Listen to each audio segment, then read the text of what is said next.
What is up, YouTube, Facebook, Twitter, Twitch, Apple, Spotify, and everyone tuned in on the Texas Sports Unfiltered app?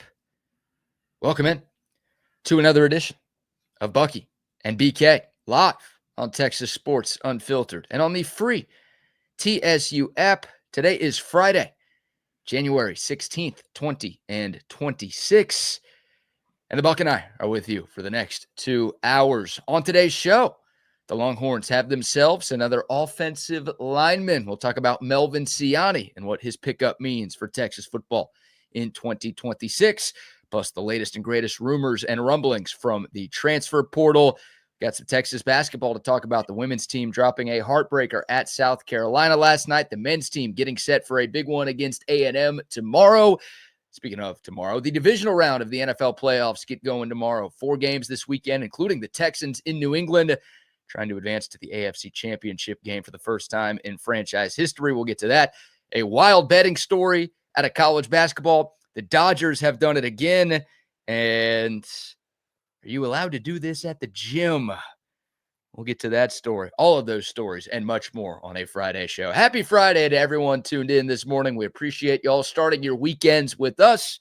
How you doing this morning, my man?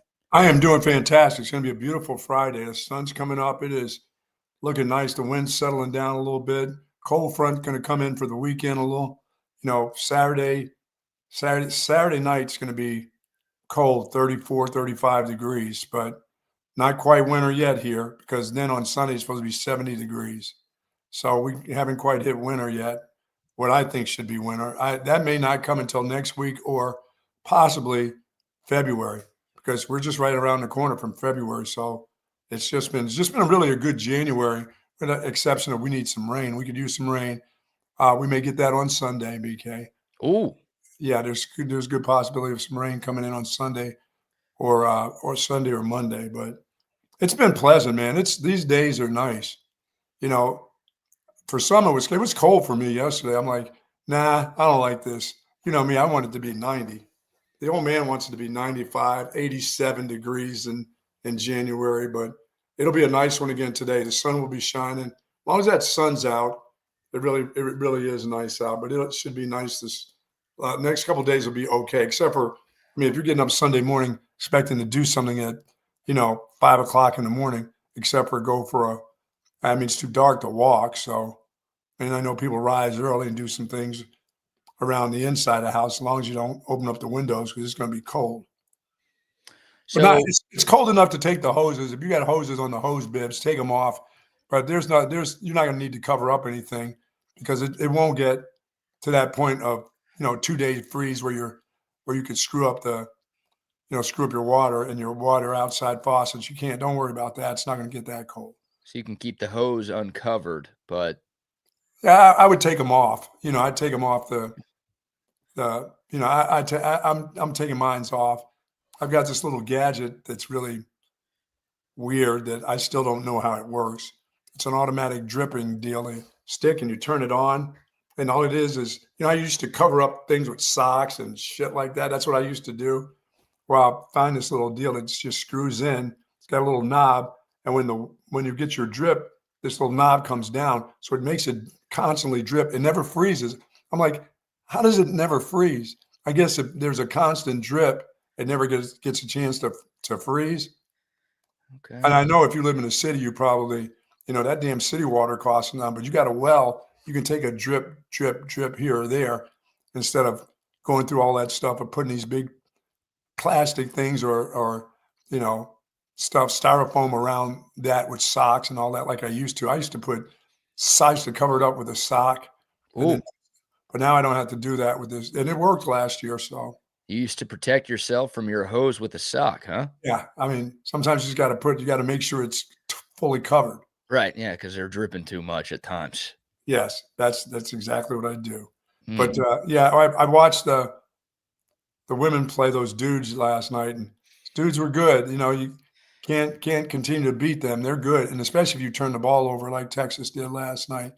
That was one of those old time, everybody's falling on the ground, losing the ball. Sometimes it was hard to watch. They had 20 turnovers. Texas had like 22 turnovers. That's a lot for a game. That's a lot of whistle blowing there. Yeah, two teams that don't turn the ball over very much typically. Yeah, I think they average like 4 a game or 6 a game. I don't know if it's that low, but it ain't 22. I can tell you It may that. be 10. I may have saw where it said 10 a game. Yeah, and tough one for Texas last night. Obviously, that was the second meeting between the Longhorns and the Gamecocks of South Carolina. Texas got the first one early in the year, but South Carolina got some revenge at home last night. Yeah, they're starting to feel their way around a little bit too. Yeah, that's the last time they're scheduled to play, right? There will be no return trip to Austin for the Lady Cocks this season. But of course, we'll have the SEC tournament at the end of the year. We might see a rematch there. Then there's the NCAA tournament. We might see a rematch there. I mean, Texas and South Carolina in women's basketball have played 6 times in the last 2 seasons. So there's a very good chance that they will see each other at least once more here in 2026. Yeah, I mean, and the ladies haven't lost back-to-back games in quite a long time. Yeah, 4 years, 2022. Holy shit. And 2 tough games, obviously, both on the road at Kim Mulkey, your girl, and LSU, and obviously at South Carolina and Dawn Staley. I mean, they've been one of the premier programs, maybe the premier program in the sport over the last few years. So obviously tough opponents and tough places to play. But you're right. It's been a while since the women's team has had a losing streak, if you count 2 as a streak. No doubt about it. Good morning to the soldiers at Fort Hood, Texas, the soldiers in the state of Texas, and all those that fight for us each and every day. Thank you so much for what you do. We do appreciate it. To you and your families, do be safe out there. Yes, indeed. And good morning to everyone tuned in. Also, shout out to our guy Burnsy saying today is his birthday. Happy birthday, Burnsy. Happy birthday, Burnsy. He's been a long time listener, not only to PSU, but since our radio days. So, a great one. Hope it's a great one. Hope it's a great weekend. Not much better than a Friday birthday, too. No kidding. Enjoy that one, sir. You can start popping it open right now. You can get that Altstadt going. Get it in the fridge. Get it nice and cold. By 10 o'clock today, you can start because you ain't going to work. Why would you wait until 10? You're already awake. Yeah, Burnsy, you're not going to work anyway. You can do like everybody else does around here on a Friday. And the hardest part is waking up. The easy part is going to the fridge and cracking open a cold Altstadt. There you go. You've already done the hard part if you've gotten out of bed. That's right. And everything else is just a breeze once you open a cold beer. Birthday Friday. Wow. You know, it's interesting, Buck. I've learned over time that if you drink a bunch before you go to work, they'll actually ask you to leave work early. How about that? They don't want you around. They don't want you walking into things and walking into other people around the office. Yeah. So if you want like a half day off of work, maybe even a full day off of work, you just start drinking a little bit before you go to the office. Why do people want me to leave? Have I said something inappropriate to you people this early in the day because I'm loaded? Yeah. That's a good strategy. There's my tip for kids in the car line today. No, kids, you do not want to be told to go home. Oh, man. All right. Happy Friday, everybody out there. And also, hey, another congrats. We're giving some shout outs this morning. Shout out to Sticky12, God-given name, I'm sure, because my little sister got accepted to UT yesterday. Very nice. That's a big deal these days. I was pretty pumped when I got into Texas back in. That's when they allowed men to go to Texas. Right now, the men are struggling, and they've been behind over the last decade of getting into the university because of academics. Better not let those ladies get going. You won't be able to get into those places. You better get your academics straight. Are there stats on that like there are less men getting accepted into the University of Texas? Oh, yeah. Go check that out. Go check that out. I mean, even when I was coaching back in the day, BK, when we were trying to get student athletes in, women were getting in because academically they're just. I mean, they're like kind of like you. They do the whole syllabus. They wouldn't show up to class for the first couple of weeks or whatever. Sure. I mean, they're high school classes. Oh. The ones that get you into the college. Yeah. Yeah, those. Those I showed up to because I was living at home. My parents were going to find out if I wasn't. Yeah. How did they find out? Was that did you always have to bring home a report card? Because in Catholic school, you had to get the teacher, the nuns would have to get something written that report card. It never got sent, because there was obviously no email, none of that stuff. So you actually had a hand deal that you had to deliver to your parents, your report card. Mm. And shit, man, was I horrified every time that thing came out. Yeah. You know, when you were in school back in the 19th century, I guess phones didn't exist. No, they didn't. No, nuns weren't calling parents. Okay. So that was what it was when I was in school, right? From your teacher, your direct teacher, or someone from the school? It was something from the school. It's basically an automated message. Like, I guess it was somebody's job at the school to like track every kid who didn't show up to first period. And they would call your house back when people had landlines. Maybe they called some cell phones too, but I know for my folks, it was the home phone.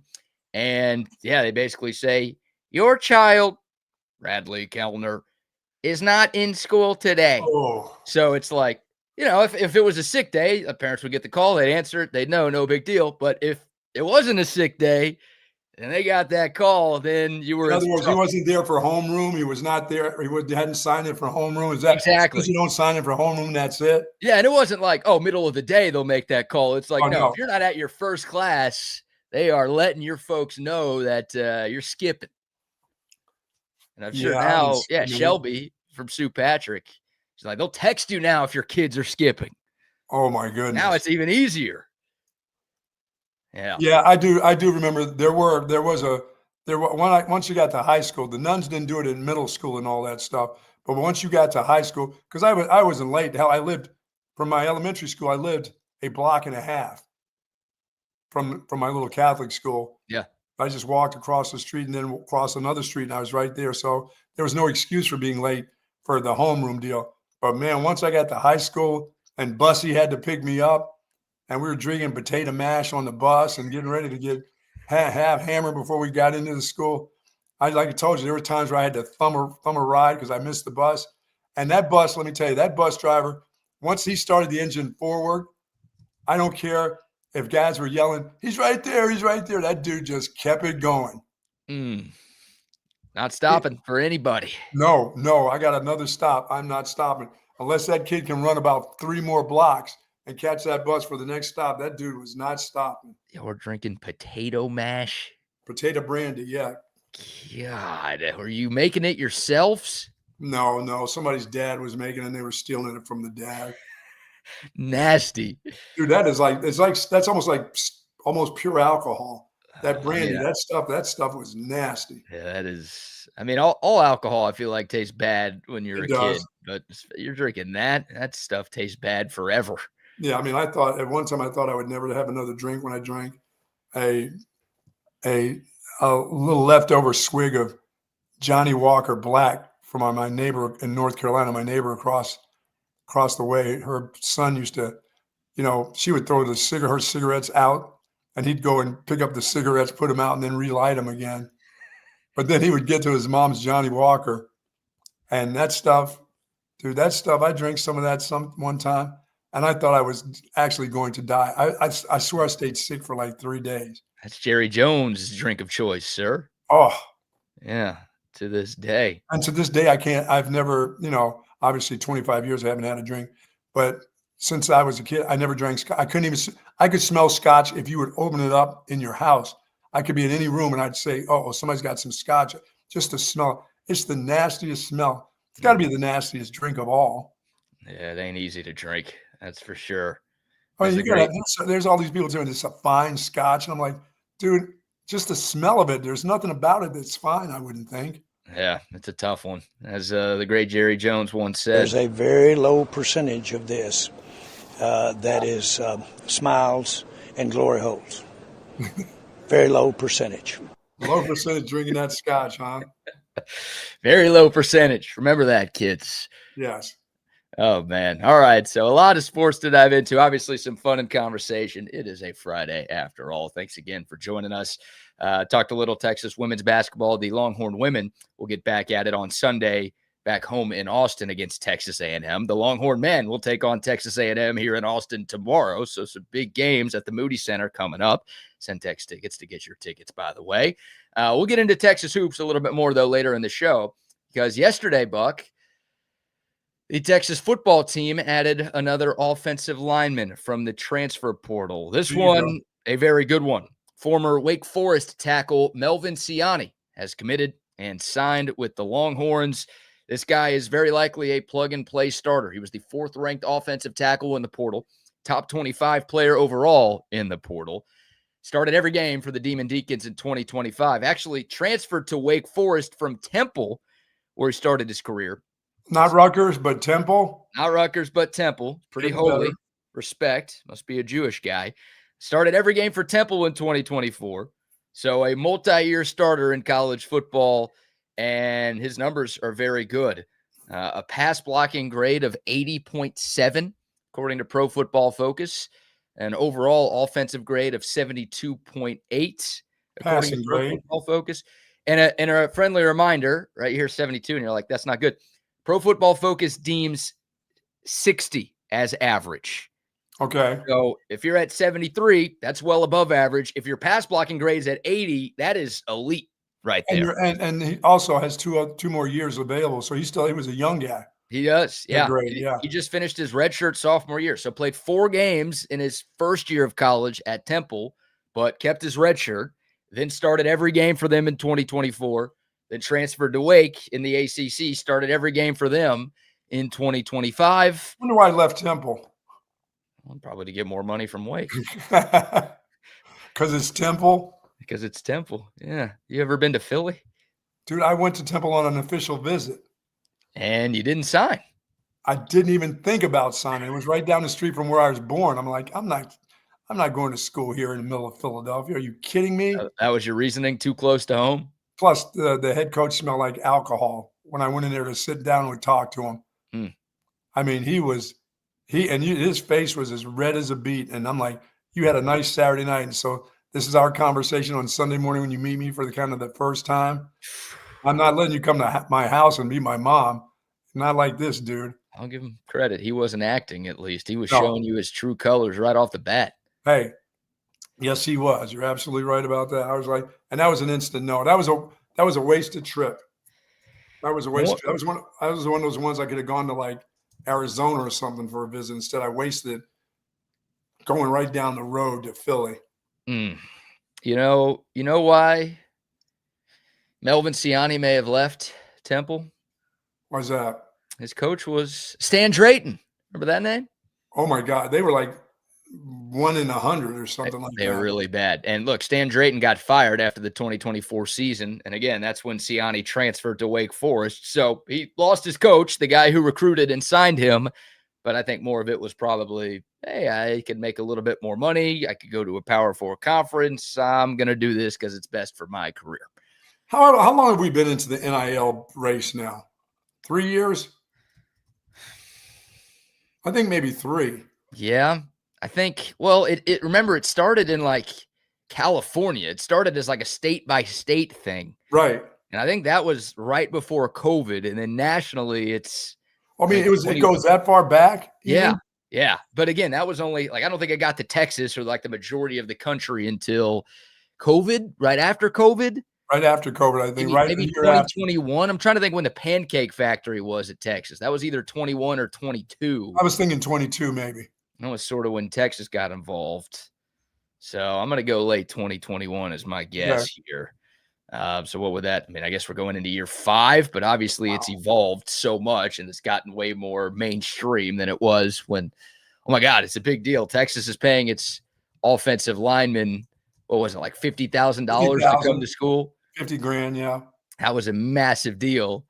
And now it's like you try to offer a really good, I mean, we're talking about Jordan Seaton, the Colorado kid, and we'll get back to him in a second. But you offer that guy $50,000 and he'll say, you know what? I will play one drive for you for that money. You want me for the full year? It's going to be $3 or $4 million, but I'll play one possession for you. You mentioned $50,000 to a kid. Now he's not even going to take the plane ticket. Yeah, exactly. I mean, it's the Jonte Newman catch from A&M, the developmental O-lineman that the Longhorns signed 2 days ago. That guy's probably making more than $50,000. All right, here's what I'm interested to know: that these kids used to, your airline ticket would be sent there and everything, and your email and everything else. I wonder now, are the universities having to use their private planes that their head coach goes on to bring a star like Cam Coleman to your university? Are they not getting in getting on a? Are they doing private jets to get them to places? You think? I don't think so. No. Okay. I mean, I don't know that for sure. I'm sure the coaches are flying private to go see the recruits when they do that. Well, not all I mean, assistant coaches get their ass in charters. They Right. get on Southwest Airlines. The head coach, if he's got to make a couple visits in the night, will get on a private plane and hop from state to state. But I just wonder, are we at that point where, like the number one portal guy is not coming unless you pick him up in your plane? I didn't hear anything about that. I mean, you don't hear about it because it could just be happening. It's not a big deal. I think we would have heard about that. I think if Texas sent a private jet to bring Cam Coleman to Austin, we would have heard about it. That would have been reported by somebody. Yeah. So I don't think we're at that state now. Good. Thank you. But is it far along? Well, don't thank me. I don't know for sure. Google or somebody else would be a better source than me. Yeah, because Google's never wrong. Google is never wrong. Yeah. I appreciate that you think higher of me than Google. That's great. Yeah. But no, I think we would have found out about that if Texas was sending PJs to go pick up kids to bring them to campus. Yeah, I mean, I don't care because it's going to get that way anyway. So I'm just wondering, are we already at that point when a valuable player like that, a quarterback or somebody like that, is being picked up by private jet that he's not even taking regular airline trips? It's pretty ridiculous to think that through. Not ridiculous. You don't think it's ridiculous of an ask for a kid to be asking for that? In this day and age, shit, no. If you're paying him a couple $1 million to come to your place. Yeah, exactly. You're already paying me a couple mil. I'll take a flight to get there that you're paying for, by the way. I'm not paying for the flight. You're paying for the flight. No, you're paying for the ticket. There's no doubt. Exactly. Those guys will pay for their airline ticket. Right. So that's a crazy ask, but you might not be wrong. We might be headed in that direction. Yeah. But Melvin Siani, I really like this pickup. And again, if PFF grades are not your thing, here's this first stat.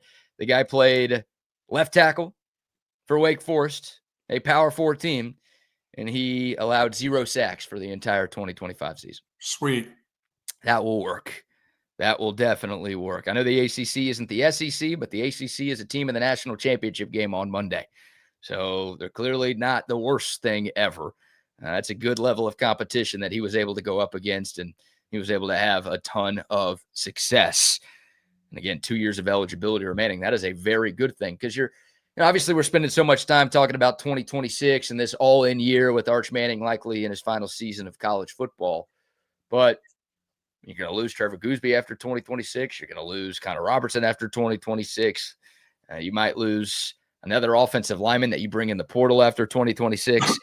Like, it'd be nice to know at least some guys that you have for 2027 when you go into 2026. Yeah, no kidding. So having a guy like this who's already really good, again, a multi-year starter and a very productive one, but also knowing that he's got multiple years of eligibility left. Now, he will be draft eligible after this season, so he could leave, but he could come back.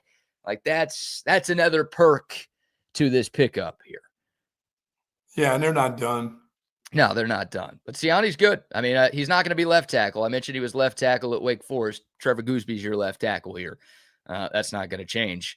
So I would assume Siani's going to go to right tackle as it stands right now.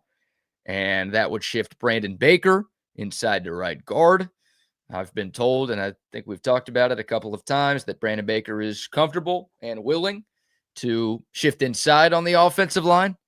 Tip of the cap to him. Not everybody is willing to make a move like that. Some guys would hit the portal if you ask them to change positions. Mm-hmm. Brandon Baker seemingly okay sticking around for Texas to add this tackle. So Siani, again, feels like a plug-and-play guy at right tackle. Maybe he's the Horns' left tackle in 27 after Goosby leaves to the NFL.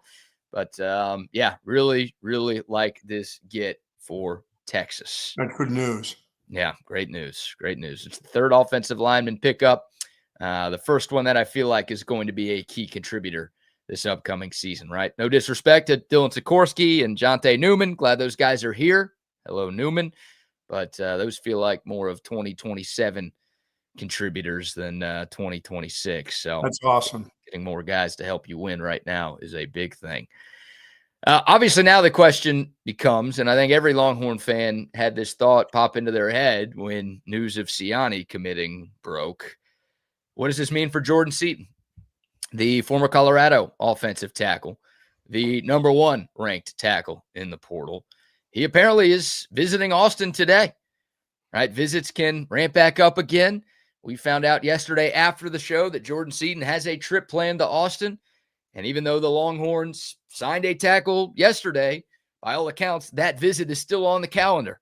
So Jordan Seaton, I don't know if he's here. I don't know if he's on his way here, but he's supposed to be here in the ATX sometime today. Get him on this campus on this beautiful day. You still want him. Yes.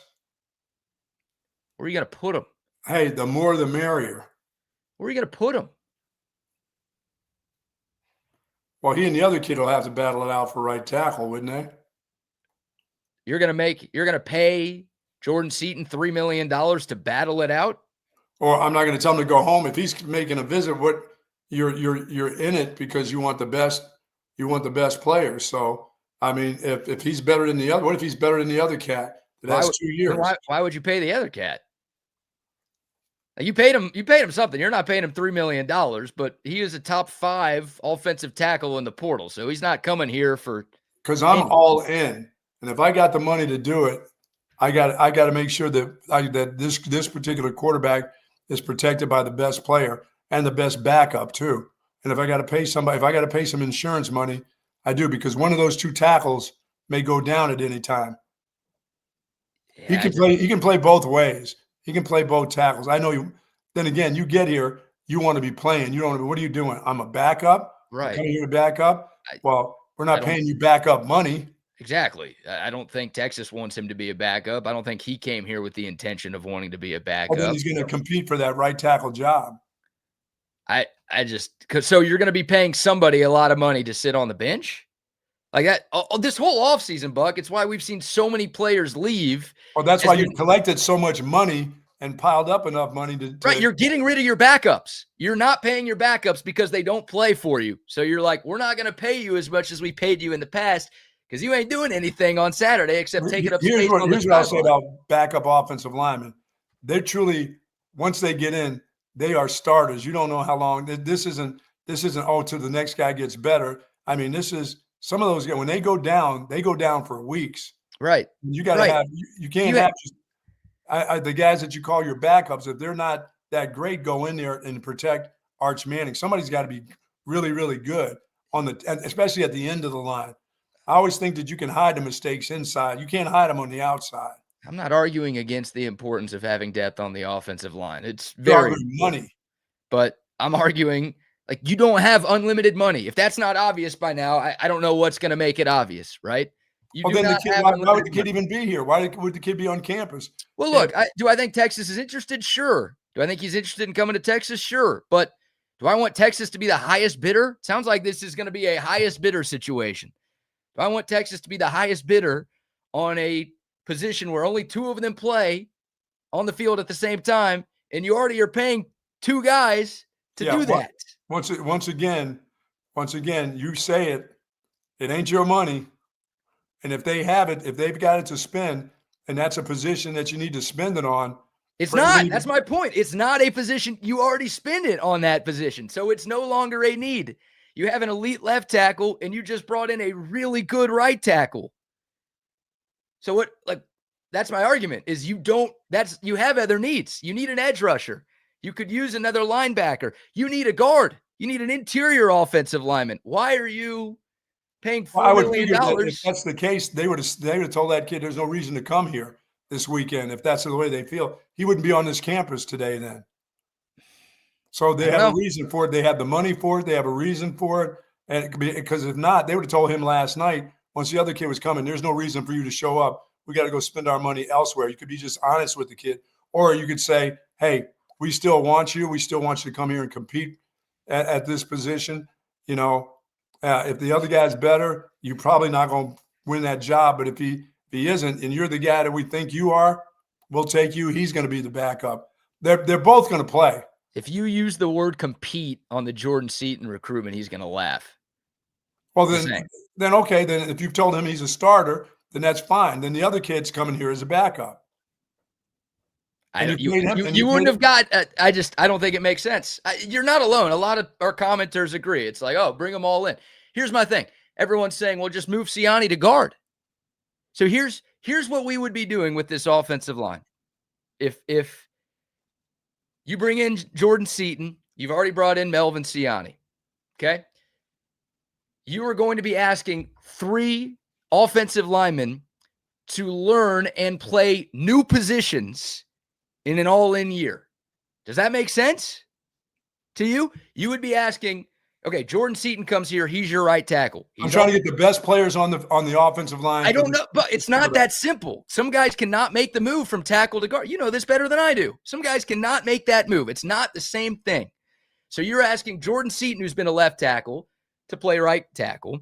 You're asking Melvin Siani, who's been a left tackle, to play left guard.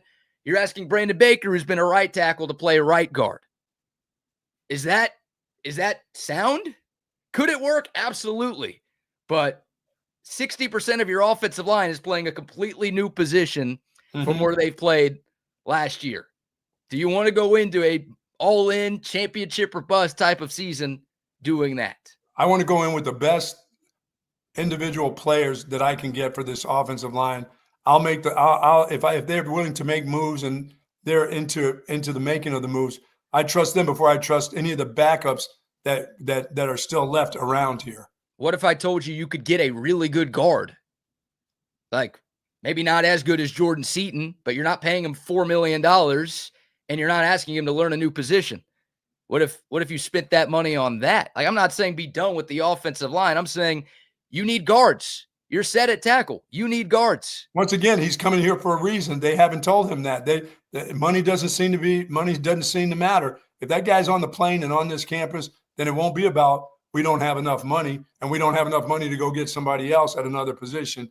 They will let you know they've got enough money. Well, just because he comes to campus doesn't mean. Well, I'm not going to try to. I'm not bringing him to campus just so I can get him around here, look around, and then send him back and just to waste my time during the course of a weekend when I could be spending my time with somebody else. Texas has hosted. I don't think this will be the case with Seaton. I think Texas would offer him something, but Texas has hosted kids the last 2 weeks that they have not offered. Well, you don't offer everybody who comes to visit here. So I don't know. But if we're talking the way we've talked about this guy, he's got to be pretty good. He's very good. Offer him something. He's very good. Well, yeah. I just don't know if that's the best use of your finite funds to bring in another tackle at that price point when you literally just spent a lot of money on a tackle yesterday and you already paid another tackle to come back in Trevor Gooseby. If they've got the money, spend it. Then let them. They can figure that out. If the players are good, they can figure it out. You know, if they're good enough. Because if they're not, they wouldn't do it. They would have called him last night, canceled the trip. Coaches cancel trips too. Sure. They call you up and say, "Listen, we're all tapped out. We got this guy to commit. It was between you and this guy. He committed first. Sorry, we're not going to do that." But if that kid comes on this campus, that means they got the money and they want the kid. Right. They're not going to give him a shitty visit. You know what I mean? Yeah, I think you're right. I would be surprised if Texas is the highest bidder, but they've been the highest bidder on some other guys this year. I was surprised that they were the highest bidder on Hollywood Smothers after they signed Raleek Brown at running back. So maybe they will end up having the highest offer and find a way to get Jordan Seaton in. And it's crying from a yacht. Oh, no, we have too many good offensive linemen. Whatever shall we do? Like, that's what I'm doing here. It's a first world problem that Texas would have. Yeah, but you've seen some of the sluggos that back up some of the guys that start. You're not quite sure if they're good enough. Look, have they gotten good over the course of a year? I know what you're saying. Go find another one somewhere else then. If my options are bring in 0 O-linemen from the portal like they did last year or bring in too many tackles like they might be doing too many tackles. Give me this year 100 times out of 100. Yes, absolutely. I would rather get a guard, a very good guard, not just slappy. I'd rather get an established, proven guard. And maybe 2. Give me a guard and a center. You could get 2. You could probably get 3 guys for the price of Jordan Seaton. I'd rather get that. Get starting caliber players and add a depth guy for what you would be paying one player. Yeah, if you got the cash and you and a big cash guy who's a really great player says, yes, I want to come to your university. I'm not throwing away good players. If I got the cash, I'm doing it. And if I have to go out and get a player that I'm not quite sure of because he plays guard, I'm still going to pay him a little something. I'll pay a guy a lot of something, and somebody's going to make the move. Somebody's going to want to play. Somebody at tackle is going to want to say, I'll go to guard. I want to be a part of this deal, right, this all in, and be a part of this great offensive line. I'll still be able to, you're going to pay me enough money to be here. And plus I'm going to, but see, when I say that, that just doesn't seem to be the way of the world. You're going to pay me enough money to be here. It just, well, they're not. I mean, there's no second transfer portal window. So once the guy signs, he's with your team. It's not like, if Texas brings in Jordan Seaton, Melvin Siani's like, well, I'm transferring out. Yeah, no, I still got to get the best of my player mentally and physically. Just because you pay a guy a bunch of money, we see that in pro sports. Just because you pay a guy a bunch of money, that doesn't mean he's going to perform. I mean, he got to be mentally ready to go, physically ready to go. And those guys can check out. You see guys check out all the time. Oh, yeah. I don't get to play my position. I'm checking out. You're paying me anyway. I'll just hang out, go to practice, be a pain in the ass to the team, I just if they bring them on campus, they're willing to pay a certain price. Now, it's not unlimited, like you said, I don't believe, but they must have enough that they feel that the money that we've offered this kid, we're willing. If he says yes, we're going to pay it to him. We will find a position for him. He's just that good. Maybe. All right, we'll continue this. Good conversation, getting good feedback. Texas signs Melvin Siani from Wake Forest. Should they still be going all in on Jordan Seaton? Polarizing debate amongst Texas fans. And for me, BK, and like you, if I'm looking and I look at stats and everything else, I'm looking at my budget, and once again, I'm looking at my budget and saying, no, this is only going to go back in the coffer for somebody else, a defensive back or linebacker. I know what I got to do with my offensive line. If the kids, if I say to the kid, we just signed this guy, you're on campus with us, here's the offer that we have for you. If you're willing to say, I'll take that offer, I'll come here and compete, I'll be like, hell yeah. If not, I would have called them last night and said, there's no reason to make this trip.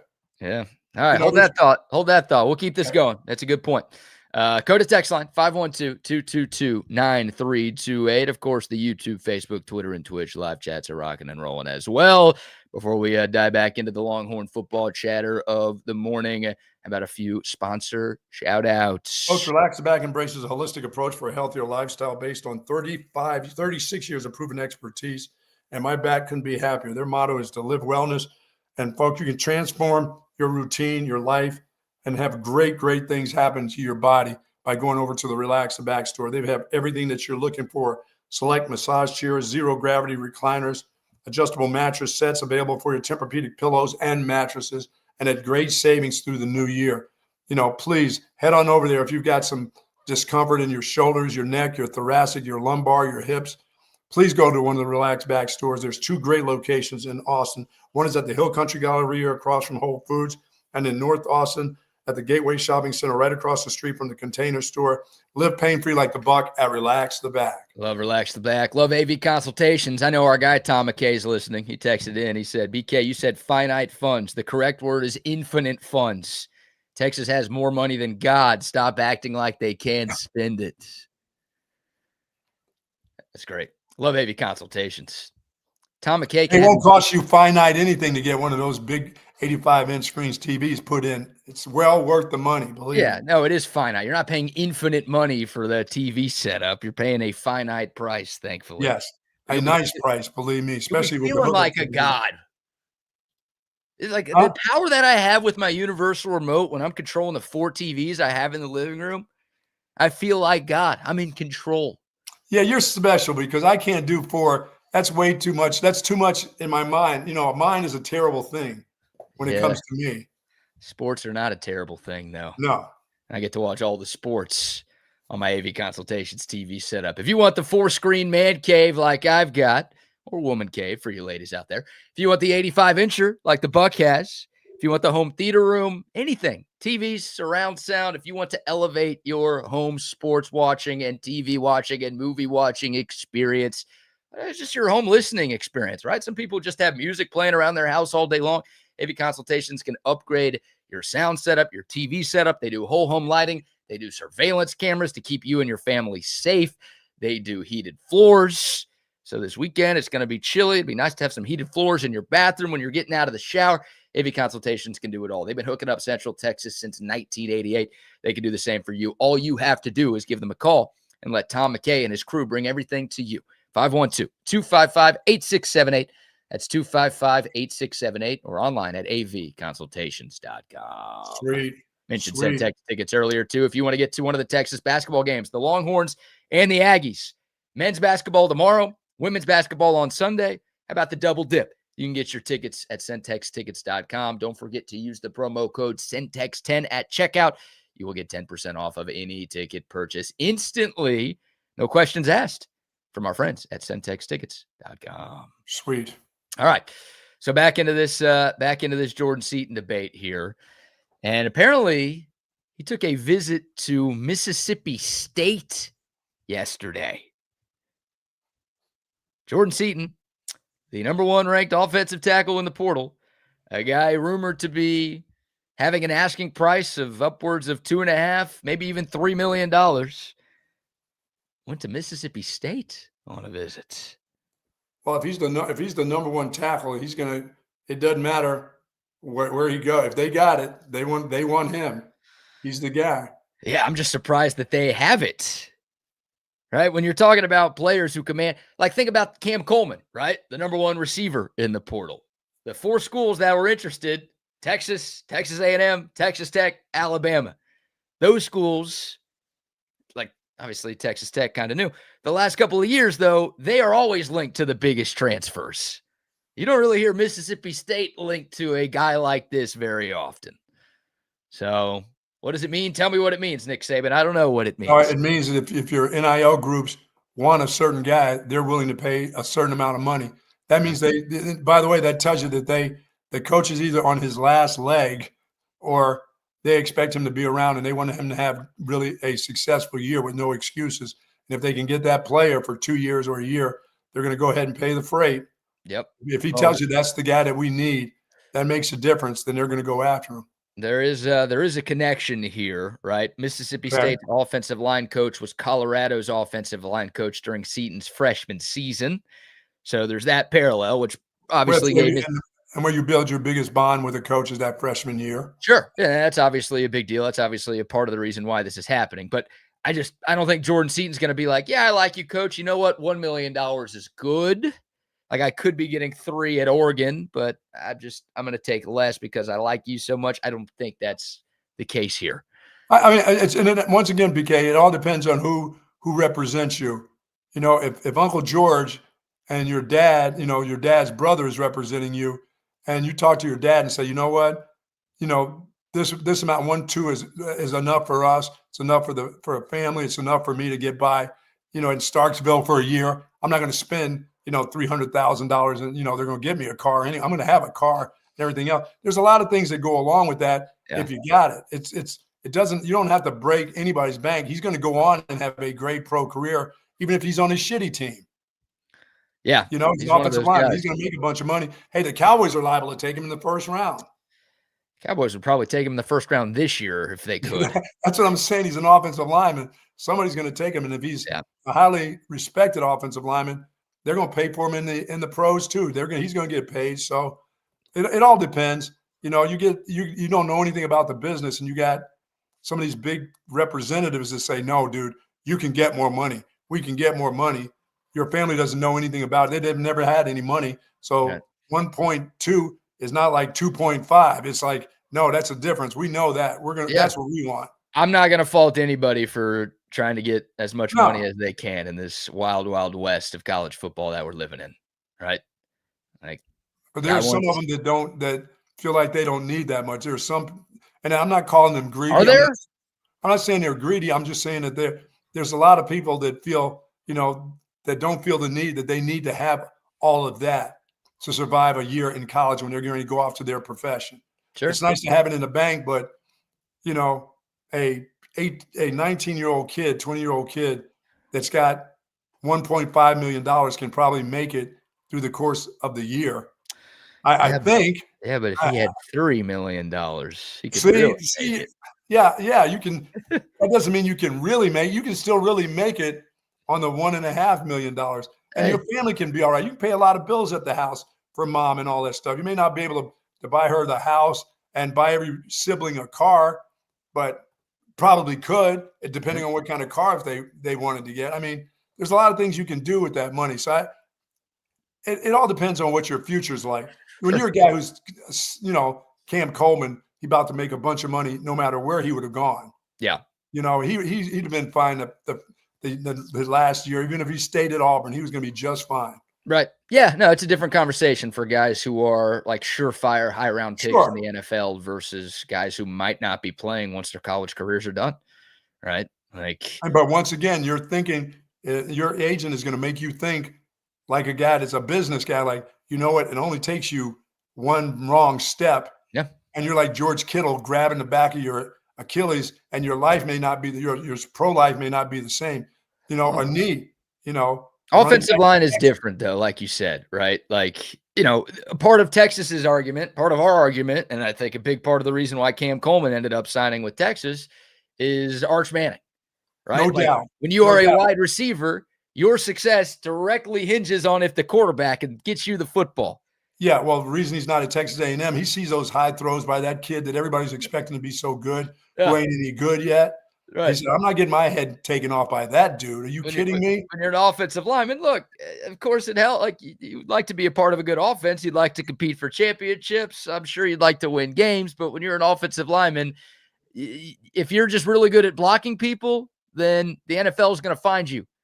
There's no stats. And plus you got the stats to back it up of where you were before. Yeah, it's not, once again, some kids you'd like to be on a winning team. You like to, the more publicity is, the more money you're going to make, the more people are talking about your team and your offensive line and you.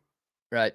I just think that part of this for an offensive lineman does not carry as much weight as for Cam Coleman. Could be way off on that. Who knows? Maybe Jordan Seaton is willing to take a little bit less to come to Texas when it's all said. He wants to be in a winning program, and he knows how good he is. So the other guy that Texas paid the money for, that dude is not beating me out. I'm the number one tackle in the portal. And here's look, if Texas can get Jordan Seaton and get a really good edge rusher and get a linebacker and get another defensive back, like, the point is, if they could fill all of their other needs while still getting this guy, okay. But if the choices are get another tackle when you're already paying two of them a lot, or finding a guard, an edge, a cornerback who can all help your team win, then I think I'm taking door number two. Okay. And they're just a place like Texas, classy universities, classy places aren't going to bring a kid in and give him a shitty visit. They're going to tell him all the right things. They want to make sure that when he leaves, he's going to say, I had a great visit to Texas. I'm just not going to go there because they've got a lot of tackles. They paid somebody, and the kid's not going to say I'm not willing to compete. He's just going to say I got a better offer somewhere else. Right. He's not going to say I had a shitty visit. And Texas isn't going to go out of their way to be rude to the kid and say, you know what? If we could do this all over again, you wouldn't be on our campus. They're going to show him the best time he could have. The players are going to be good, and if the kid says, you know what? I like this place. I'm coming. So be it. There were two reports. Maybe this is all just me coping, right? Maybe I really deep down want Jordan Seaton to end up as a Longhorn, but I don't think he's going to end up at Texas. So I'm just. Or maybe you just want him to turn around and go home. Coming up with reasons. Well, I'd rather him stay at Colorado than be in the SEC. Like, I think he's a very good player. I'd rather him be in a different league so Texas doesn't have to go up against him in the fall. But there were two different Texas insider sites yesterday afternoon that said basically it feels less likely that Texas is going to end up with Jordan Seaton. So maybe this is me just coping and accepting that he's going to be playing his college football elsewhere when we get to the fall. And that's my whole argument here. But I don't think it's as likely to happen. I don't think it makes sense to happen. And I would be surprised if Texas is the highest bidder to make it happen.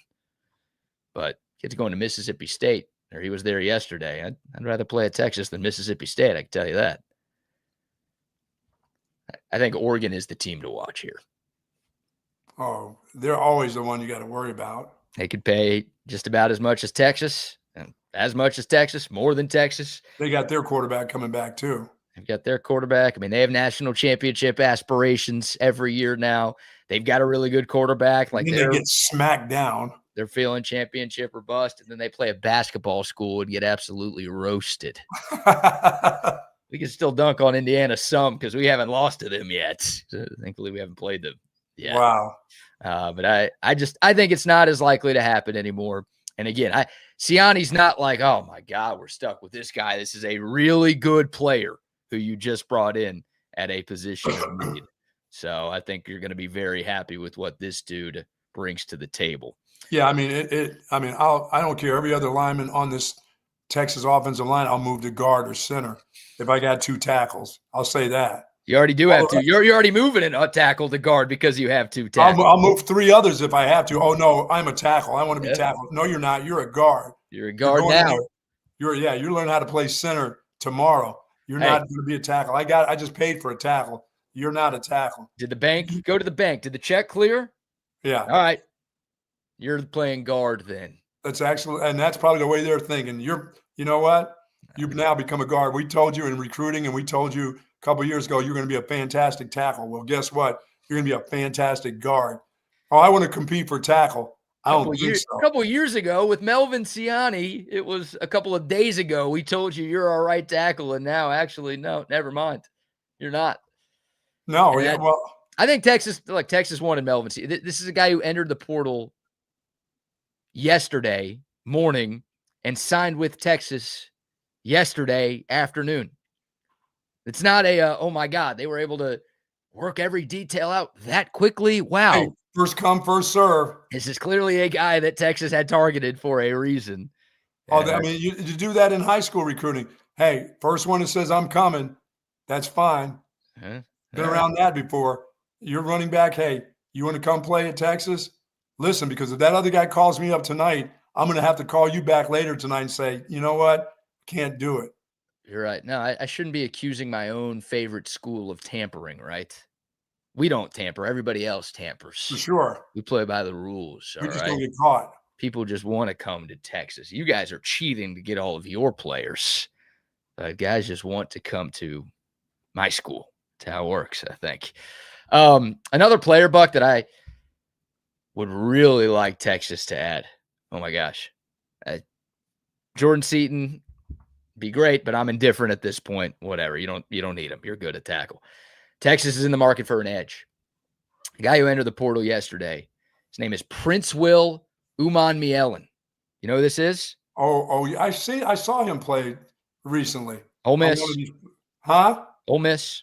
Ole Miss, yes. Yep. 9 sacks. Number 6 or number 9. He's got a single-digit number, right? Number 1. Okay, that's a single-digit number. Number 1. Prince Will Umanmielen. 9 sacks to lead Ole Miss this year. Obviously a part of that defense that was good enough to help get the Rebels to the semifinals. Those 9 sacks, third in the SEC behind Colin Simmons, who was number 1, and Cassius Howell at A&M, who was number 2. Remind me why Howell was SEC Defensive Player of the Year over Colin Simmons? Never mind. Conversation for a different day. This guy's a stud. And you know where he's from, Buck? Michigan. Manor. He was a Manor Mustang.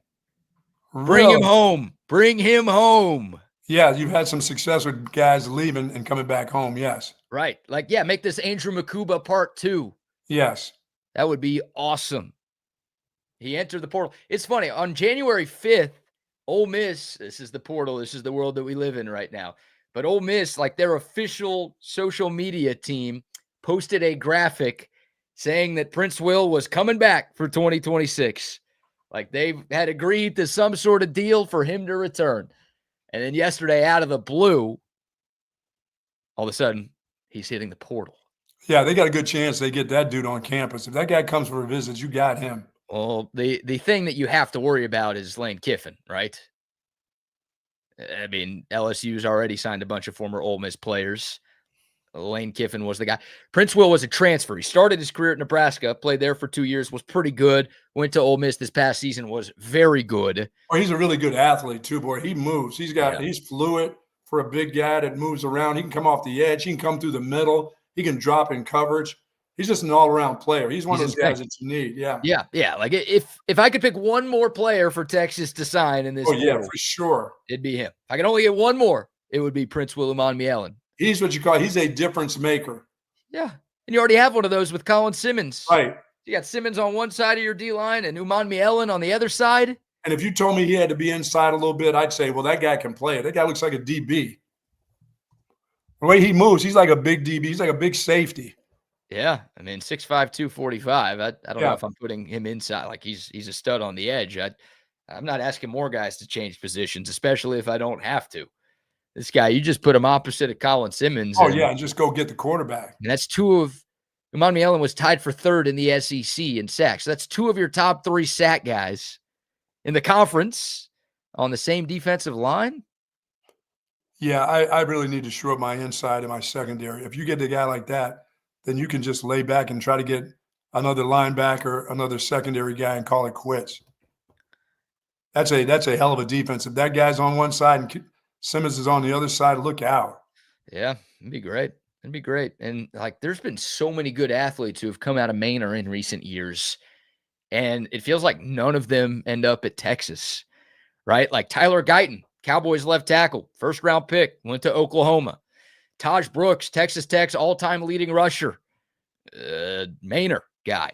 Jamal Shedd, basketball player in the NBA, that star for Houston for a couple years. Yeah, you got to take care of your home base, and you got to make players welcome to your camp. You got to make them feel like you don't have to go elsewhere to find a guy like me. You can find a guy, but you got to show an incredible amount of interest. You can't just, he's from the hometown. We can get him over here anytime to come visit. No, you have to go out of your way to make those guys welcome. Like they're going to be special when they get to your campus. Well, you got to get them to your campus, right? Like right. I've heard that the Longhorns are interested. Makes sense. He's a stud. He's at a position of need. Talk about getting 2 birds stoned at once. He would do that. But I don't know. I don't know if he's actually coming on a visit. Again, LSU is a team to watch. Maybe he's going to end up back at Ole Miss and is doing this just to get a few more dollars out of his former school. But hey, well, we pay tackles all kinds of money here. We got extra money. Bring him home. Bring him home.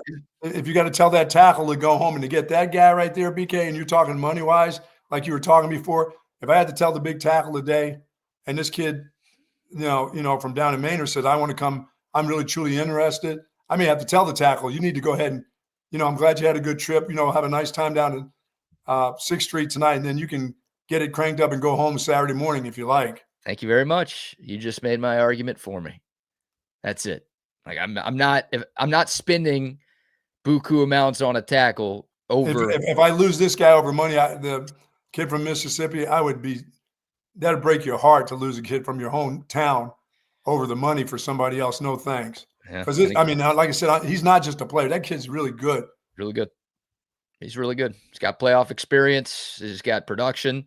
He's a future NFL guy. I mean, his brother Princely, great names, by the way, Princely and Prince Will. Princely's already in the NFL.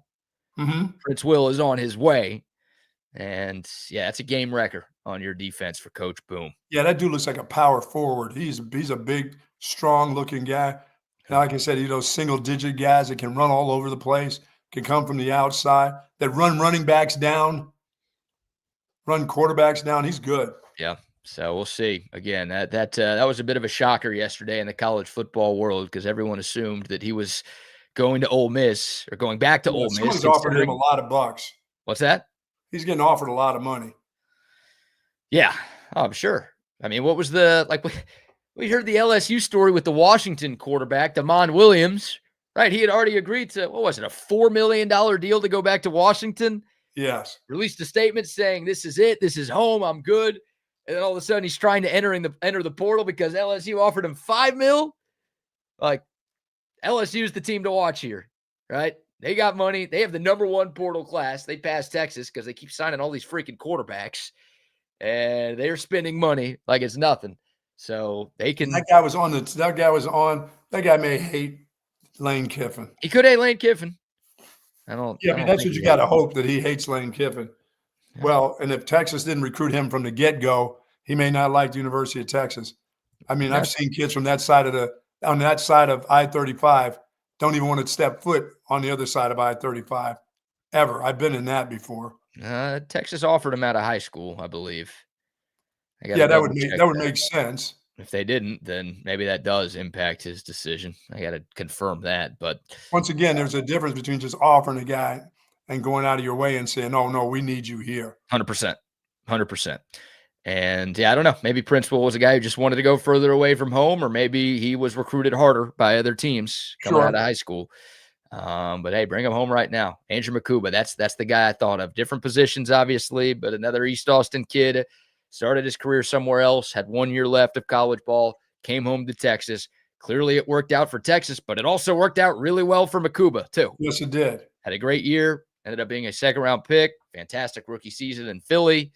Hopefully Prince Will follows in Makuba's path. You know, Andrew's probably in town. That'd be a pretty good guy to make a phone call to this guy. Oh, because the Eagles are done, aren't they? Yes, he'd be a great guy to make a phone call and say, "Hey, listen, you know, things didn't work out for me originally out of high school here. I came back, and it was incredible. I had a great last year at the University of Texas. Being on that campus, playing on that football program was fantastic. Don't let anybody talk you out of it." So he'd be a great person to make that phone call. If I was Sark, I'd say, "Hey, dude, do me a favor." Yeah, I like that call. I don't know how often that happens where you ask a guy who's in the league. I guess Makuba's done. It'd be different if he was playing this weekend. He's probably in town. He's probably visiting folks in town. I think you're right. All right, we'll take your thoughts. There you go. Prince Will Humann Mielen. What a name, too. Prince Will. You kidding me? That's a good enough reason to want the guy on its own. Yeah, that'd be interesting. Like I said, I've watched him. That dude's a stud. Yeah, 51 pressures, too. I mentioned the 9 sacks, third in the conference, but 51 pressures. Yeah. 12 TFLs, had an interception in their Egg Bowl win over Mississippi State. That dude looks like hammer hands with athletic ability. No, don't give him that treatment. Come on, man. Hammer hands at 260. Hammer hands at 265. Oh, if you don't know who Hammer Hands is, that is Jordan Washington, the former Texas tight end who is now with Chapel Bill in North Carolina. Chapel Bill will turn him into a fine left tackle. Until he finds out he can't block. Jordan Washington, 6'4", 265 pounds. Prince Will Humann Mielen, 6'5", 245 pounds. It's a difference there. There's a difference there. Give me one over the other. Sorry about that. Hammer hands. I don't know if we can say one is shaped like a beer barrel. The other one's got hips to him. You know. Did you say no disrespect and then call somebody a beer barrel? Hey, no disrespect, but yeah, hands of hammer and a beer barrel for your hammer hands for hips. Oh my gosh. All right, we'll take your thoughts. So those are some portal names to pay attention to. Again, Jordan Seaton reportedly coming to Texas today. No word on Prince Will, but I've heard that Texas is interested. We'll see if they have a chance or if this is just a case where this is a 2-horse race between LSU and Ole Miss from the guy leaving Mississippi.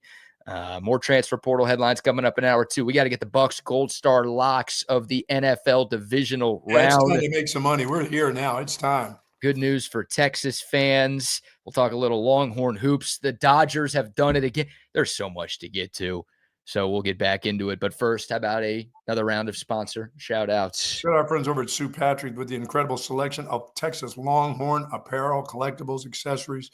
And they've got tons of Texas-themed items, books, gifts. Jelly cats are available there in a wide variety of men's and women's clothing in all sizing, women's slacks, women's dresses. They've got it all there. Sue Patrick offers free shipping on online orders, $59 or more, and free curbside pickup, and plenty of parking space at 5222 Burnett Road. Go by and say hello to Jay and the gang over there, where they'll have that Longhorn luggage for overnight trips, or if you're planning on staying for a week, they've got the kind of luggage that you're looking for. Very durable. Bag apes won't screw that up.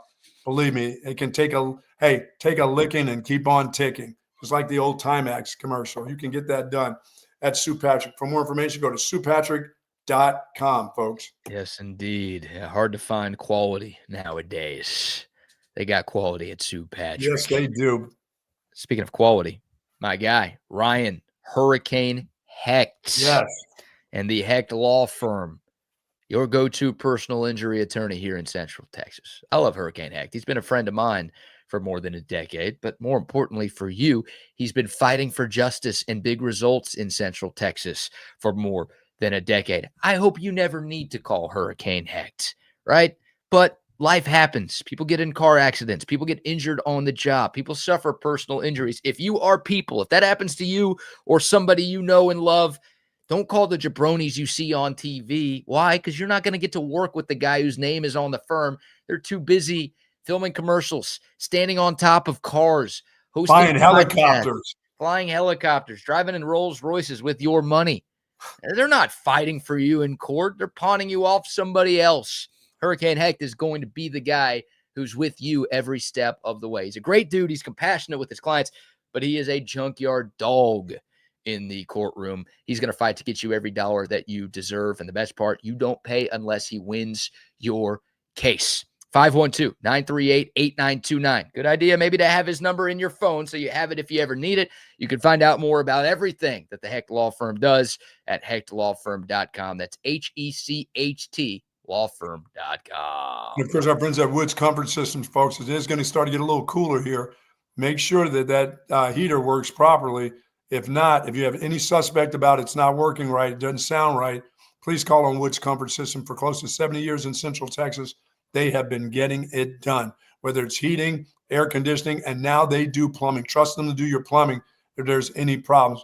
If you want to ask any questions about the freeze that's upcoming and what you can do for your outdoor faucets, call on Woods Comfort System. Ask them. They'll call you right back and give you a plan to have this all done. Do you need to do it? Do I need to cover up my pipes right now? What is it that I can do to prevent a freeze and have my pipes crack?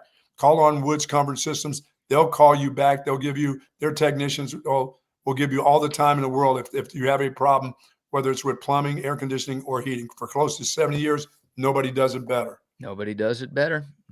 WoodsComfortSystems.com, 512-842-5066.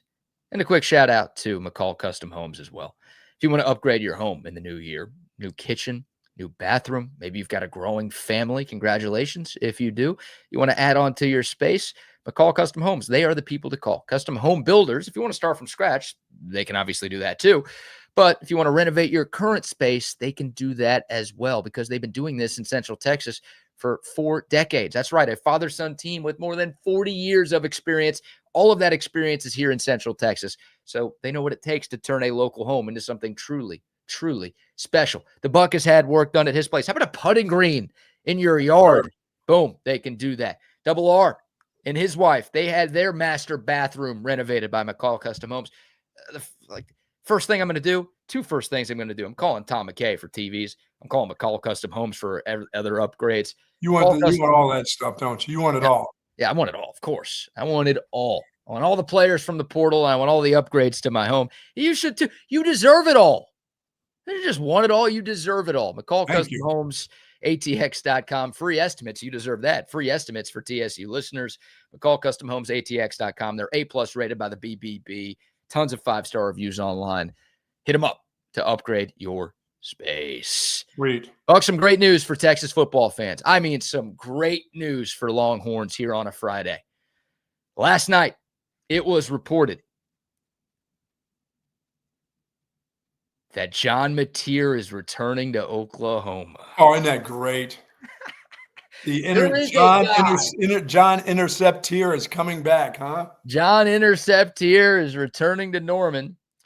His 14 touchdowns, 11 interceptions. Wow, what an incredible stat line. Boy, they thought he was better than Arch Manning last year early in the season. Oops. John Mateer has apparently agreed to a new NIL deal to stick around for Oklahoma. I am looking so forward to the fairgrounds already. 20 for 38, 0 touchdowns, 3 interceptions, 5 sacks. The stat line for John Interceptier, as you've coined him, against the Texas Longhorns, the Cotton Bowl. That was a 23-6 victory for the Longhorns, by the way, and Oklahoma has not scored a touchdown against Texas in more than 800 days. Oh, my God. And that number will eclipse 1,000, by the way, by the time we get to this year's Red River Shootout in October. So, hey, is the Aggie quarterback coming back again, too? Marcel Reed is back. with A&M. Really? I came out maybe last week. Some rumors about him asking for some more money, potentially looking around if that money wasn't given. But A&M ponied up to keep him. Oh, they can't look bad. They have to. They didn't have a choice. You want me to, let's see, Marcel Reed against Texas. 20 of 32, 0 touchdowns, 2 interceptions. No touchdowns for him either, huh? No touchdowns for either of those two rival quarterbacks against Texas. A combined 5 interceptions. Wow. Yeah. Marcel Reed, a cool 180 yards in that game. So. Well, at least there's 2 wins. It's good news for Texas right there, huh?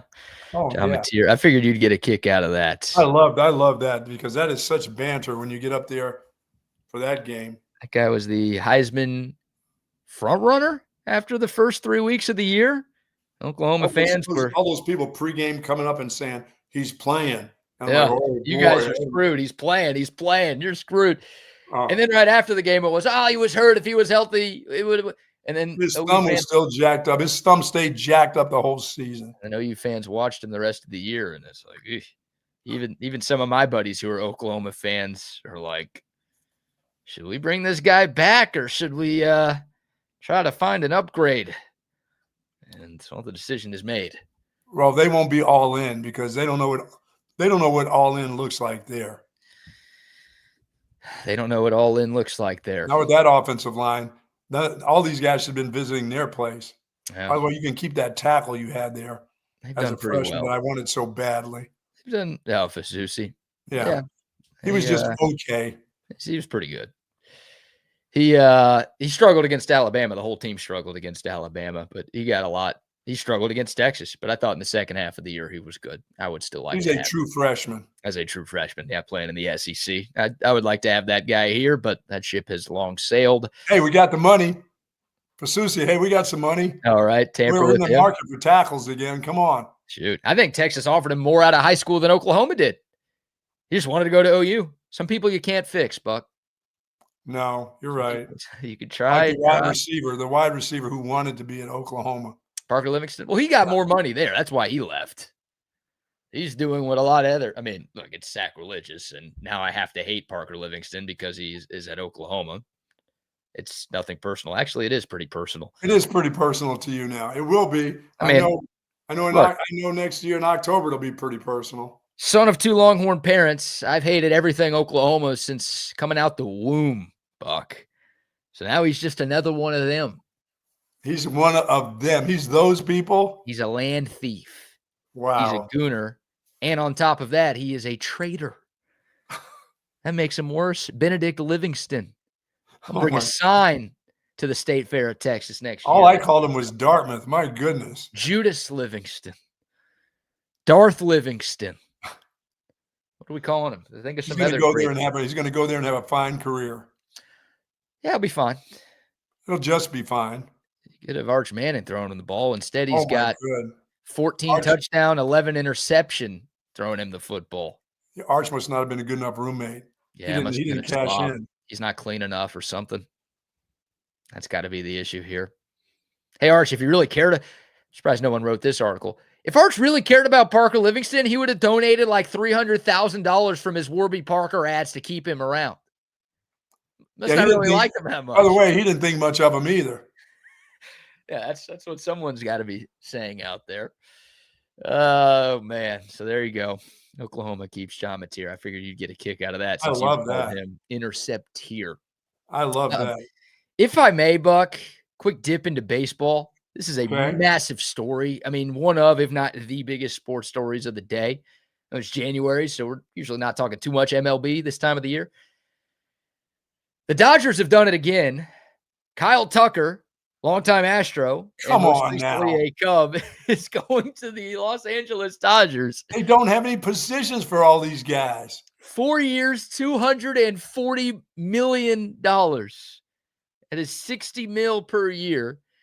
That is the second largest contract in terms of average annual value ever given out in the history of the sport, behind only Shohei Ohtani, also with the Dodgers. Play in 10 games a month. because they don't have a position. I mean, he's just, what in the hell are they going to do with all these guys? They must feel like Mookie's on his way out. Mookie Betts, but he's been playing the infield, right? Yeah, Mookie Betts has been an infielder, playing second base the last couple of years. Wow. The Dodgers, I mean, they've won the last 2 World Series, so they're already the best team in baseball, and they just added the best bats in free agency. It's insanity what they're doing. They need to be stopped. That guy with Ohtani batting, those two? Here's the projected lineup, or at least possible lineup for the Dodgers. I mean, Shohei Ohtani, Mookie Betts, Freddie Freeman, Will Smith, Kyle Tucker hitting 5th, Teoscar Hernandez, who's an all-star, hitting 6th, Max Muncy, great bat, former Baylor Bear, hitting 7th, Tommy Edman 8th, and Andy Pages hitting 9th. Wow. Dude, that is unfair. There's no salary cap in baseball, as everybody knows. There is a luxury tax, and the Dodgers are very comfortable paying whatever they need to pay to keep adding all of these players. They don't care. They'll pay it. No more Asian dudes coming in. Nobody from Japan. The Astros got an Asian guy a couple weeks ago. Well, yeah. Do the Dodgers have any Asians coming in? Probably. If they don't now, they will in the next 2 weeks. Before it's all said and done. I mean, they're probably not done. It's the freaking Dodgers here. It's insane. They already had the best lineup in the sport, and they just added, again, the best free agent bat. Who do they think they are? The Yankees? The who? The Yankees, when it comes to spending. Come on, man. Oh, the has-beens. No. That's what I'm calling your Yankees. 2009, the last time. You know, the Rangers have won a World Series. I'm so excited about spring ball for the Yankees. The Rangers have won a World Series more recently. The Astros have won 2 World Yankees Series got more their recently. spring ballpark back and kicking whoever the hell was playing games there. Get them out of there. It's all set for just the Yankees now again. It's all about the Dodgers, baby. They've won 2 straight. Where are your Yankees? I don't know. Are you going to live off of your World's Championship 8 years ago with the Rangers still? Since the Dodgers aren't a real team, they're superhuman. The last real Major League Baseball team to win a World Series, my Texas Rangers. Thank you. Oh, my God. Thank you very much. They've been to the playoffs since then? No, we don't have to worry about that. We don't have to worry about any of that. Good for the Astros, by the way, because they traded Kyle Tucker. Like, they were never going to pay him this amount of money. So they felt like they were going to lose him when he hit free agency. They traded him to the Cubs. They got Isaac Paredes. They got Cam Smith, who had a good rookie year. The Cubs are the team that got screwed because they traded some valuable pieces to get Tucker, thinking they could have him and, get a leg up to sign him long-term. Right. Instead, they had him for 1 year. He was great in the first half, but got hurt and was not great at all in the second half. And they end up losing him to the Dodgers because everybody loses everybody to the Dodgers these days. Those 2 left-handed, all those left-handed bats with Freeman and that dude. What are the World Series odds? Let's see. The Dodgers right now, I mean, they were already the favorites. They are now they're plus 220 to win the World Series. Oh, my God. In baseball? Put $100 down, you only get 220 if they win. That is crazy. Your Yankees, by the way, second best odds, plus 1,000. That is the gap between number 1 and number 2. Wow. Whoa. So congrats to King Tuck and congrats to Craig Way and the Dodgers fans. Everybody hates you. But good for you. Can we get a salary cap or salary floor or something, please? The hell is their salary? Yeah. They don't seem to care. This organization sold themselves to the devil. They got a lot of money to do it. They are good. It's worth selling yourself to the devil if you're going to win as much as they're winning. I think every fan base would sell their team to the devil. Dude, I'd sell Texas football to the devil if it meant we win back-to-back championships. You don't want to even get another tackle. You don't even want to give up a couple mil for another tackle. Only because I want to get 4 other guys instead. Don't worry about it. They got the money. I'll get them all. Why not get them all? They got the money. Hey, if they get Jordan Seaton, then I'm going to assume they're getting 3 more guys too. I'm like Tom on this. They got endless money. They got tons of money going around. TexasOneFund.com if you would like to support. They just wake another billionaire out of bed and say, "Hey, here's what we need for our football program." And the guy goes, "Can you call me up at least 9 o'clock in the morning? Now we got to get this done by 8:15. Okay, you got it. You got it. You got it. Oh, God. Yeah, we'll see. Expect some more news. Obviously, we got some yesterday with Texas in the portal, but there's Dude, gonna be more. if that tackle decides he wants to come, that is going to be – then somebody else is going to be leaving. You know that, right? People are going to be parting ways too. When is that over with? When is I'm out of here over with? Tonight, midnight. Ooh. Yep, midnight. So we could see another Longhorn export or two throughout the day. Obviously, it's not just Longhorns. We could see a bunch of other players. I mean, we saw a ton hit the portal yesterday. Like most people were like, this thing's almost done. Like everyone's already made up their mind. No, a bunch of great players from around the country, including Melvin Siani, the guy Texas signed. They announced their intentions to hit the portal yesterday. So more are coming. This is not everything's done. We don't have to worry about it anymore. This is oh no, throughout the day, agents are going to be putting in work. Yes, they are. Yeah, they are. They're on the phone right now, just calling all over. My guy wants to leave. Your guy really wants to leave the school that he's at. Oh, yeah, he'll leave. What do you got for him? Yeah, we just got an offer from this school and this coach for this much. What are you guys going to do? No, the guy who hasn't slept since he got to Louisiana is Lane Kiffin. That guy's been on the phone 24/7 making phone calls to kids. That guy's been sleeping with every co-ed on campus. What do you mean? Come on, man. Lane's not like that now. His ex-wife is coming with him again. She's moving there. Oh, his ex-wife is the reason why he's not sleeping with other people? No, he doesn't care. They're okay. They got a relationship that's a little bit different. That's a lot bit different. I don't say in this day and age, just a little bit different. I like it. I mean, it's because of the kids. They've got kids. They're both parenting the kids, and they're that's right. They think that's very important. Yeah. Who they bang doesn't matter. Oh no, I think it's great that they're banging people. You know, that's be my guest, whatever.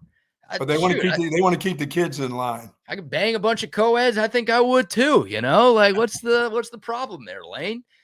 He's going to keep the kids in line. Yeah, he's doing a good job. I mean, they obviously LSU has money. They spent a lot of money to go get him. I mean, they spent a lot of money. Was this not the state a couple of years ago that the university couldn't afford the coach and they didn't have any money for a coach or a buyout? What they try to do is they do whatever they can to not pay their fired coach's buyout. Okay. Right? So I don't know the latest. I haven't looked at the Brian Kelly situation for a while, but we all know, like, after they let BK go, it was like, yeah, we're not paying you. We fired you for cause. It's like, what's the cause? Didn't win enough football games? That doesn't count as a cause. But they're trying to dig up dirt and smear his name. Oh, yeah. So where it's like, we don't need to pay the buyout. Why? Because we want to have more money to pay all of these players and this new coaching staff that we just brought in. So yeah, I did add some money. My daughter's an LSU grad, so I better. Well, thanks for you. You're the reason if we don't get all these great players, it's your fault. My daughter didn't have anything to do with that. She's a soccer player. Yeah, that's true. Scholarship? No scholarship. She was a scholarship, yeah. But I still had to pay money, so I put in some money into their coffer. There you go. Well, yeah, if Prince William Ellen goes to LSU, we know who to blame. Oh. What, 20 years ago, your daughter going to college at LSU is what did that right there. Oh, man. But, yeah, there's going to be a lot of portal news. And, again, because the deadline is tonight, the deadline to enter is tonight. But two things that we've said a bunch that are worth repeating. Number one, there's a 48-hour rule, so schools don't have to enter a player's name into the portal until, you've got 2 business days to do it. And number two, you don't have to decide where you're going by midnight tonight. I think that one's obvious, right? So there will be visits Saturday and Sunday. There will be more names trickle in on Saturday and Sunday. There will be visits next week. There could be visits 2, 3, 4 weeks down the road. After the national championship game. After the title game. Not everybody wants to stay in Indiana and Miami, and there's some pretty good players that are probably going to be bolting out of those places for more cash. Yeah, those guys will be in the portal too next week. So, keep it locked in. This is a busy time for Texas and Texas. Yeah, I've got a feeling that places like Oregon are about to really start keying in on some guys. If they got enough good players as it is, they may get some more after Monday. Yeah, I think you're right. I'm looking at the transfer portal rankings as of right now. 24/7 Sports still has Texas number 2 right behind LSU. I don't see Oregon very high on this list. Nice. So that means you might be right. They might be going after some more dudes. Oregon is 33rd right now. Only 7 portal commitments. They'll grab a couple dudes off the national championship winner and loser. You wonder why I think Jordan Seaton's going to end up there? There you go. Yeah, they haven't spent as much as Texas or other schools. Now they got a bunch of studs coming back, and obviously they had to pay those guys to do that. But yeah, Oregon a team to watch for a lot of these guys. That's right. Once again, they'll have to play Indiana somewhere down the line. Ole Miss 3, Penn State 4, Oklahoma State 5. By the way, for your dude, Penn State just got Iowa State doesn't have a team any longer. Well, the reason Penn State and Oklahoma State are as high as they are is because it's sheer quantity. Like Penn State has brought in 36 players. Oklahoma State has now added 49 players. Coaching changes, big roster turnover. The more you get, the more your portal ranking goes up. So the quality of guys oh my God, Oklahoma State didn't bring in a bunch of stars. They brought in some very good players. They did. Especially the guys going from UNT, right? Austin's own Drew Mestamaker. Hey, good enough for the Big 12. Yeah, the running back, Caleb Hawkins. I mean, those guys are really good players. Some of the higher rated guys in there. But yeah, you might hear Oklahoma State in the top 5 and be like, whoa, what? It's a lot of it has to do with the volume, the quantity over the quality. Yeah, and Coach Campbell thought that his guys are good enough to go to Penn State and play, compete in the Big Ten. We'll see. Well, they have lights there, right? Oh, Penn State, yes, they do. They do whiteouts. They do all kinds of fun little things. Oh, do they not have lights? They wear whites, so it's easier. No. They do lights and a whiteout. Okay, that brightens up the field. They got plenty going on there. That's good. But are those guys good enough to go jump into the Big Ten? Depending on what's Penn State's schedule look like from now? Have they got is Ohio State and Michigan both on there at the same time next year? Penn State does have a very favorable schedule next year because they do not play Ohio State or Oregon or Indiana. Wow. Ooh. What a gift. Penn State and Ohio State, they don't play every year. Is that not like a big enough rivalry to where they need to? I thought it was over the last couple of years. I thought. Too many damn teams in these conferences, man. You said they don't play Ohio State next year? I don't see them on the schedule. They played them back-to-back years. They played them like 10 years in a row. That's why I thought it was an every year thing. But no Indiana. Indiana should be on there because that used to be their cakewalk. No Indiana, no Oregon, no Ohio State. They have at Michigan. USC. They probably USC's on the schedule. At Washington, but you avoid the 3 best teams in the conference. That's because of the newbies coming in like Washington. They got to play UCLA. Is UCLA on that schedule? Probably. I already X'd out of it because I was too mad. That's insanity right there. Oh, my God. All right. Matt Campbell could have a very good first season in Happy Valley. That is a fortuitous schedule. Entire team coming there, yes. Yeah, and his entire Iowa State team, including his quarterback, going That's what somebody said yesterday, that it's easier if the coach has that many of his own players from the previous school. You're right. That does kind of make it easier when you're in those meetings talking about your offense and your defense. If 39, 40 players from your previous team show up. Does make it easier. Yep. And they have a lot. Iowa State, a lot of their kids did go to Penn State. He took a bunch of kids. Yeah, I'm okay with that. I'm okay with the players following the coach, and I'm okay with the coach trying to bring in some guys to establish a culture, right? Yeah. Those dudes already know what Matt Campbell's about and what he expects. Yes, they do. So that should help the transition be a little bit easier for them.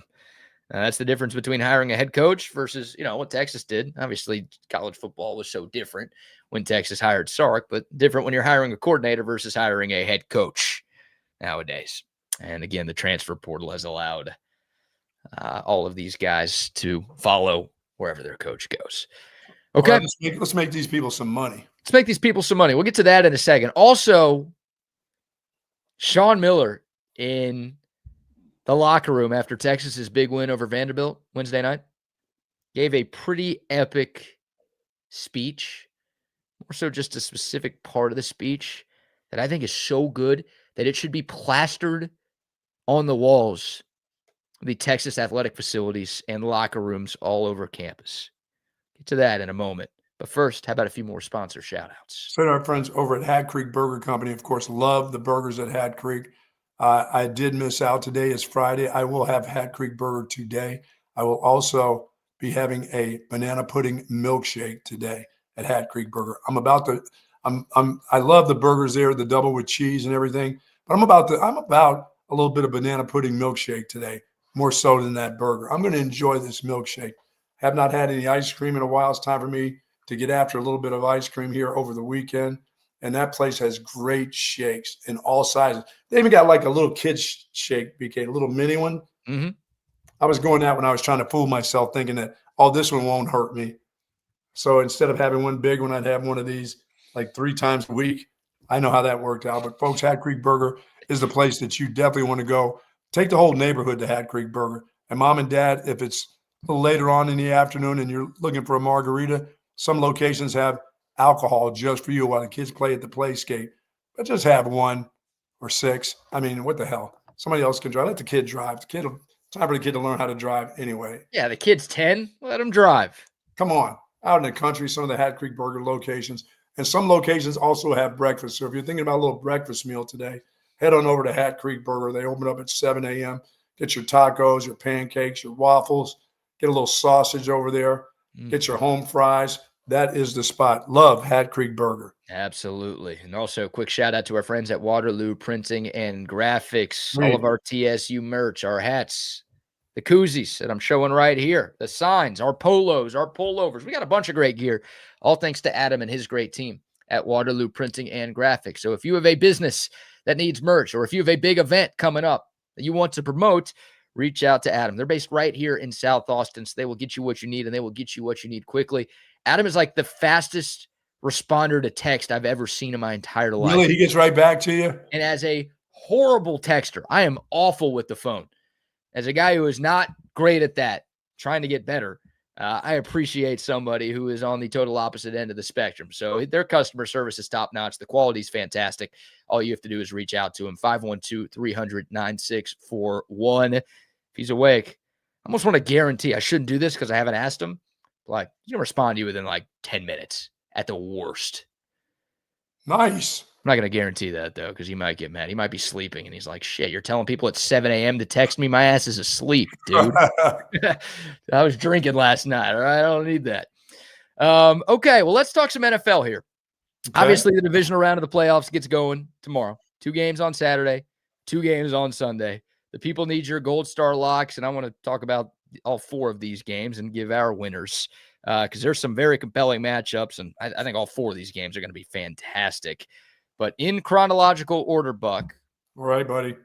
You've got Bills at Broncos tomorrow afternoon. Yeah, Denver for 50,000 unit play. I'd love for you to explain yourself on these here. Yes, I like Denver's defense right now. I think Denver's defense is going to give. I mean, and for the Bills, they got guys that are banged up. Yeah, their wide receiver core is kind of banged up. They got guys on the defensive line that have been banged up all season long. So I think Denver's got a good enough running game. But I like their young quarterback, the way he's playing. But I love their defense. Yeah, they are a good defense. And the Broncos obviously coming off the bye. They've got the home field in this one. These 2 teams met in the playoffs last year in Buffalo, and it was a blowout, 31-7. The Bills got the win during Wild Card weekend last year. Obviously, Denver is a different beast this they are. season. That'll be a fun one, though. Denver's only a 1.5-point favorite. So, folks high on Buffalo. A big win. When you get Josh Allen, that'll do it. Yeah, it's one of those things. It's like, do you side with the best player or do you side with the best team? Josh Allen's the best player in this football game. There's no doubt. Yeah, I just side with the best defense in this particular game with the pressure that this defense can put on them. I'm going with Buffalo. I'm calling the upset here. And I am worried about Buffalo's run defense. It is really bad. The Broncos don't have a total difference maker at running back, but they have enough there.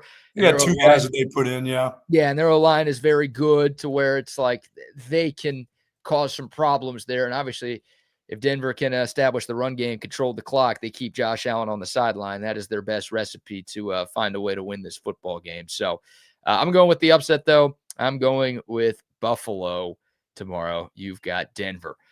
Tomorrow night, NFC, the 6 seed San Francisco, the 1 seed Seattle. 2 teams split the regular season matchups. Obviously, I think everybody remembers Week 18, the most recent game that Seattle has played. They went into San Francisco and beat the Niners to get the number 1 seed in the first round bye. Now, this matchup obviously is in the Pacific Northwest. Seahawks a 7-point favorite here, Buck. Yeah, I know. That's why I'm going to put 150,000 units on them. You don't ever take dogs. So No. I'm not too surprised. No, 150,000 units on Seattle. Yeah, I mean, the injuries eventually are going to, as well as their coaches coached that group up and kept them in it all year long. It's just this one with Kittle is going to hurt. Yeah. Well, they lost him early last week and still beat the Eagles on the road. Yeah, that's the scuffling Eagles at every game that they're in. They're scuffling between each other. This Seattle's defense is really, really good. Yeah, they shut down. That was 13-3 that game in San Francisco, Week 18. I mean, the Niners with George Kittle couldn't do anything on offense. I like this a 10 or more point win for Seattle. What about Sam Darnold was added to the injury report yesterday with an oblique issue. He says he's going to play, but apparently he's been limited in practice dealing with a little something.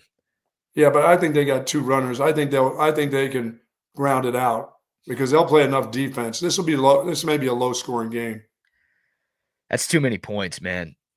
And I'm going to pick Seattle, but I think I'm going to be kicking myself. Like I like the San Francisco team. The question is, you're right. Can they've already overcome 50 injuries. Right.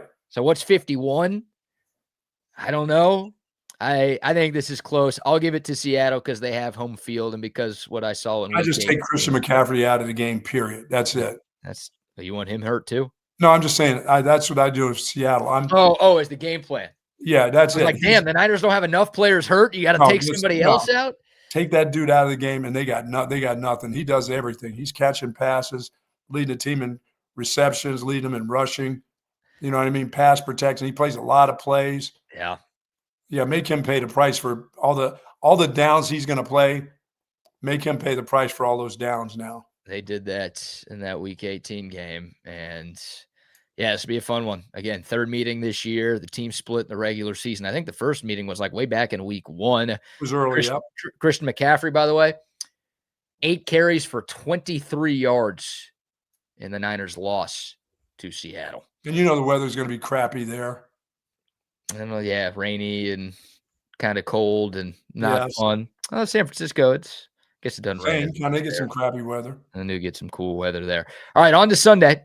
The Houston Texans, 0-6 in the divisional rounds.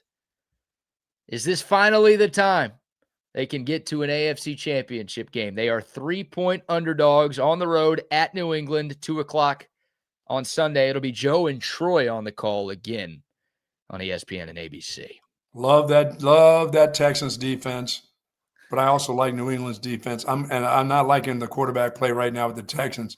If he just bobbles the snap this week, New England, they're looking for something good, BK. I know your team is looking for something good, but I'll take New England for 50,000 units. 50,000 units on the Pats -3, and I think Texas fans rejoice. Did you just say love that Texans defense to the theme of love that chicken from Popeyes? Yes, love that Texans defense. I do. I really do. So much. I'm like, no way he just said that. I just don't see their quarterback fumbling shotgun snaps. Well, he did not have a good game against the Chargers either. No.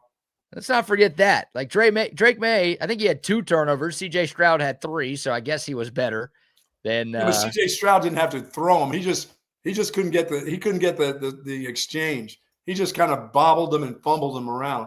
Maybe if he gets the exchange, maybe he's a different player. Hey, I am not arguing that CJ Stroud had a good game against. What do you do? Put him under center this week and let him drop back instead of snapping it to him? You just hope he plays the way he usually plays. He usually doesn't do that. But he's got wingo hands lately. All right. Hammer hands I lately. mean, every other snap is like, dude, that one just hit you in the hands. What are you doing? Yeah. They're not that off. They're just off to the right a little, off to the left a little, but they're not rolling back to you. They're actually hitting you in the hands. Right. Yeah. No, it was a bad game last week. No, he was looking for TJ Watt. His eyeballs were focused on that guy, coming at him the whole time. He wasn't paying attention to the fundamentals of the game for him. Right. And look, New England's got a great defense too. They're a better team than Pittsburgh. So this is going to be Yes. a much taller task for the Houston Texans to get this win. Yeah, but Drake May's not seen anything like this that he's going to see coming at him either. Right, exactly. A young quarterback playing against the best defense that he's seen all season. I'm taking Houston in this one, man. I'm riding with the Texans defense. I think they're too good. I think they're going to create a couple of takeaways. I don't think New England's going to be able to establish the run the way they were against the Chargers. And I'm banking on it's going to be tough because I don't think Nico Collins is going to play. He has not practiced the last 2 days down in H-Town. Nothing official yet, but suffered that concussion Monday night. Obviously a shorter week for the Texans having to play on Monday night. But the Texans beat the Niners in the regular season without Nico Collins. They were 2-0 without him during the regular season. So they've been here before. They can win. It's going to be cold there. They've got enough other weapons to where I think they'll be all right. Yes, it's going to be cold. It's going to be in the 20s there. It was cold in Pittsburgh on Monday, wasn't it? There was I think it was like 17, 18 degrees. Yeah. Nah, streets. Come on. The Texans are about doing things that they've never done. All right. They had never won a road playoff game. They got that monkey off their back. They've never won a divisional round game. They're going to get that monkey off their back. Everyone was talking about the Steelers' Monday night win streak and how it can't be broken. No, they broke that streak. They're going to break New England's hearts. And we don't have Brady doing the game. Good. You're not a Brady guy. No. I think he's gotten better, don't you? Well, he's gotten better. I think he's actually said less and gotten better. Less is more for Turkey Tom. Well, I think he tried too hard. Oh man, I do. I like Joe Buck and Troy. I like those guys. They're the real pros. That's your best. That's your best. That's why it's so great because the Texans had always been slotted with the Saturday afternoon wild card game, right, and usually like the worst crew for the second round too. And to get back to back Aikman and Buck, that's right. Nice. That's music to Texans fans' ears. By the way, on the Houston turnover thing, they had the best turnover margin in the league this year, and it wasn't just defense. They had the third most takeaways, so they weren't first in that.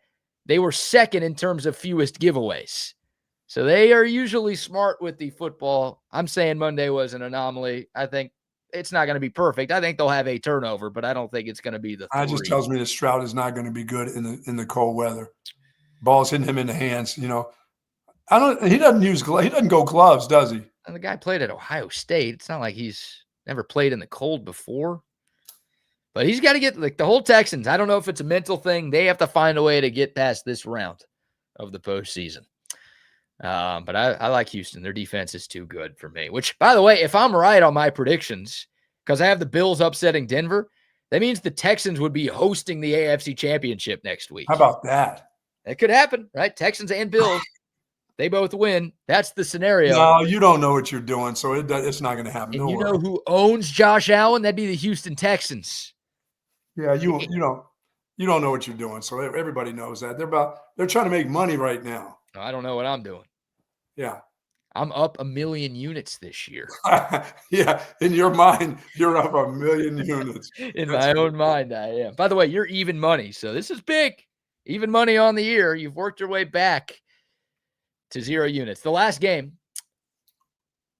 Oh, Sunday night. How was that? That's good stuff. Sound like Carrie? Is that the Bears? Da Bears at home against Da Rams. LA, the only road favorite this weekend. 3.5-point road favorites. What's up with the hook there? I do not make the rules, sir. Or the lines, for that matter. Any play for that one? No. No? I got no play on that game. Oh. No feel? The Bears still suck? If I was feeling anything, I'd feel it I would say Did you freeze?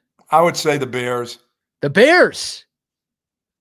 The Dogs. You never take the Dogs. Yeah, I would take the Dogs in that one. Man. Nobody can tackle the damn quarterback for the Bears. That guy's running around like Doug Flutie. I mean, he's going in and out and throwing the ball off of one leg. And they're throwing, and they hit the tight end on every play. Right. They hit more for the touchdowns, but the tight end in a drive, tight end catches 8 balls, but the wide receivers, the number 2, catches the touchdown passes. If this game was in Los Angeles, I would pick the Rams to win by double digits. I could possibly do that. By double digits, but it's not. This is going to be the coldest game I think Matthew Stafford has ever played in his entire life. He struggled in the cold in Carolina last week, by the way. Got off to that great start, and then the Rams had that long lull. Now, had the game-winning touchdown drive and the game-winning touchdown pass, so he found a way to win that game. But we're talking about a guy who grew up in Dallas, a guy who played his college ball at Georgia, and a guy who has played in domes for his entire NFL career. He has not been, statistically speaking, that great in cold weather situations. This is going to be colder than cold. You know what? I'll take 25,000 units on the Rams. Because the Bears still suck. Who am I kidding? What changed? They're not going to be able to take care of Nakua. Who's covering that dude anyway? What changed? Just when you just talked about it's going to be cold as hell, but they're going to be fine. They got their wide receivers. I'm hoping Adams doesn't pull a hammy in that cold. He hasn't totally come back from the hammy that he's had. But I like their tight end too, so I'm good. Matthew Stafford is 1-9 in cold, rainy, or snowy conditions since joining the Rams. 2-10. There you go. They move right along. Well, he's not going to win and lose. That would be 2-9. 2-9. You know what? Plus both teams are going to win. You can't pick both. I'm not giving you that. Hey, their little McVay, he's going to be all buffed up. He's going to be in short sleeves. I'm taking the Bears, man. And I'm going to be so mad at myself on Monday because the Bears suck. I don't think they're very good. But I don't trust them. Their running game has been nothing over. They've just been winning, and they haven't been able to run the ball with Swift over the last 4 weeks. I just don't trust Stafford in the cold. I don't trust the Rams in the cold. I know they won a cold weather game, but this is not 8-9 Carolina they get to play. They needed a touchdown in the last minute to be 8-9 Carolina. He's going to try to be so physical. He's going to try to be part fullback, part wide receiver, and he's going to get clocked in this cold weather hitting that turf. You're going with the 4 favorites with your plays. 50K on Denver, 50K on New England, 25K on the Rams, and then your big money, 150,000 on the Seattle Seahawks. Seattle. I'm going with all 4 dogs, and I have 3 of them outright. We are on opposite sides of every single one of these games. That's great. Not that we have our own wager. We might need our own wager on this or something. But you wait to the Super Bowl when you pick the dog in the Super Bowl. Can I pick the Chiefs again? No, they're not playing anymore. They've been at home. Oh my God, they have been at home. They have been at home. Should be a lot of fun. Can't wait. It's the best round of the NFL playoffs. It's my favorite NFL weekend of the year. It's going to be awesome, man. So where are you leaning Monday night already? Where are you leaning? You leaning Miami's way? No, well, that basketball school. Come on, that basketball school can't beat the Hurricanes. Oh, Monday. Oh, national championship game. They can't beat the U. Come on. You're leaning with the U? Huh? You, out of all people, are leaning with the U? No, hell no. That'll be you on Monday doing the U down. I'm not going U. I mean, I keep picking against Indiana, so I'm going to keep picking against Indiana at some point. No, I guess at some point I don't have to be right. If they can stop the 2 outside guys, if they can handle those guys, I like their tight end too. Kid number 37 for the U. Yeah. He's pretty good. He can help them out in the passing game, and they're going to have to double up on one of those outside rushers. They can't let those guys. And the thing about it is, if Miami blitzes and they're one-on-one with those wide receivers, they got a problem. So if they can get all the rush with the 4 up front guys, that could be a long night for Indiana. That can make it a tougher game. But if they handle those guys, I mean, I think if you're picking Miami, you're probably just overthinking it. And I'll be the one who's overthinking it.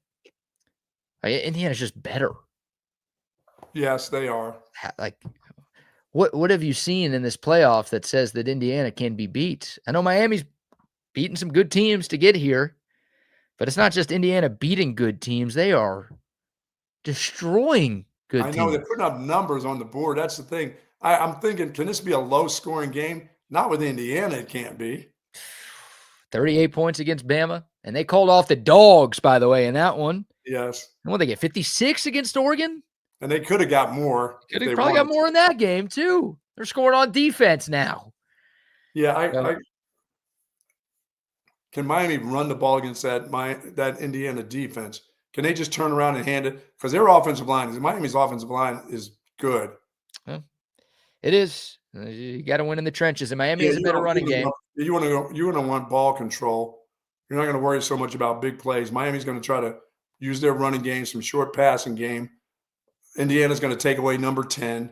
Yeah, they're going to say, we're not letting this little dude beat us. That's what Cristobal's all about, too. He wants to play that smash mouth style of football. Yes, he does. I think Kurt Cignetti, though, is also very comfortable. Yeah, and he's very good at the smash mouth football, too. So you're right. I mean, look, Miami has the best run game and the best offensive line, I think, of the three teams that they've gone up against, although Oregon's offensive line is pretty damn good. But Miami's run game, Mark Fletcher's a better running back than anyone Alabama or Oregon has. So we will see. But Indiana has two. They roll in two of those running backs. Dude, they're a wagon. They're a wagon right now. And, yeah, we'll get your gold star lock on Monday. Obviously, we'll talk a lot about that game on Monday because it is Monday night. But Indiana's good. That's why I'm picking Miami. That makes sense. That makes sense. That makes sense, yeah. Buck, you are familiar with the infamous yet so famous quote at the University of Texas, right? That is all over the walls in the athletic facilities, something that I think every Longhorn fan knows, right? The pride and winning tradition of the University of Texas shall not be entrusted to the weak or the timid. Yes. I don't want to get rid of that because it's awesome. It's a legendary line. Line. Better? I found something pretty damn good. Sean Miller gave us something pretty damn good. And I think it may appeal to the kids perhaps a little bit more than, was it Bill Little who had that quote first? May have been, it may have been Bronco Bill, yes. Sean Miller in the locker room after Texas's win over Vanderbilt on Wednesday night. Of course, the Horns handing the Doors their first loss of the season, pulling off a top 10 upset. This was posted to the Texas basketball Twitter account by Texas basketball. He gave like a minute. It's a minute and a half video. We're not playing the whole thing. There's something that Sean Miller said when addressing his guys that I thought was pretty damn cool. Enjoy this. Be responsible tonight. Show up like you expect to win. This is the University of Texas. We're not f***ing around here, okay? We're not effing around.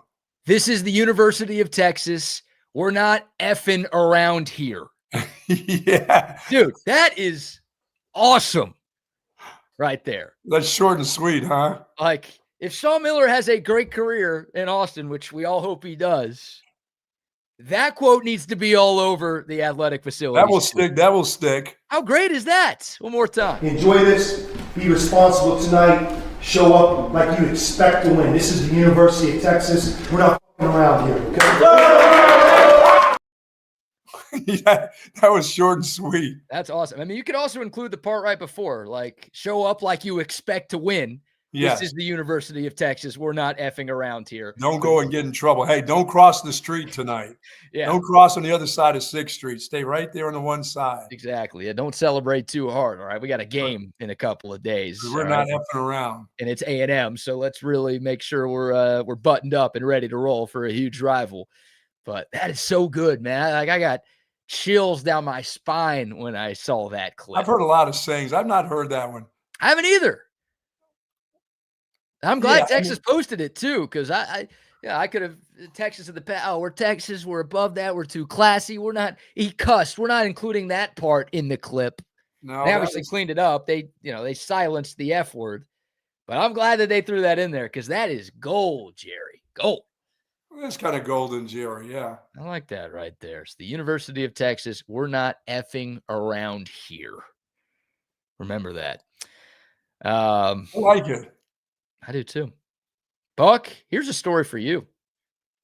Did you hear about this?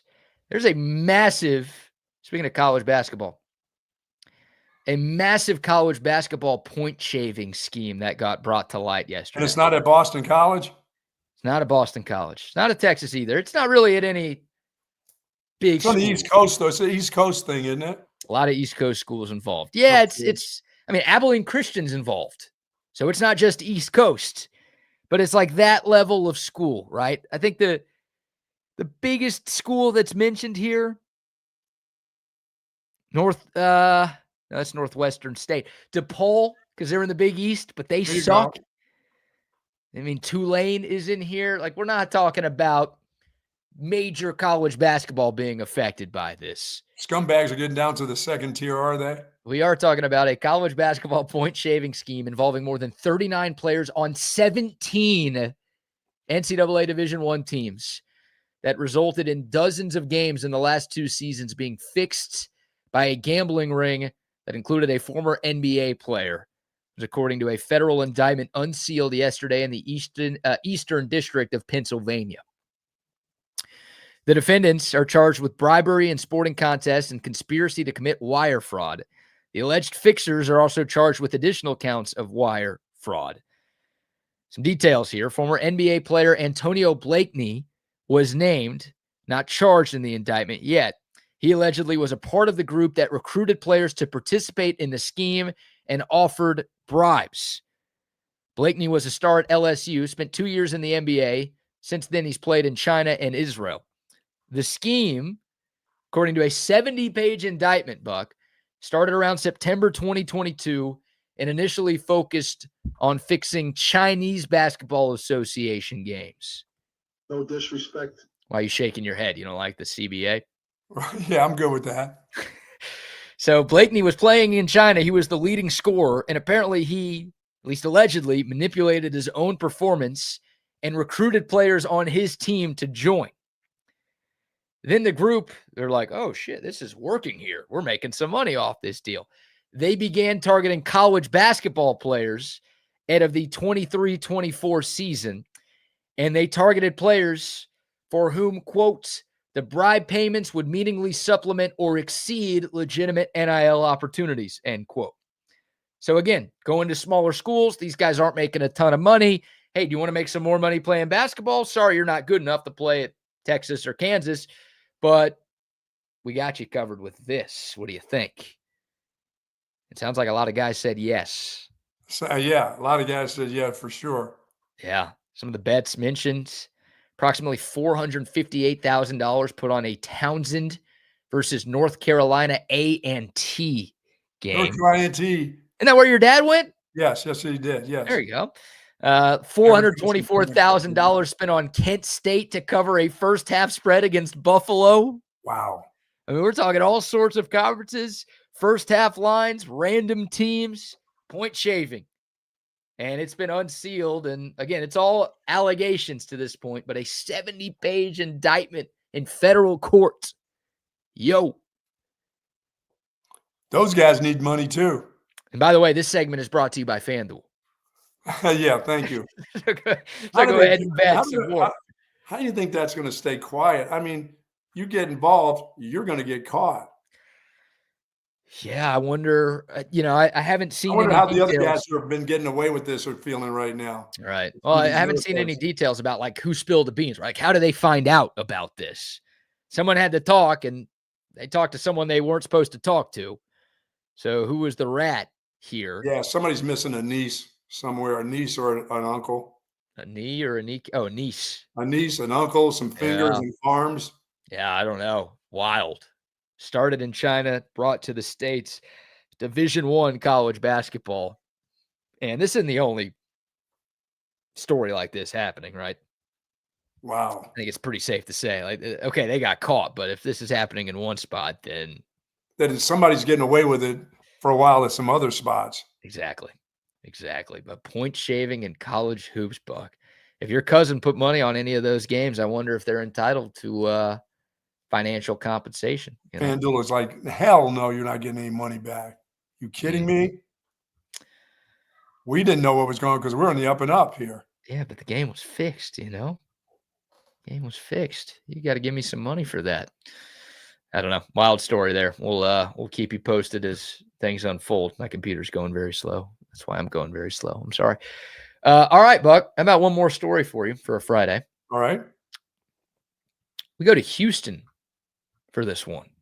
The spring area of Houston man, a Houston man involved? Houston woman involved. Oh. As a matter of fact, you know what? I'll do a little screen share of this Houston woman.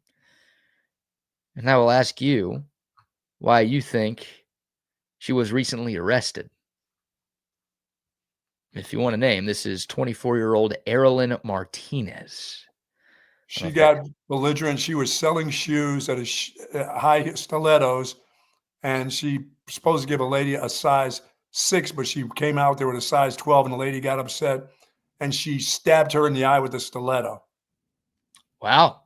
So she was selling shoes, working at Foot Locker or something. I don't know if they have. No, she's working at legit Macy's or something like that. All right. Department store, shoes lady. Yeah. And a customer asked for a size 6. She brought out a size 12 and got mad. And the lady got mad, and they got into a beef, and that girl right there took the stiletto and jammed it right in the middle of her forehead. All right. I see Double R in the waiting room, so we'll get Rodney's thoughts. Any guesses, sir? Again, the spring area of Houston, 24-year-old Erilyn Martinez is her name. She was recently arrested. Would you care to guess on what crime she is accused of committing? I think, like that guy in Kyle, I think she stole some briskets and was selling them on the side, selling them on the black market. Got to be what it was. I forgot about that story. Oh, God. Pretty funny one. Well, we are 0 for 2, gentlemen. Unfortunately, neither of y'all guessed this correctly. Erilyn Martinez was arrested at a 24-hour fitness. What did she do? She threw a 25-pound weight at another woman. Ooh. That could hurt. Were they having a workout challenge or something? You're right. Fair question. Apparently, Erilyn Martinez was skeptical that her boyfriend was involved in a romantic relationship with this other woman. So that's why she was mad. She thought her boyfriend was either cheating on her or was seeing somebody on the side, or maybe she was the side piece, but it feels like a romantic rival is what was happening here. Hell, she don't look like too many dudes are leaving her. And before, well, how about this quote? Maybe this will change your mind on that sentiment. Before she, threw a 25-pound weight at another woman, allegedly, she reportedly yelled, quote, "Bitch, I'm going to drop this 25-pound plate on you." End quote. Yeah. Before doing it. Yeah, she would get you if she knew you were messing around, she'd get you in your sleep. Yeah. Yeah. If she was serious, she'd have waited till he got home.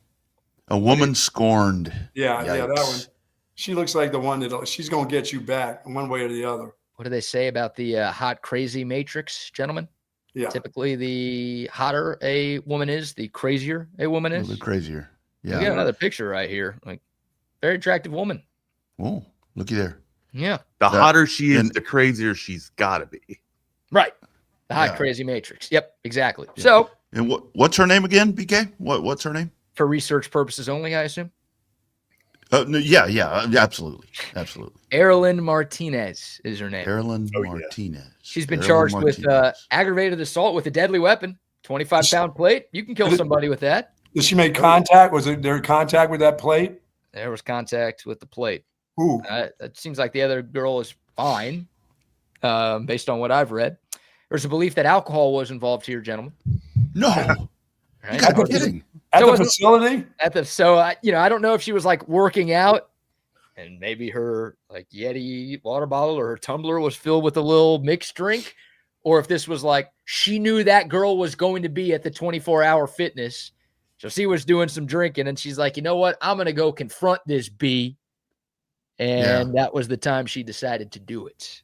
12-ounce curls out in the car.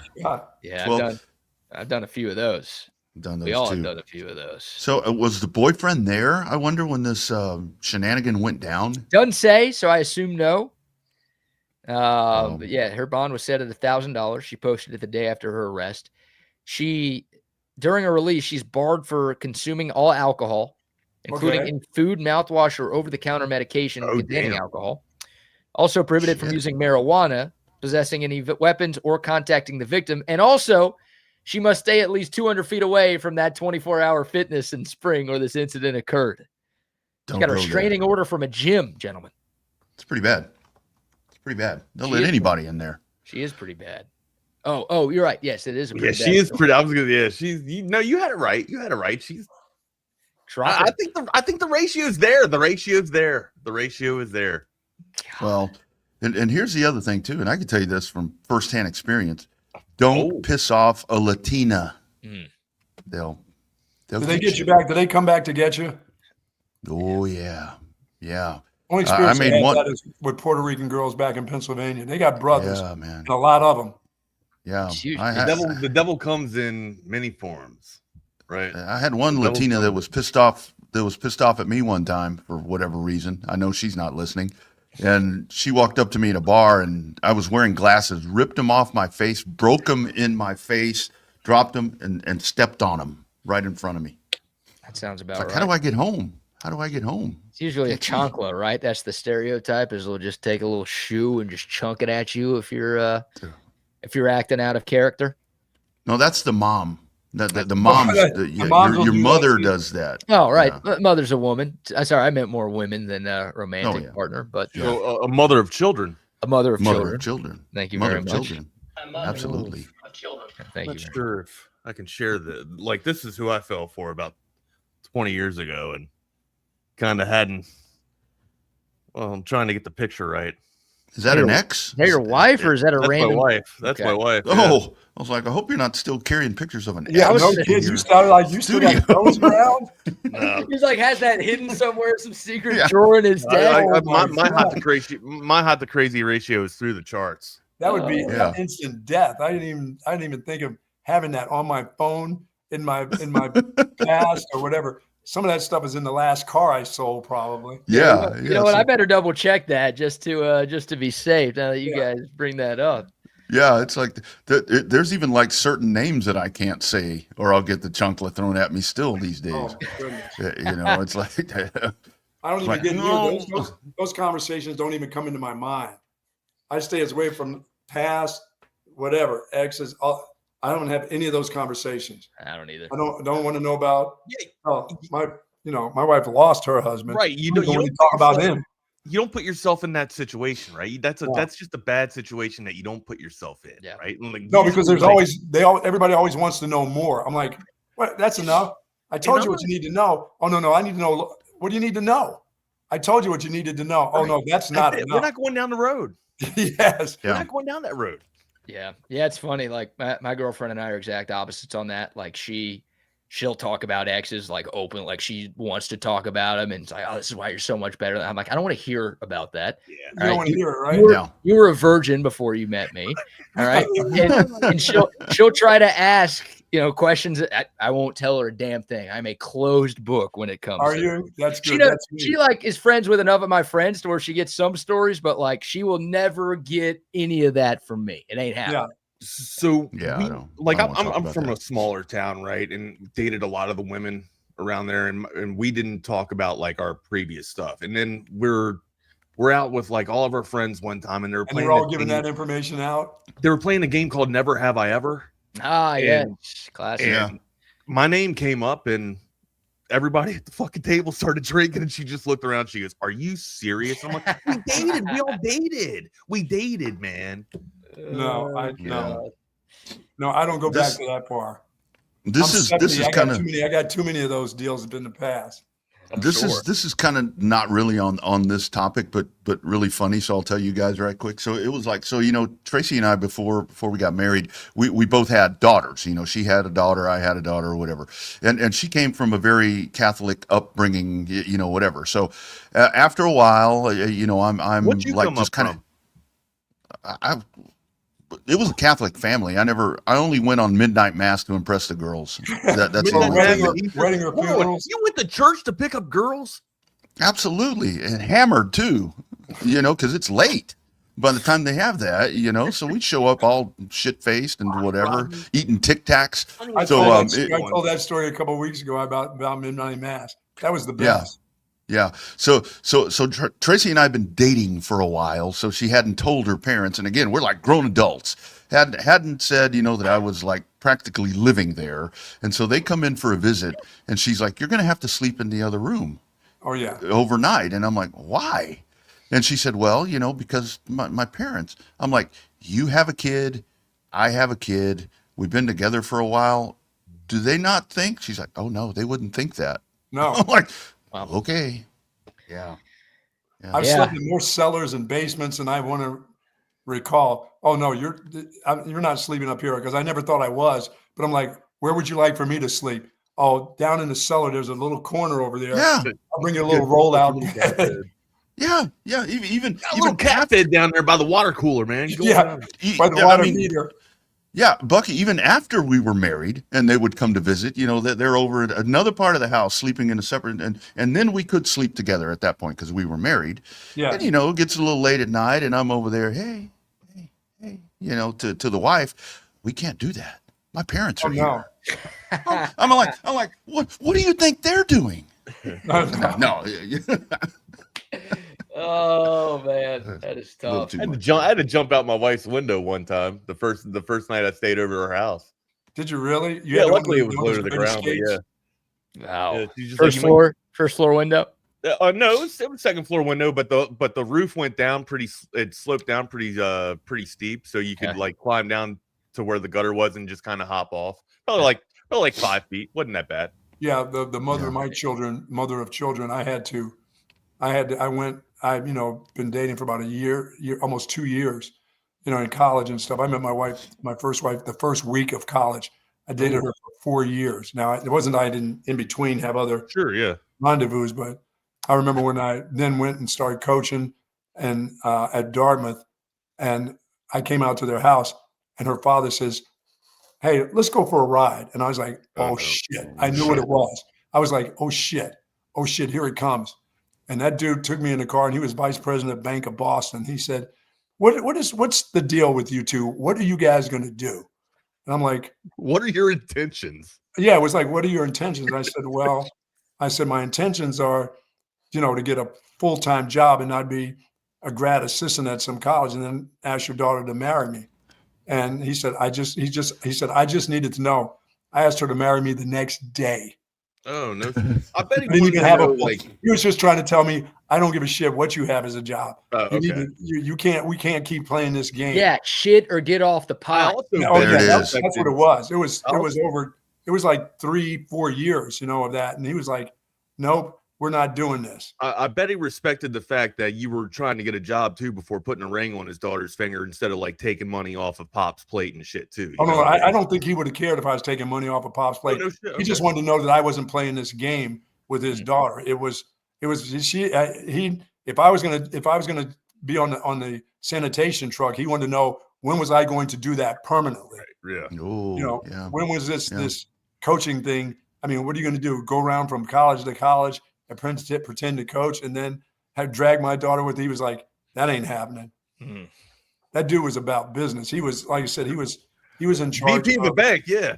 He was the VP of the Bank of Boston. He was the guy who was sent to Iran when we had the Iran Contra affair, where the United States had all their money in Iran.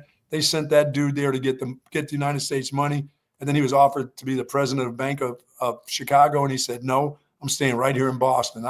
He was one of those dudes not to be played with. He was. So what was he like a negotiator of the bit? Yeah, he got the money back in the United States. He was not able.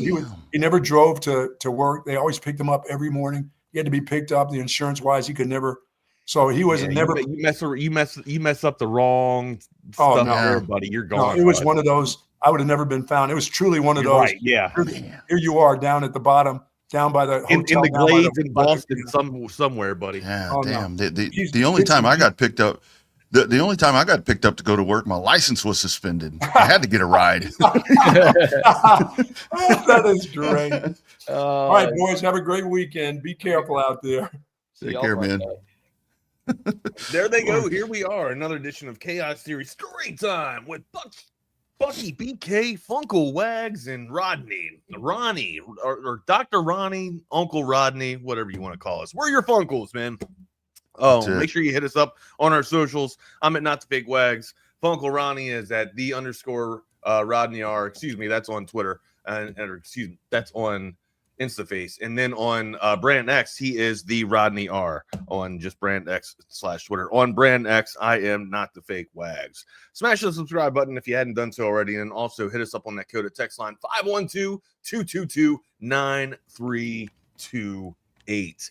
Good morning, fam. What's going on? Make sure you have those questions wired up for us. Did we get our tackle? We'll talk a little bit about that in just a second here when we touch on the 40.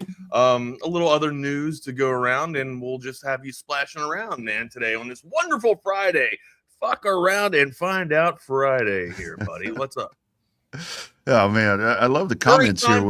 Furry Time Friday. Yeah, Furry Time Friday. But that really is a good point to where it's like you don't need to rehash old like with the wife or the girlfriend. The past is the past, right? You know, it's like there are things that I think that like I don't even like thinking about it, right? Like yeah,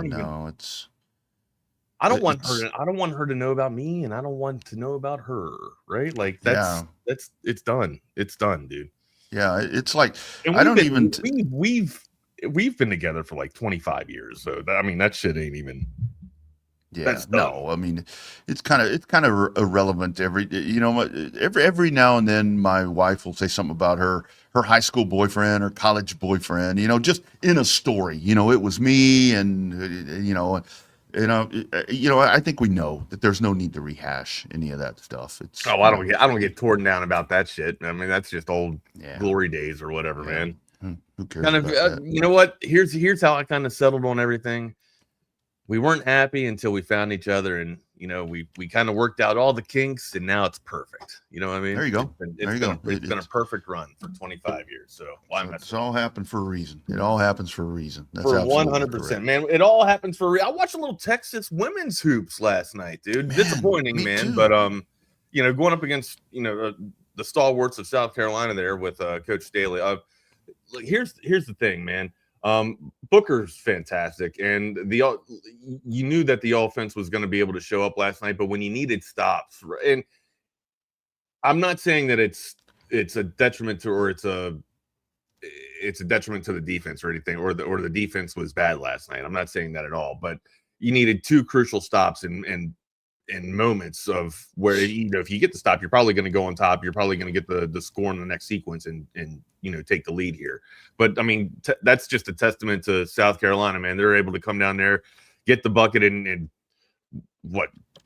two crucial moments. When Texas needed the stops, they just weren't able to come up with it. Just kept trading back and forth, and then putting South Carolina on the line, and then South Carolina able to hit the charity stripes or charity baskets, and then just wasn't able to get the last final stop in order to take the lead there over South Carolina. Dropped a hard one last night over there, but look, man, these will be two of the final four.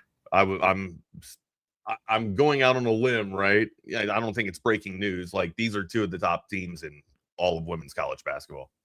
Yeah, it was a rougher night. They were mistakes. I mean, mistakes. They did struggle a little bit from the free throw line, so you can kind of go back and look at that. But I heard Vic Schaefer talking about this after the LSU game with scheduling. Again, you play who you play, and you play them in the order that you get them. But looking at Texas drops 2 in a row right here. This has been a hell of a little stretch here with LSU and Kim Mulkey and now Dawn Staley in South Carolina. So you get past that and I kind of like this, honestly, that they played these two teams back to back early in the conference schedule, because what's that going to do? It's going to make you better. For sure. Yeah, it's going to make you better.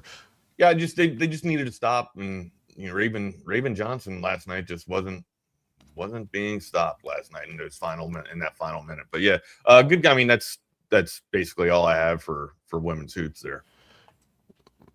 Hey, I'm impressed you even brought it up. I'm like, there wasn't much on. So look, dude, funny, we're talking about our wives, right? Funny thing last night. Not much on. I mean, there's some hockey. Caps lost to San Jose. Hey, how about Las Vegas with the comeback? I did catch the end of that. Vegas. Oh my God, Jack Eichel. My goodness, man. Eichel giving Stone, putting on a platter for Stone. 2 nights ago for the overtime win, and then Jack Ike. Do you call that turnabout fair play? If no, I think so. The other team, that would be if Yeah. But yeah, returning the favor, right? Giving back the favor. Matt Stone or last night finding Jack Eichel in the overtime winner. And look, Toronto's for real. I think Toronto's going to be there, in the East towards the end of this bad boy. I mean, they were a top team last year. They're going to be a top team this year as well. We're halfway through the season, man. Toronto's going to be at the tops of this thing when it's all said and done with. But yeah, I mean, to see Vegas just come roaring back last night, man, it's classic Vegas. I caught the end of it. Yeah. Just when you think they don't have anything left in their skates, their forecheck gets turned on and the aggression gets turned up, and all of a sudden there's turnovers in neutral zone, and here come the fucking Vegas Knights, man. And that's 6 in a row for them, right? I think that's like 5 or 6 in a row for Vegas. So I'm not sure. Yeah. Hey, you bet, Jay. Jay. We're going to talk about the ladies on this program. Absolutely. We got to prop the ladies up to keep us in front, right? And usually, my wife, you guys know this, my wife's she's the one that keeps the storms at bay, man. And it's a chaotic mess here, and she keeps everything going. I see some of the comments too. Keep my wife off. Hey, look, man, I outkicked my coverage. I don't know what to tell you. I was 20 years ago. I might not look the way I do now, but 20 years ago, man, I was fucking rocking and rolling, guys. Yeah, I don't even think y'all know. Like 12% body fat, if that. I was a brick shit house. But anyways, last night she's just like, hey, there's no football on, and I said, shit, she's on point. She's Flag starts taking off his shirt. He's over here getting ready. Like he's like I thought it was going to be like that. That's not what it was. My son was home. She's just like, hey, you want to start watching some? You sound like my wife. There's kids in the house. So anyway, we're sitting here, getting ready to watch a movie or whatever, and I'm just like, man, like, hopefully we can put something on that I'm going to get into, and here we go, putting some of I don't even know what the hell the movie was. I think it was called Industry or some shit like crime that. Movies, those kind of things. It's kind of like crime and stuff like that, but it's suspense thrillers. And I'm sitting here like 30 minutes into the damn movie, and I'm just like, you're like, can I know there's no football on, but I can't. I'm just not into this. She goes, what are you gonna do? And I'm gonna go watch women's basketball. And she goes, are you serious? Like, yeah, that's I kicked my ass out of bed and went and watched the Horns versus South Carolina last night. Well, I told a coworker that I'm here with in Tulsa. I said, I got to get back to the hotel. Because I told him like the night before, I said, I got to get back. I got to cover, the Texas game. I got to get up and talk about that shit. So I got to know what's going on. And I said that last night. I said, I got to go back and at least tune in to the Texas women's basketball game. He's like, you're a pervert. I said, no, seriously, I need to pay attention to what's going on to that game. But we are kind of, last night was that to where, but and then the hockey was late. It's kind of reminded me, it's like we're starting to get into that lull, right? We're starting to come to the I guess the junction or the crossroads where football starts to slow down a little bit, and then all the other sports, the other three, start to come rising back up, baby. Tuning into baseball news, I'm not sure if I'm even going to watch Major League Baseball next year. It's like, why, right? It's why. Stiff, yes, absolutely. So the Volts are coming. The only complaint that I have about the Volts coming is I really like the young lady that was the pitcher for OU. I can't think of her name, man. Her name escapes me. Wears the glasses all the time. Really good pitcher. I mean, absolutely amazing pitcher. She was on the Volts last year. She's moved on. But yeah, the Volts. So Dell Diamond will now host the Volts there in the softball league. So that's pretty cool. That is pretty cool for them. But yeah, baseball. And the one thing that I gathered. The one thing we know in baseball, and I'm not going to bitch. I'm not going to bitch too much about this. All right. One thing we know in baseball is that the Dodgers are going to pay for their roster, and they're going to pay for an all-star team. All right. 4 more years, or I guess I shouldn't say 4 more years. $240 more million is going to ink up another National League All-Star. Kyle Tucker, if you didn't see the news, Kyle Tucker signed a 4-year contract for $240 million to sign with the LA Dodgers. Yeah. They are effing loaded. And if I'm bitching because I know there's FU money in baseball, and if you have it, you can spend it, right? There's no cap. Okay. Small market teams, mid-market teams can never, ever compete with this type of bullshit. All right. And you want to sit there and organize a roster made of all-star talent. Like it breaks the league. I don't know if this is maybe they're trying to do this to get a cap in baseball or to do something, put a fix on this damn thing. But ultimately, like, you know me, I'm not a fan of restrictions. I don't agree with them. If you have it, you should be able to spend it. But still, I feel like this is a detriment to baseball. If you want to go watch an all-star game, you know, wait until the middle of the season. Watch the Dodgers. Go watch the damn all-star game. Well, and that's the thing. I mean, you look at the money between. Like, seeing this news, it just absolutely sucks. If you're a Dodgers fan, you're just like, oh yeah, baby, of course, come on, here we go. But the money with Ohtani, Betts, Yamamoto, Snell, Freeman, Smith, Glasnow, and now Kyle Tucker. I mean, that they're able to sign this guy. The one thing that I'm absolutely positive about Major League. He signed, is he not? It's done. It's done. Yeah. I just heard from Hassan that he signed. Yeah, it's done. The one thing that I'm positive about for Major League Baseball is there's going to be a lockout in 2027. And the thing that concerns me the most about that is I don't know how long that's going to last. Because for them to figure this out, I think if you really enjoy watching baseball, which a lot of us do, I mean, I love baseball, but MLB, enjoy 2026 because it's going to come to a pause in 2027, and I don't know how long that's going to last for them to work this shit out. Because, I mean, when you have a team that can go in there and just I mean, the Yankees aren't even relevant in some of this shit right now, right? And you've got to figure out a way just for the competitiveness of this. I mean, and like you're talking about with the mid-majors, it's not even close right now with what the Dodgers are doing. And I think last night, that's just or yesterday, that's just the last straw right here. Lockout coming. What's the outfield right now? Mookie Betts.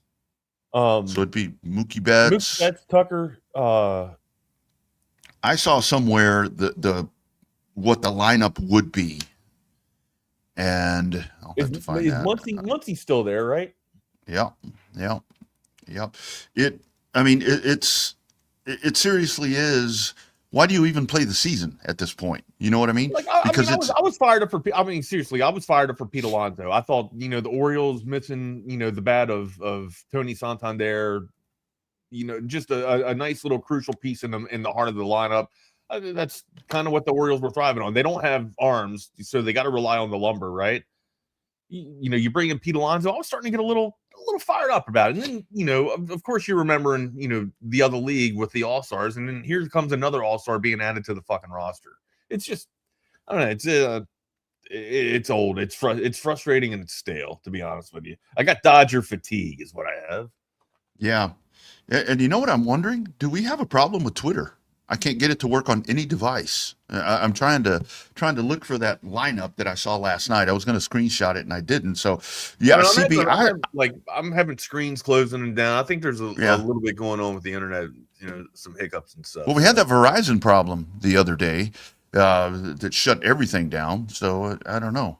Hey, how do you? I was saying Teoscar Hernandez. Teoscar Hernandez. Outfield there too. Yeah. So forgot about him too. Jesus. So I truly think, CB, where you could be looking at in 2027 that you don't have a World Series, and that may be a little far fetched at this point to even go down there. Yeah, I think that's a bit extreme, but the gap is this far apart. I mean, I don't know how this is going to get resolved in a fair manner for everybody, because the haves, the ones that have the cold hard cash, I mean, they're going to be set in their way. It's set in their perspective of how you do this, and then the others that are being left out. I mean, I was excited when the Astros got the pitcher the other day, but it looks like a pretty stout lineup in the rotation for Houston, making that better. But how do you compete with this?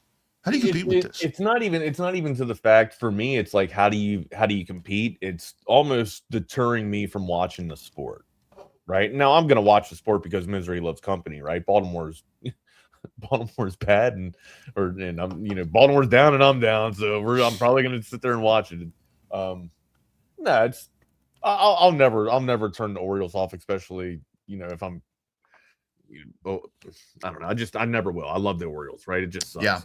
Even if I'm bitching about the Dodgers, it's just again, I think I feel basically how everybody else feels from that's reading the news this morning about Kyle Tucker becoming a Dodger. It's just like, are you effing kidding me? Like, when's it stop? When do we get a little bit of reprieve? When does a commissioner? I say that, but then again, I got to walk that back. I like commissioners staying out of the owner's box, man. Let the owners, have their team and orchestrate their team the way that they can field it and, pay for it. But yeah, I agree with you guys. There's something got to be done with the deferred money, because if the way that it's issued, you can just spend anything how you want and just put it off the next year, or put contracts off and stagger them. And if that's the way, then shit, man, there's never going to be it's almost like having Pandora's box busted wide open for the NCAA, right? Like, how do you contain this thing? How do you put a lid on this thing, man? And slippery slope, very slippery slope. And I think not having a World Series is a bit extreme, but ultimately, like, if there's no competition, it could lead to that. It really could. Like, it really could. Like, that is absolutely extreme, but it could lead to that. And I think, it's like, maybe if I was a Dodgers fan, I'd be more jazzed up about this, to where the story's going to be, can they break the single season win record? Right. Yeah. So that's the point. Like, that's what you're looking at if you're a Dodger, right? Like, how can we get better? Like, what can we do to beat records here? Major League, what can we do to shatter Major League records? Can we get everybody in our lineup hitting over 300? Yeah. And see, that's where, say what you want to say about the NBA, but we can talk about how dominant the Thunder are right now. But the thing is, the Thunder, they're in the West. So they can be beat. Like, the NBA's got bullshit, like, I'll say it, pussy calls. Like, it is tough to watch the NBA at times because of everybody just lobbying for a foul, or if somebody gets brushed or blown in their ear or whispered sweet nothings in their ear, it's a foul, right? And it's just the inconsistency of the officiating in the NBA makes it tough to watch. However, there's parity. For me, it feels like there's parity within the West, right? It's absolutely there's some decent basketball in the West to watch, right? There's some good competition there. In baseball, there's one team, or maybe there's three teams. There are three teams in my eyes. And now I know that doesn't kind of compute like that, because wild card teams are able to make a run at this thing. And just to me, ultimately, at the end of it, if you have a roster that's over $500 million, they're probably going to win. That's all I'm saying. And the bad thing about it is that the Dodgers are so put together when it comes to the bench staff, when it comes to the pitching coaches, when it comes to when it comes to their staff, they're just so put together to where the AL will still be entertaining, because you have the teams, you have New York and Boston that have all of it, but they find ways to not be able to utilize what they have. And then I think we'll have another great. What are you talking about? They find ways.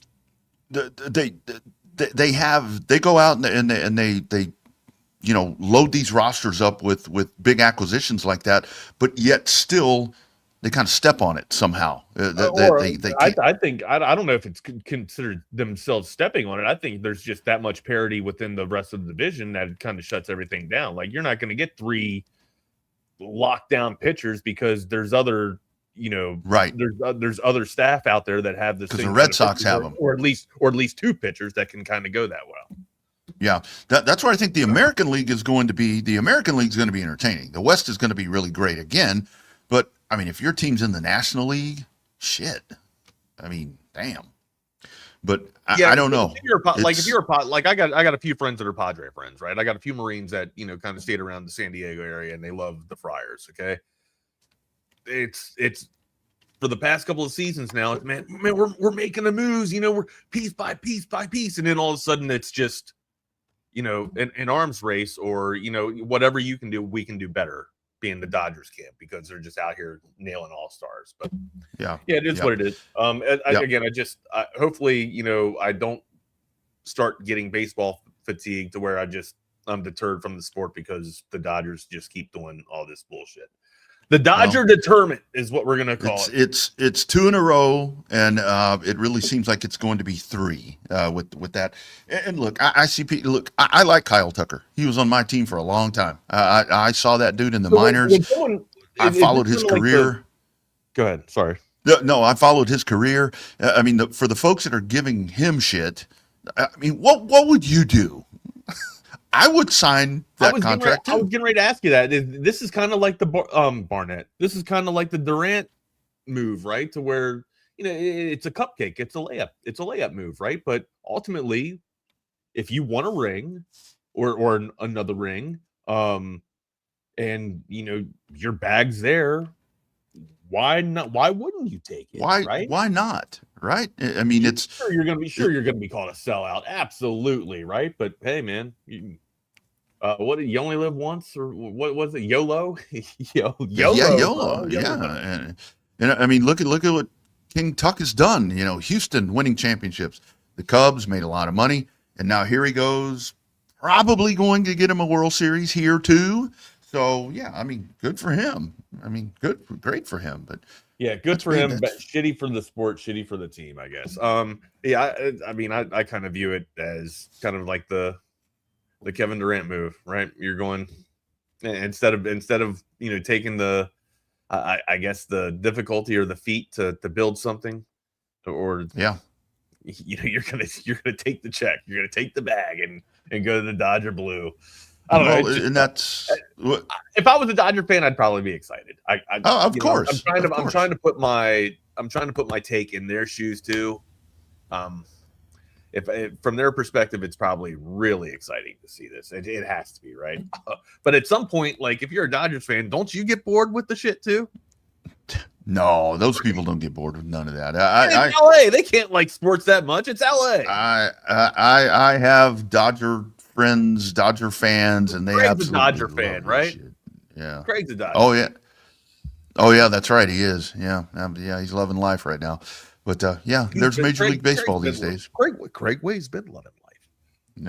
Yeah, absolutely. You know who else is loving life? Our friend Hecht Law Firm. Ryan Hurricane Hecht at the Hecht Law Firm loves life, and I don't think he's a Dodgers fan, though. But why don't you call him up and ask him? The number 512-938-8929. Ask him if he's a Dodgers fan. He'll probably tell you, hell no, I'm not. I'm rocking that burnt orange suit. So I'm either a Houston fan or a Texan fan.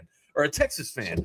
Anyways, he's not just a lawyer, though. He's not just a baseball fan. He's a Longhorn through and through. And he brings that same fire and pride to the courtroom as well. If you're injured in a car accident or you got any type of personal injury at all, just give Ryan a call. 512-938-8929 is that number that I've been telling you about. That lottery number again, 512-938-8929. Again, you can email Ryan at hechtlawfirm.com. He is aggressive in the courtroom, compassionate with his clients. He knows what you're going through, and he's going to fight like hell to make it right. He's Austin-based, Texas proud, supporting the local sports, the local businesses, the local families, and you when you call him today. Friend of the show, fighter for the people. Don't let insurance companies push you around. Let Hurricane Hecht blow the case wide open. Again, that number, 512-938-8929. Email Ryan at hechtlawfirm.com. That's Ryan at HECHT lawfirm.com. Tell them the crew from TSU sent you. That's right. 2 numbers I want to throw at you: 42 and 86, 42 acres of beautiful new and pre-owned car, trucks, and SUVs, 86 service bays for the service after the sale. It is Covert BK, friends. I don't have to worry about shopping for mechanics to make sure it's done and done right. I come up here, I'm in, I'm out. They give me a loaner sometimes, and it's hassle-free. If you have any questions, they'll go ahead and help you out and educate you. They're not just here just to sell you a vehicle. They're here to build a relationship. They treat you like family, and then they make the experience what you want it to be, not what they want it to be. Covert, born and raised in Austin, where you are always treated like family. Thank you, Hayden. Thank you, Dan. It is Covert BK, the Covert family of dealerships, the Covert Auto Group. CovertBK.com. Check them out today. Go see them at that beautiful dealership. Audio, visual consultations.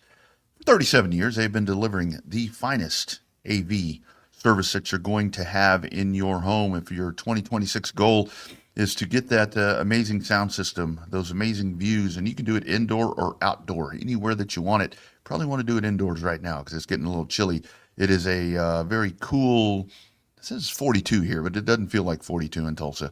Going to be 16 degrees tomorrow morning when I wake up. I know back home it's going to be extremely cold, so looking forward to getting back home to the cold, by the way.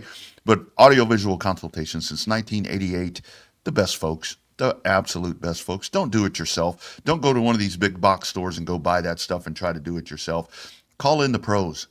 Wires hanging around, all of this stuff. The first time Tom walked into my house and I had what I thought was a bigger TV hanging on my wall, he took a look there, but very, very kind as Tom always is with his customers. He's like, we can fix that. We can do something better. And they absolutely have.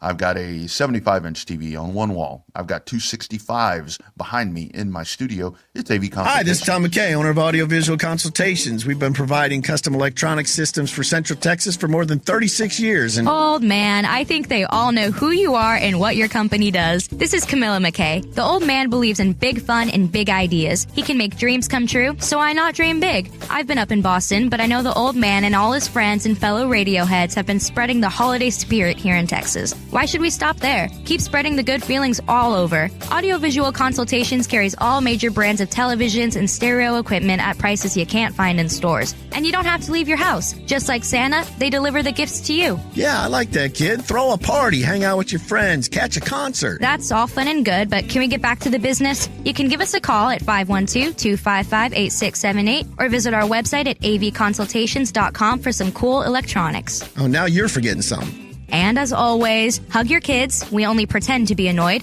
Watch some games with your friends and make love to whoever the hell you want.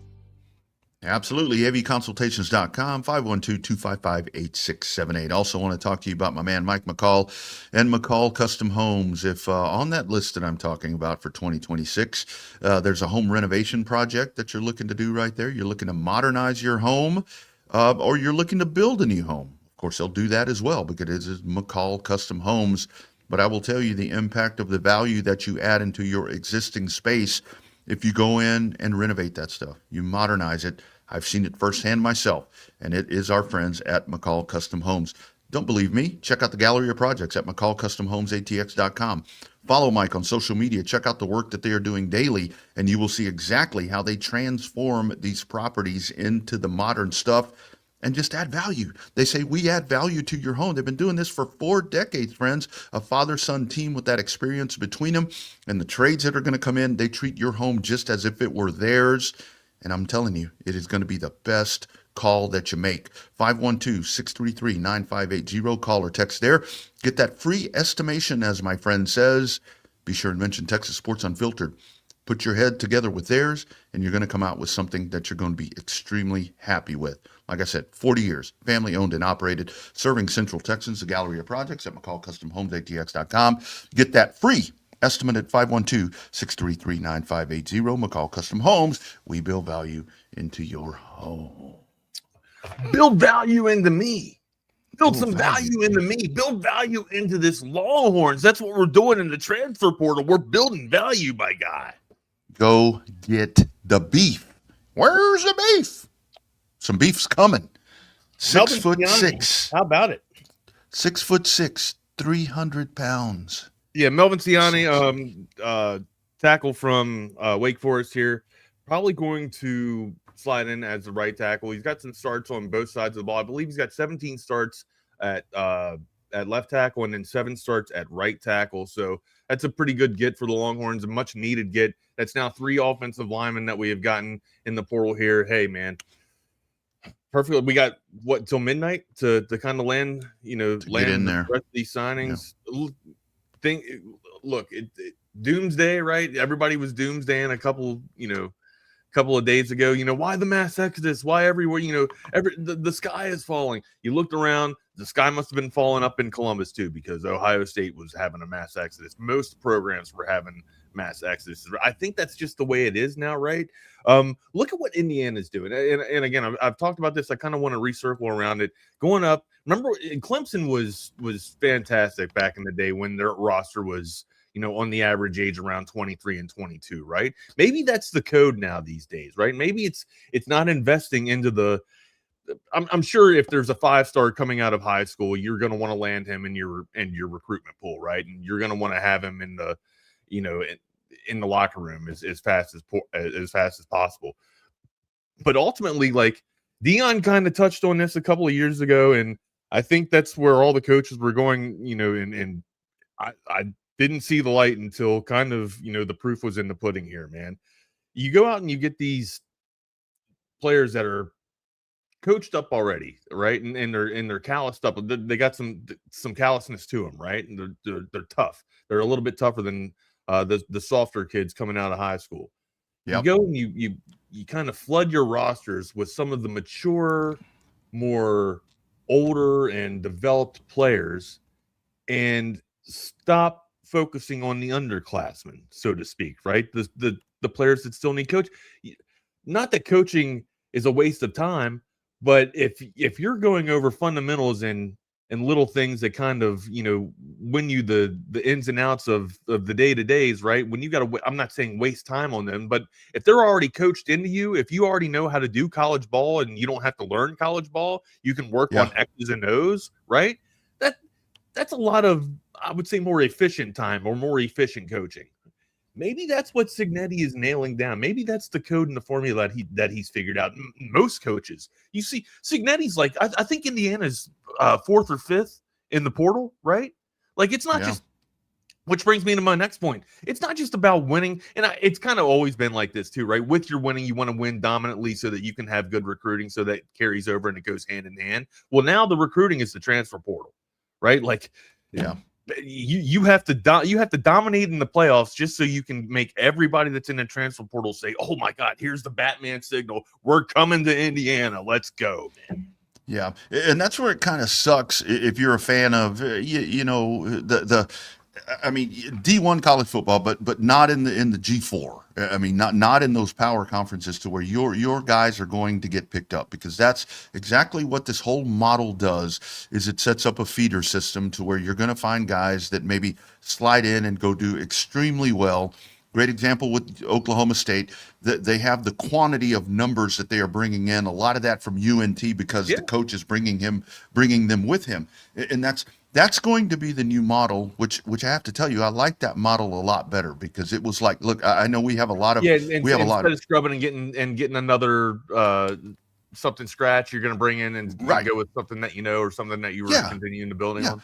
Something you can kind of wax up a little bit and make it shine. Do you feel like the staff, or do you feel like the core nucleus from North Texas will be able to compete, at Oklahoma State and in the Big 12? I think in the Big 12 they will. Because that's, you pull all that and go to the SEC. How much more of a step up is it? That's exactly my point. I say that though. I would say it's about a wags. It's a 30 to 40% step up, but Rodney, I think it's a significant step in talent. It is. Even as down as the Cowpokes were this year, I still think you put the Cowpokes up against North. Well, no, I need to walk that back. North Dallas or North Texas rather would have beat Oklahoma State this year. I think they would have. I really do think they would have. But they would have thumped them.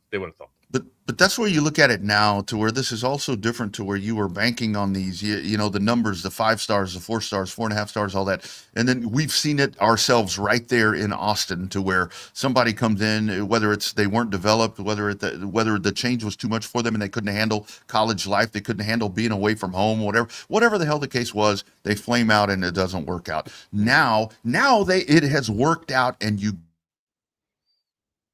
go get them. Is doing really when Ciani is the man from the portal, but it's quality over quantity, to where it's like, ideally in a system, I would rather have quality over quantity, where you can go get 40, 50 guys. I'll take 30 that are going to, this dude is ready to play. This dude's a walk-in starter. He's great in pass protection. Well, yeah, look, what's he got? 17 starts at left tackle, right? According to our dude Jordan Scruggs, 17 starts at left tackle, 7 starts at right tackle, man, in 28 career games. So I like that. It will slide Baker potentially over to right guard, because this guy's going to come in with the frame of this, 6'6", 302. That's a nice wall right there on the right side there. And I love it. I love Baker moving over to the right guard, solidifying, some of this line and giving us some depth too, man. Yeah, and I know it was at Wake Forest, but do you know how many? Wake Forest, hold on. Walk that. I know. Wake Forest can play, man. You know how many sacks this guy allowed? Wake Forest beat Georgia Tech, did they not? I'm pretty maybe. sure. I'm pretty sure I'd have Wake to Forest look. beat Georgia Tech. I'm pretty sure Wake Forest beat Georgia Tech. You know how many sacks this guy allowed last year at left tackle? Hit me with it.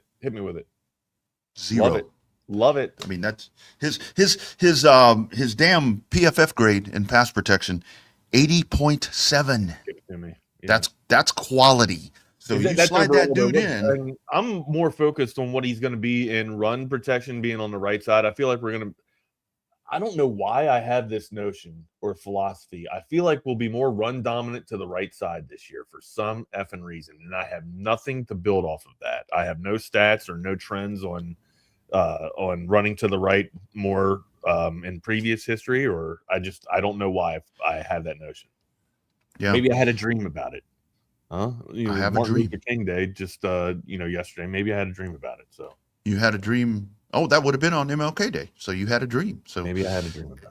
Here's the thing about it, and with the the time that's left, because a lot of these guys, they have to be into the portal by, I guess, midnight. Yeah. But you still have time to sign. So now go work on the interior, because like you said, Brandon Baker, you slide that dude over, and I think you're good right there. Go get the rest of the interior linemen. How do you feel about defensive interior? Defensive interior with the additions that you have. We got some beef, right? Remember, January's back. Yeah, I'd like one or two more, maybe to solidify depth.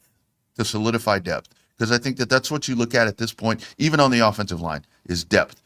But on the offensive line, you have depth. You have guys that will play 2 and 3 years down the road. Here's my thing too, right? Like the interior tackles, or the hog mollies, as I like to call them, if you're in a trench warfare, they don't even have to be getting sacks. If they're getting sacks and pushing up through the interior and through the middle, that's house money, right? But all they have to do is just not allow the quarterback to get up there and escape through the middle of the pocket, right, when he steps up. And also just clog the gaps and demand double teams so that the linebackers can scrape. If you do that, that's really all anybody needs. Collapse in and then have the edge rush and move in on the quarterback, and then everybody else can scrape. Which brings me to the point. Main concern's a little bit about linebackers. We've done enough. No, we haven't done enough with the offensive line. I'd still like to see another splash come in here. What's the news on Seaton? Did he sign somewhere? I know he's due for a visit, but did he sign? He has not. He's still kind of floating out there. But now here's the thing where I go back to Seaton. It's like, okay, now Siani's come in, and obviously you've got your left tackle. Right. Does this mean that Seaton's off the board? That, to me, it would be, right. I mean, where do you, because this or debt? I mean, it depends on how big the purse is or how much is left in the bank. I'm sure that shouldn't even be a question, right? But if how much are you going to be paying this dude if he's not going to be getting his max snaps, right? Or if he's only on limited snaps? So we go back to the Dodger theory. I feel like it was either one or the other because of that. So yeah, when I saw Melvin Siani, check it out, man. There's more experience with Siani than there is with Seaton. Clearly, all right. Yeah, with 28 games and 17 starts at left tackle and then 7 starts at right tackle. I love the versatility there. Sure, if Goose, and here's another thing too. Not to speak this into existence, but with the depth and with the versatility, if something happens to where we have to throw out a makeshift line, say Gooseby does go down or something like that, where we take on some injuries, Siani can slide over to left tackle, Baker back out the right, and then you can go with a makeshift from there. So you're still you're gonna have your walls in place, right? Yeah. This is where we talked about this with E. Henry the other day, to where my concern with Seaton coming in was like, who's going to go to right tackle? Because Seaton's been a left tackle, and that's going to command the dollars. And eventually, when you go to the NFL, it's going to command the dollars. And you have Gooseby, that is a left tackle that's signed here to be the left tackle. Where with Melvin Siani, that I'm sure that he has been told, you are going to be a right tackle. So I think that this move takes Seaton out of this the Texas conversation, because then you bring him in. I mean, then what do you do? I mean, who wants to sit? I don't think Melvin Ciani came to Texas to I don't sit. think anybody. Nobody. Yeah. I think maybe that's why I was thinking run first on the right, more dominant to the run on the right, just because Seton was coming in. But now if Ciani's coming in, because of the versatility, I don't really have a notion for that, or I don't even understand why I was thinking, more dominant running to the right. To be honest with you. I mean, you never know. I don't know what the hell I'm thinking, man. But I mean, think about your logic right there. What you're talking about. I mean, you run to the right. You've got a damn good left tackle playing right tackle. I mean, you're going to be able to run. To the right. Your blind side's protected, right? Goosby's going to be able to step with most, edge rushers. I would think he'd be able to step with most of them and be able to shore them up and block them. So. Yeah. I honestly wouldn't mind maybe another option at center. I'm looking out there to see who all's available still, and I don't really have a good list, or I guess an updated list, a scrubbed list. So I'll be checking that out as as Jordan and the crew get on here, Jordan and Nick get on here, and chop it up here in a couple of minutes. Where else we got to go, partner? Anything else left on the plate? Did you watch anything crazy last night? Oh man, it was no, I really didn't. Other than the ladies' game, the women's game. Oh man, NFL. It was a circus here in my hotel room. Oh shit, man. Oh yeah, absolutely. I came in, put my feet up, ordered in. When are you out of there? You couple hours from now, or I leave here. No, I'm actually here till Saturday. I leave Sunday morning. I'll be back in the AV consultation studio on Monday morning. So looking forward to being back there with my two dogs producing. That's off to you, amigo. I'd go stir crazy. Somebody was asking me. What's that? They got washer and dryer there. Oh yeah, I've already done laundry. Yeah, right, I've done laundry. It's kind of neat, kind of going out and doing that. No, it's not. No, it's not. Being out of my environment is not neat. So a friend of mine was asking me yesterday that's here at this event. He's like, "Well, don't you miss your wife?" I'm like, "Well, she don't miss me. She's in California. she's on a trip too." What are they doing? No, I don't. That's their business. I don't even know. Yeah, they went off on. It was going off on a girls' trip. No, sort of. Wine country. Going to taste the wine country. No, that's from The Hangover, man. Remember that? We're going to wine country. We're going to wine. I do remember that. Hey, the other good news in college football: John Mateer back to OU. Yeah, I love that. We're going to beat OU again. Here we go. All these other teams are reloading. I see John Mateer back to OU, and I'm like, hell yeah, I love that. I love it. That's great. There is something to that, right? There's continuity, and you can build off of continuity, right? I'm sure that's what they're thinking.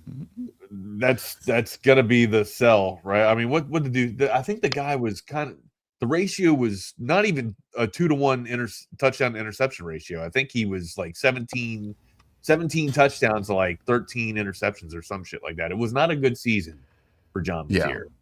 And sure, you could say that the injury might have bit him in the ass a little bit and kind of, dampered his throwing abilities. I'll buy that. I'll entertain that. But ultimately, if you're able to come back and you're able to get on the field, you can't, screw the excuses is basically what I'm saying. Well, he started off really well. I mean, those first 3 games were against McNeil, Westwood, and Stony Point. But he started off really good. No offense to those great schools in Round Rock ISD, but they said this dude was going to play. This dude's going to win the Heisman. Remember, he's going to win the Heisman. He was better than Arch Manning. He was better than Arch Manning. Better than Arch Manning. I will never forget it. I will never forget reading it. I'll never forget hearing it.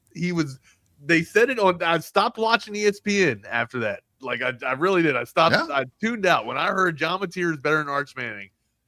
2 weeks ago, Arch Manning was the goddamn Heisman Trophy candidate, right? And now John Mateer is better than Arch Manning. I ain't got time.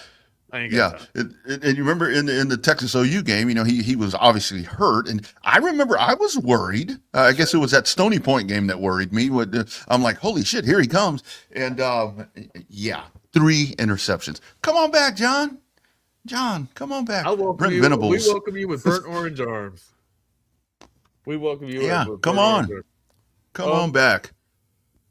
Yeah. Oh, so, yeah. I mean, it is. I guess it is good to have continuity, though, right? You can build Yeah, off that. yeah. Bucky and BK were talking about this with the college basketball point shaving scandal, but it's like in the, it doesn't involve Duke or Was anything Nick like Nolte that. involved?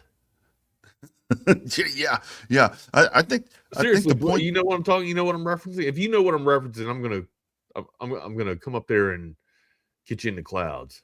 North Dallas 40? No.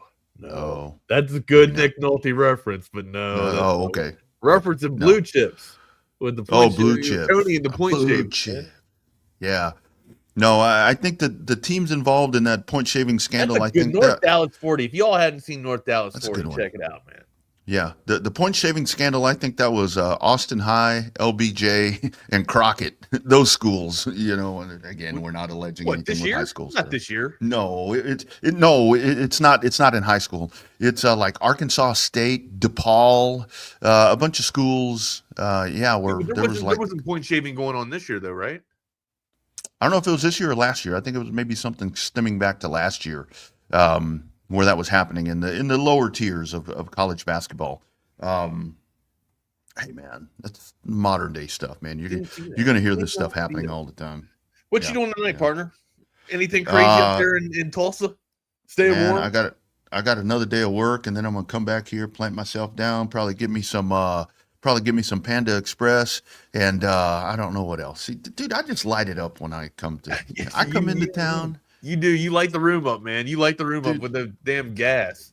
Hey, man, I roll Wizards. up into town. Hey, if you ain't got nothing to do, all right, Wizards play the Kings tonight. Watch. Oh, there you go. Get ready.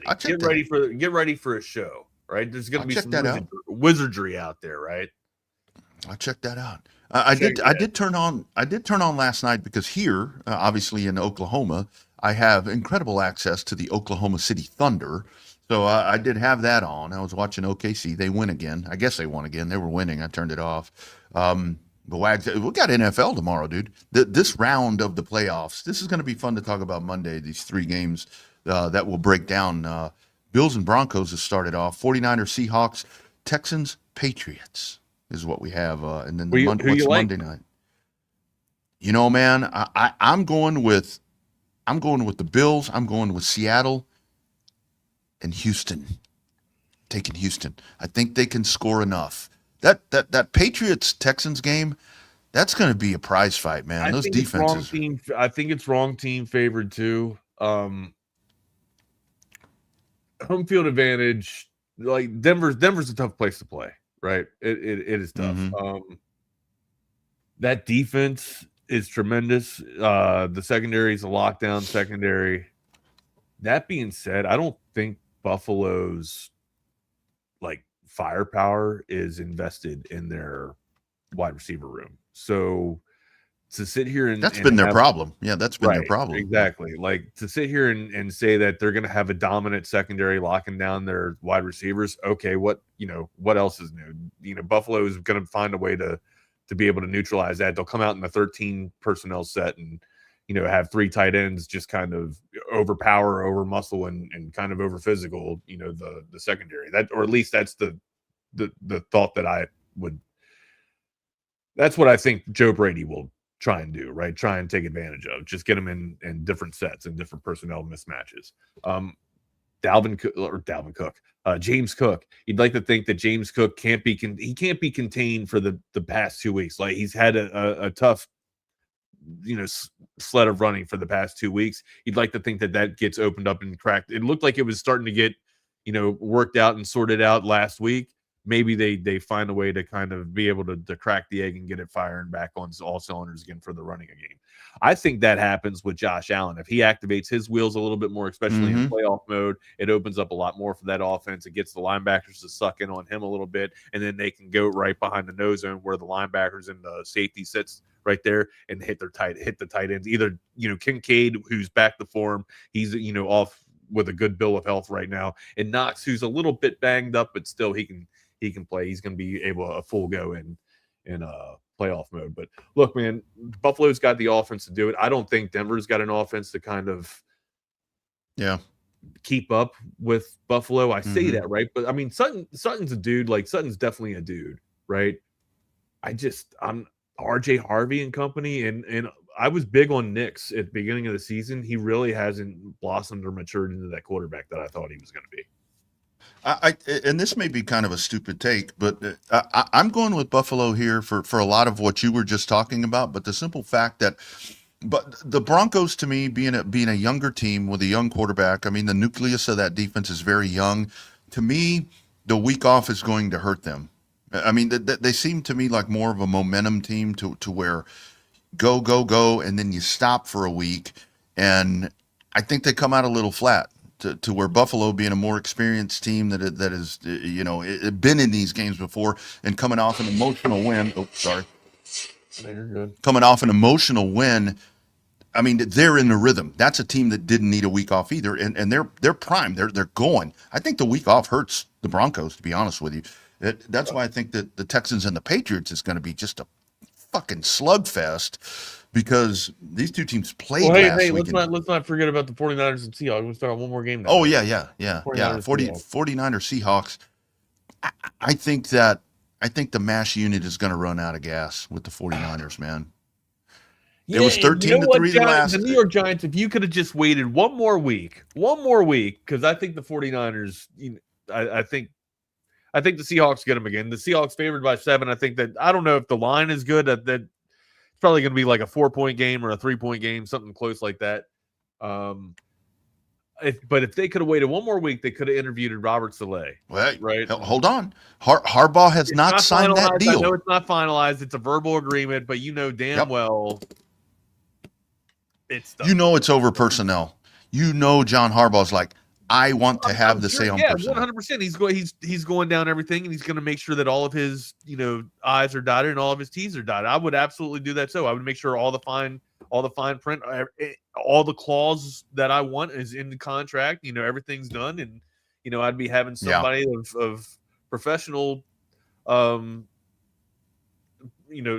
that can draft up professional documents. Look over stuff for. I would make sure everything's good.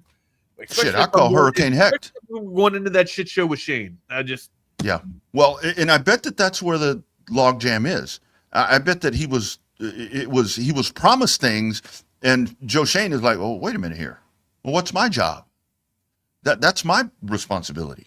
I'm supposed to be doing hoping that's what it is. I'm hoping. It seemed when they met. It seemed after John left the building, rumors speculated that it seemed to be a match made in heaven between Shane and Harbaugh. So if that's the case, what I wanted to happen was Harbaugh bring in his crew and Shane, exit stage right. And, now we can heal. The Giants can heal and we can start from fresh. Now with Harbaugh there with Shane, it's like, okay, big effing deal. You should have waited. To me, saying we couldn't let him out of the building screams desperation. And when you're in desperation mode, you're a team that's not in control. Yeah. Lone Star Playbook. I bet Nick Harris knows what's going on over there in Giants land. Harris. Yeah, it's fascinating because we gave you a shout out on Siani. Hey, appreciate it. Apparently, they were looking at hiring Jim Leonard as their defensive coordinator, and then just completely pivoted. And Harbaugh was like, "No, we're hiring Anthony Weaver." And so there's already some disconnect going on early on in the Meadowlands. Well, I hope that continues. Give me your. I would love to hear your reasoning why Harbaugh and not Slay. I would love to hear this. I would definitely go with Rodney Smith. Sorry. here's my reasoning why I would take Robert Saleh. Look at what San Francisco was able to do after battling attrition, and San Francisco's still battling. They're on third string linebackers. Saleh knows how to win. Are you going to say it didn't work in New York? It didn't work as a Jet? What works as a Jet? He's got Woody Johnson. Rookie Mark Sanchez. That works as a Jet. Hey, Wags, do you know the story at all about how Rob Saleh got into coaching? Kind of with his brother, right? Yeah. Hey, even Dante Moore didn't want to be a Jet. He's like, I'm going back to school. I'm not interested in mediocre football, and that's what you're going to get with John Harbaugh. There's a story with Robert Saleh and Matt LaFleur when they were graduate assistants at Central Michigan, I believe, and Brian Kelly was the head coach, and Brian Kelly was having this Christmas party or whatever for coaches and whatnot, and he called them, and they were again, they were graduate assistants at the time. They called them. He was like, "Hey, come to this Christmas party," and they were like, "Oh man, like we're going to the head coach's house for a Christmas party. This is badass." And they show up, and Brian Kelly's like, "All right, so you're going to park that car over there, and if anyone pulls up, make sure that they know where they're parked." They were valet service for the damn Christmas party. And it's like the work I'm doing here, guys. There's an article where I think Saleh told a reporter a few years ago. He was like, "That's so shitty, dude." I think Saleh had told a reporter, he's like, "Whenever we make it this big, we can't ever treat people like this." And now look at them both, and look where Brian Kelly is. Nice. How the turntable. All right. Hey, Nick, look where I'm at, dude. Chili Bowl let's go. Nationals. Let's go. Chili Bowl Nationals. Man, I envy you. That's one of my favorite events of the entire year. It's a great one. Great one. I'm heading to the Expo Center, guys. I'll see y'all on Monday. Hey, send me a link. Send me a link, Rodney. I want to watch some of that. Yeah, I will. All right, boys. Later. So, hey, are you there all next week too? No, I'm back home on. I'm back home Sunday. Sunday, gotcha. All right, man. Yeah. Later, man. You just did it again. You keep taking Nick off, man. Now he's just sitting there. There we go. What's on the slate, gents? What's up? Gonna talk some transfer portal stuff, of course. Interested about the Cowboys. Draft talk is starting to heat up with the turn of the new year. And yeah, kind of just bouncing around. I'm curious. You don't like Harbaugh? No, man. It's mediocre football. Look at what they've been doing with the. I do like. Here's the one thing I do like about Harbaugh is that he will acquiesce to what Jackson Dart and his abilities are, right? I love what he was able to do for Lamar Jackson and able to build with his bag. That's the one thing Harbaugh is able to do. I wanted somebody of a young defensive mind, or hell, if you were going to do retreads, bring in Spagnuolo. That's where I was. But I don't think Spagnuolo is breaking up with Andy Reid in any time soon. I think that's a match made in heaven. They're probably going to die together. It's cute. I don't know, it's just I'm not interested in. I've been watching Baltimore football for a while. To me, John Harbaugh was meh. If John Harbaugh was going to get there, I wanted Shane out. So I thought, that was maybe the move or the power that John Harbaugh had to be like, if I am coming in, if I'm this highly coveted of a coach and I'm coming in, I want my guys, my staff, and everything, all my I's dotted and my T's crossed. That shit didn't happen. Maybe it's still going to happen because nothing's finalized with the contract yet. So, but ultimately, I think everything's done. I mean, but no, man, I wanted your dude. I wanted Saleh. I'm going with Robert Saleh. I don't know. They're obviously very different situations, but and just stay with me here. I kind of view it as Kyle Whittingham going to Michigan. They need stability. That's what they need. They need stability, someone who's not going to rock the boat to steady the ship. The Giants, they need to honestly redo their entire front office, and that's the main thing that needs to happen. But Harbaugh brings some stability. You know what you're going to get. And, yeah, it might be mediocre football, but at least you're going to have a shot to make the fucking playoffs. And also, you'd like to think maybe they'll listen to Harbaugh in the draft room. I don't know. That's my only thing. Like, Harbaugh is a great builder. Harbaugh's a fantastic builder. I'm sure it's in a contract now that, hey, maybe that's what they're getting done. Maybe that's what they're getting sorted out. Like on draft day, like Harbaugh has final word, not Shane. Yeah. The one difference though between this situation and Michigan is that Michigan had its thing blow up late in the coaching cycle. They didn't have many options, whereas New York, you can make a strong case that this is the best job available because of 100%. The young quarterback, because of the young running back, because of that defense. And the defense, the pieces that are on the defense. 100%. Yeah. So they really could have picked whoever they wanted here, and they're going to get John Harbaugh. Isn't this pretty nuts with Davis Webb? Yeah, it is wild. Like, I remember him playing for Texas Tech. I think he had like a 3 or 4 interception game versus Texas when he was at Texas Tech or something like that. Maybe I'm making that up. I don't know. But I don't know. Nick, what's up with the Cowboys? Jim Leonard, is that? We'll see. They've interviewed 9 candidates. They're just in round 1. They got to go into round 2 next week. I would also keep an eye on Christian Parker, the Eagles pass game coordinator. That's another one that I think is getting quite a bit of buzz. So, and they're waiting on Jeff Ulbrich to see what happens with him in Atlanta. So that's another one to continue to monitor. I got you. And Rodney, like I get it. Like he doesn't have the quarterback, for his philosophy in Baltimore. I thought he did. Like I thought Harbaugh, acquiesced and did great for Baltimore and their philosophy and how they want to, I guess, build and mature Lamar. I thought they allowed him to kind of grow into his potential there, right? Like he kind of threw out his entire philosophy and kind of went with that type of regime, with that type of installment for Lamar's skill set.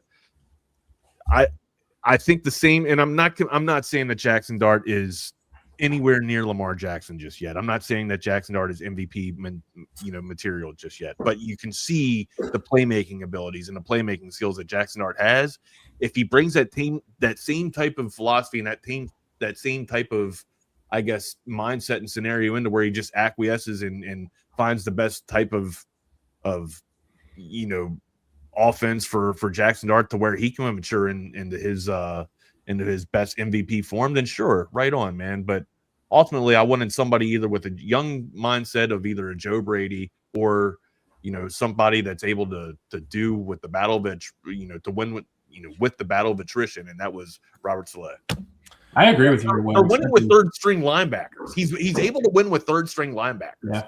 I don't need another excuse. Hey, and even when things were awful with the Jets, they still had top 5 defenses. They were still great. Who do you want them to pick number 5 overall? I think Downs is the sure. If Downs is there, take Downs. I don't think there's another player right now that can maybe change or impact a team like Downs can. Maybe Downs can maybe give you that last or final couple of pieces on the defensive side to kind of make everything honed in there. Ultimately, though, Jordan, I'm not a big fan of this draft at all. I think the move to make is, trade out of it, get as much draft capital as you can, and go get the talent next season. What if Francis Mauangoa is sitting there for you at 5 and you could take him and you got your right tackle for the next 15 years? That's if I don't think he'll be there, but if he's there, sure. What about Ruben Bain? No. They already have too many pass rushers. Yeah, we don't have it. We don't need it. They're trying to trade Kayvon Thibodeau at the deadline last year. Dude, I keep seeing Bengals mock drafts, and I've seen 3 or 4 of them that all have them taking David Bailey. It's like, man, they don't need edge rushers, but they are the Cincinnati Bengals, so it could happen. Hey, good conversation. We got TSU fam. Thanks for all the comments. Thanks for all the chopping it up. I appreciate every whenever we get to go do the back and forth stuff too. I'll see you guys on Monday, man. You guys have a great show. I'll be listening. Are you coming? Hold on. Are you coming down this weekend? Yeah. I'm gonna drive down there. I'll be down there sometime in the evening. Today? Yeah. And then Junior Day is tomorrow. Oh, it's gonna be all day. All right. So. I'll be here all day. Just hit me up whenever you get in the area. I got you. All right, boys. See you later. See you. Well, hey, welcome into the Lone Star Playbook. I'm Jordan Scruggs. My favorite bit of yours is when you're yawning and saying something. You're like, all right. Okay. Well, hey, you're not beeping or squeaking, but your mic isn't plugged in, by the way. It's not plugged in. What's that about? It's not on, I should say. But yeah. Yeah, it is. Test. Well, now I don't know. Never mind. Whatever. Shit. I'm going to hit on these 2 questions real quick, and then we're going to get into some portal stuff. Antoine said, any word on Texas legacy Kingston Thornton and Jasper and Gok? I don't know how to say his last name. And Ngakoue being at Junior Day. I don't know much of anything on Kingston Thornton besides he attends Parish Episcopal. But with Jasper at Richardson, I mean, he's like a 6'5", 340-pound kid who's bounced from O-line to D-line. To my understanding, all of his offers are now coming in for interior D-line. So if Texas offers, that's what he'd be at. So, yeah, that's pretty much what I have to say on those guys. I haven't seen Jasper's junior tape. I've seen him in a few showcases and camps, and originally thought he would just be a kid Kyle Flood offers upon seeing in person for the first time. When he was playing O-line, now he's on the D-line. Big, big body to move, hard to move in the A-gap. So he fits what Texas has been recruiting in the A-gap on the interior D-line. So he could very well leave with an offer tomorrow. But regarding Thornton, I don't know a ton there. I need to dig in. Another question from Antoine. He said, is Dylan Mitchell from C.E. King a future Olympian type like Marquise Goodwin or Ernest Campbell like speed?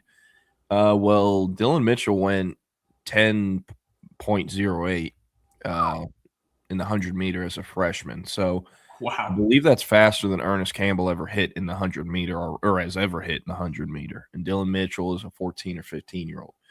Now he is this about – wasn't one of those Houston track meets where like, oh, he ran a 10.08, but it was really like 10.4. No. It wasn't. Houston has a track record of doing that. They do, but he's running like national indoor meets all over the country and is like, I think, the number 1 or 2 ranked sprinter in the 2029 class in all of America. Wow. Will he run in the Olympics one day? He's going to have a great shot to. Could he have a Marquise Goodwin type football career? Probably not.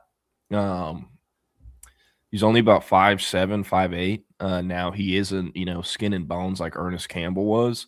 He does have some weight on him, but it's going to be a very interesting recruitment because obviously he's going to want to run track.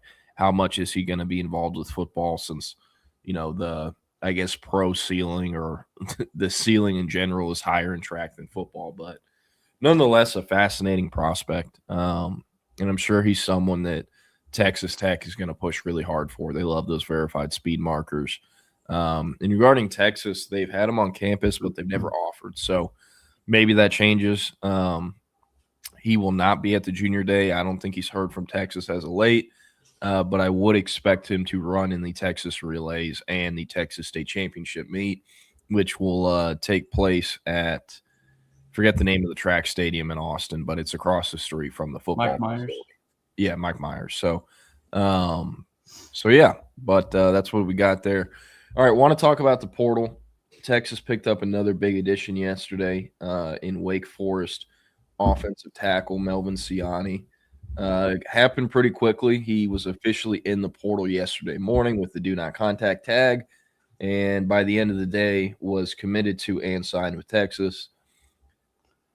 I have never really crossed with the fan base until now, but the Wake Forest fan base is pretty upset. He apparently did sign a rev share deal that does have a buyout in it that Wake Forest is apparently going to enforce. Does Texas know or care about that? I'm not sure, but I don't think it's going to matter. At the end of the day, it is the University of Texas, and they're going to figure out a way for him to be playing, 12 regular season games this fall. So there's that, but a lot to like about him. 24 starts and 28 career games. He is originally from Canada, went to a prep school, private school called, where is this? Wyoming Seminary Prep in Kingston, Pennsylvania. He did his sophomore through senior years of high school there. Had a pretty low-key recruitment, ended up committing to and signing with Temple over 7 offers from Bryant, Delaware State, Maine, Monmouth, New Hampshire, Rhode Island, and Towson.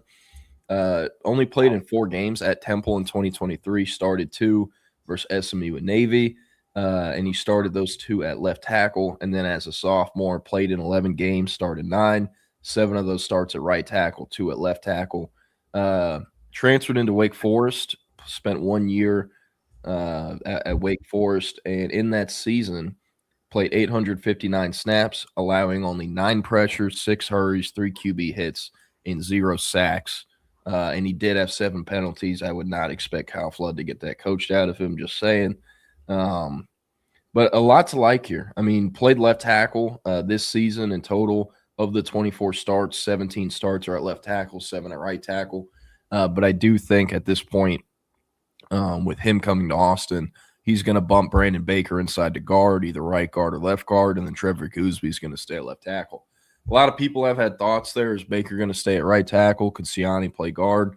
I definitely think Brandon Baker is going to be the guard in the scenario with Siani at right. You know, people had asked with Jordan Seaton, which I'll get to in a minute, if Texas were to get him, would Goosby stay at left tackle and move to right? I think Goosby's at left tackle no matter what. He doesn't but he doesn't come back instead of potentially being an NFL draft pick if he's not going to play the position he's been playing, left tackle. So there's that. Regarding Jordan Seaton, is Texas still in the mix there? Last thing, sorry. Siani is a very expensive player. Offensive tackles in the transfer portal are not cheap. And with Melvin Siani, he has been ranked by 24/7 Sports. He's now the number 25 overall prospect in the portal, number 3 offensive tackle. He's going to make at least 1.8 next year, I'd assume, to be a starting tackle at Texas. Not cheap. Jordan Seaton is going to make easily north of $3.5 million, realistically probably north of $4 million. So to answer the question, is Texas still going after Jordan Seaton? I guess yes to some degree, but I like the chances of them getting him is less than 1%. I just don't think they're going to play ball and be competitive money-wise now that they have Siani in the boat. That doesn't rule out other potential offensive line additions. I'd look, on the interior at guard, but that is the latest right now. So, yeah. Question for you. What is the starting 5 right now today up front? The starting 5, if Texas played a game today, left tackle, Trevor Goosby, center, Connor Robertson, right tackle, Melvin Siani, and then Brandon Baker would be at right guard, and I believe Dylan Sikorsky, who's the Oregon State transfer, would be at left guard. But that is subject to change, depending on who they end up bringing in, who else they end up bringing in. So is the confidence high enough in the center and right guard to not want to replace those two, Robertson and Baker? Yeah, so, with Baker, we'll see. He is interesting because I've always thought he's built, to play guard, be more successful at guard, but he's not. I wouldn't really label him as a strong guy, so I am very curious what that's going to look like. But regarding Robertson, I don't really have that answer, but he's re-signed with Texas. He's going into his 5th year. He'll be the only player of the 2022 signees that's still at Texas for his 5th year. And I do know that he was considering hanging it up. He knows he's not going to play in the NFL. He already has a degree. He's been in Austin for 4 years now. And he, isn't one of those guys that would try to play his 5th year elsewhere. He wants to go out as a Longhorn. So his choices were either hang it up or if Texas wants him back, he'd come back for his 5th year. But if they were going to go portal in a center, then he was just going to hang it up. He didn't want to be a backup for 1 more year. So that being said, could Texas go get a center or someone to start over Connor Robertson? Yeah, it's certainly possible. But based off the fact that he has announced he's coming back, I don't think Texas is going to portal in someone over him. So I'd say he's safe at center. And then Brandon Baker is TBD at guard. But he's already re-signed. They have to pay him what they told him they're going to pay him, which is right tackle money.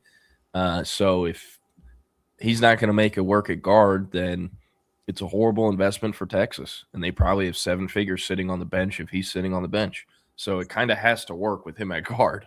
Yeah. But yeah.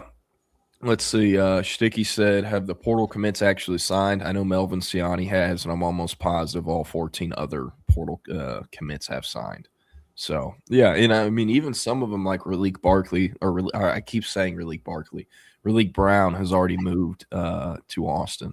Who is Raleek Barkley? Why do I keep saying that? That's Saquon and Raleek's body, I guess. I don't know who Raleek Barkley is. I don't know why. I think that might be a player, but we should just start calling him Raleek Barkley. Maybe it works out. Yeah, like Joth Thorpe Barron. Yes. Kyle Park at Ohio State is nuts. That is nuts. If you would have told any of us that when he was in high school, we would have started laughing. That's a product of the scholarship increase, yes. Because there's been a few of these additions, like Nick Evers going to Missouri. Well, duh. But Kyle Parker's going to play at Ohio State. He's going to be. Is he? Brother, can you name the receivers coming back to Ohio State next year besides Brandon Ennis and Jeremiah Smith? Brandon Ennis, Jeremiah Smith. They're probably going to bring in a pretty damn good recruiting class. Didn't they bring in a pretty solid transfer? Hold on a second. Let me. They brought in Devin McQuinn from UTSA. I'd take McQuinn over Kyle Parker easily.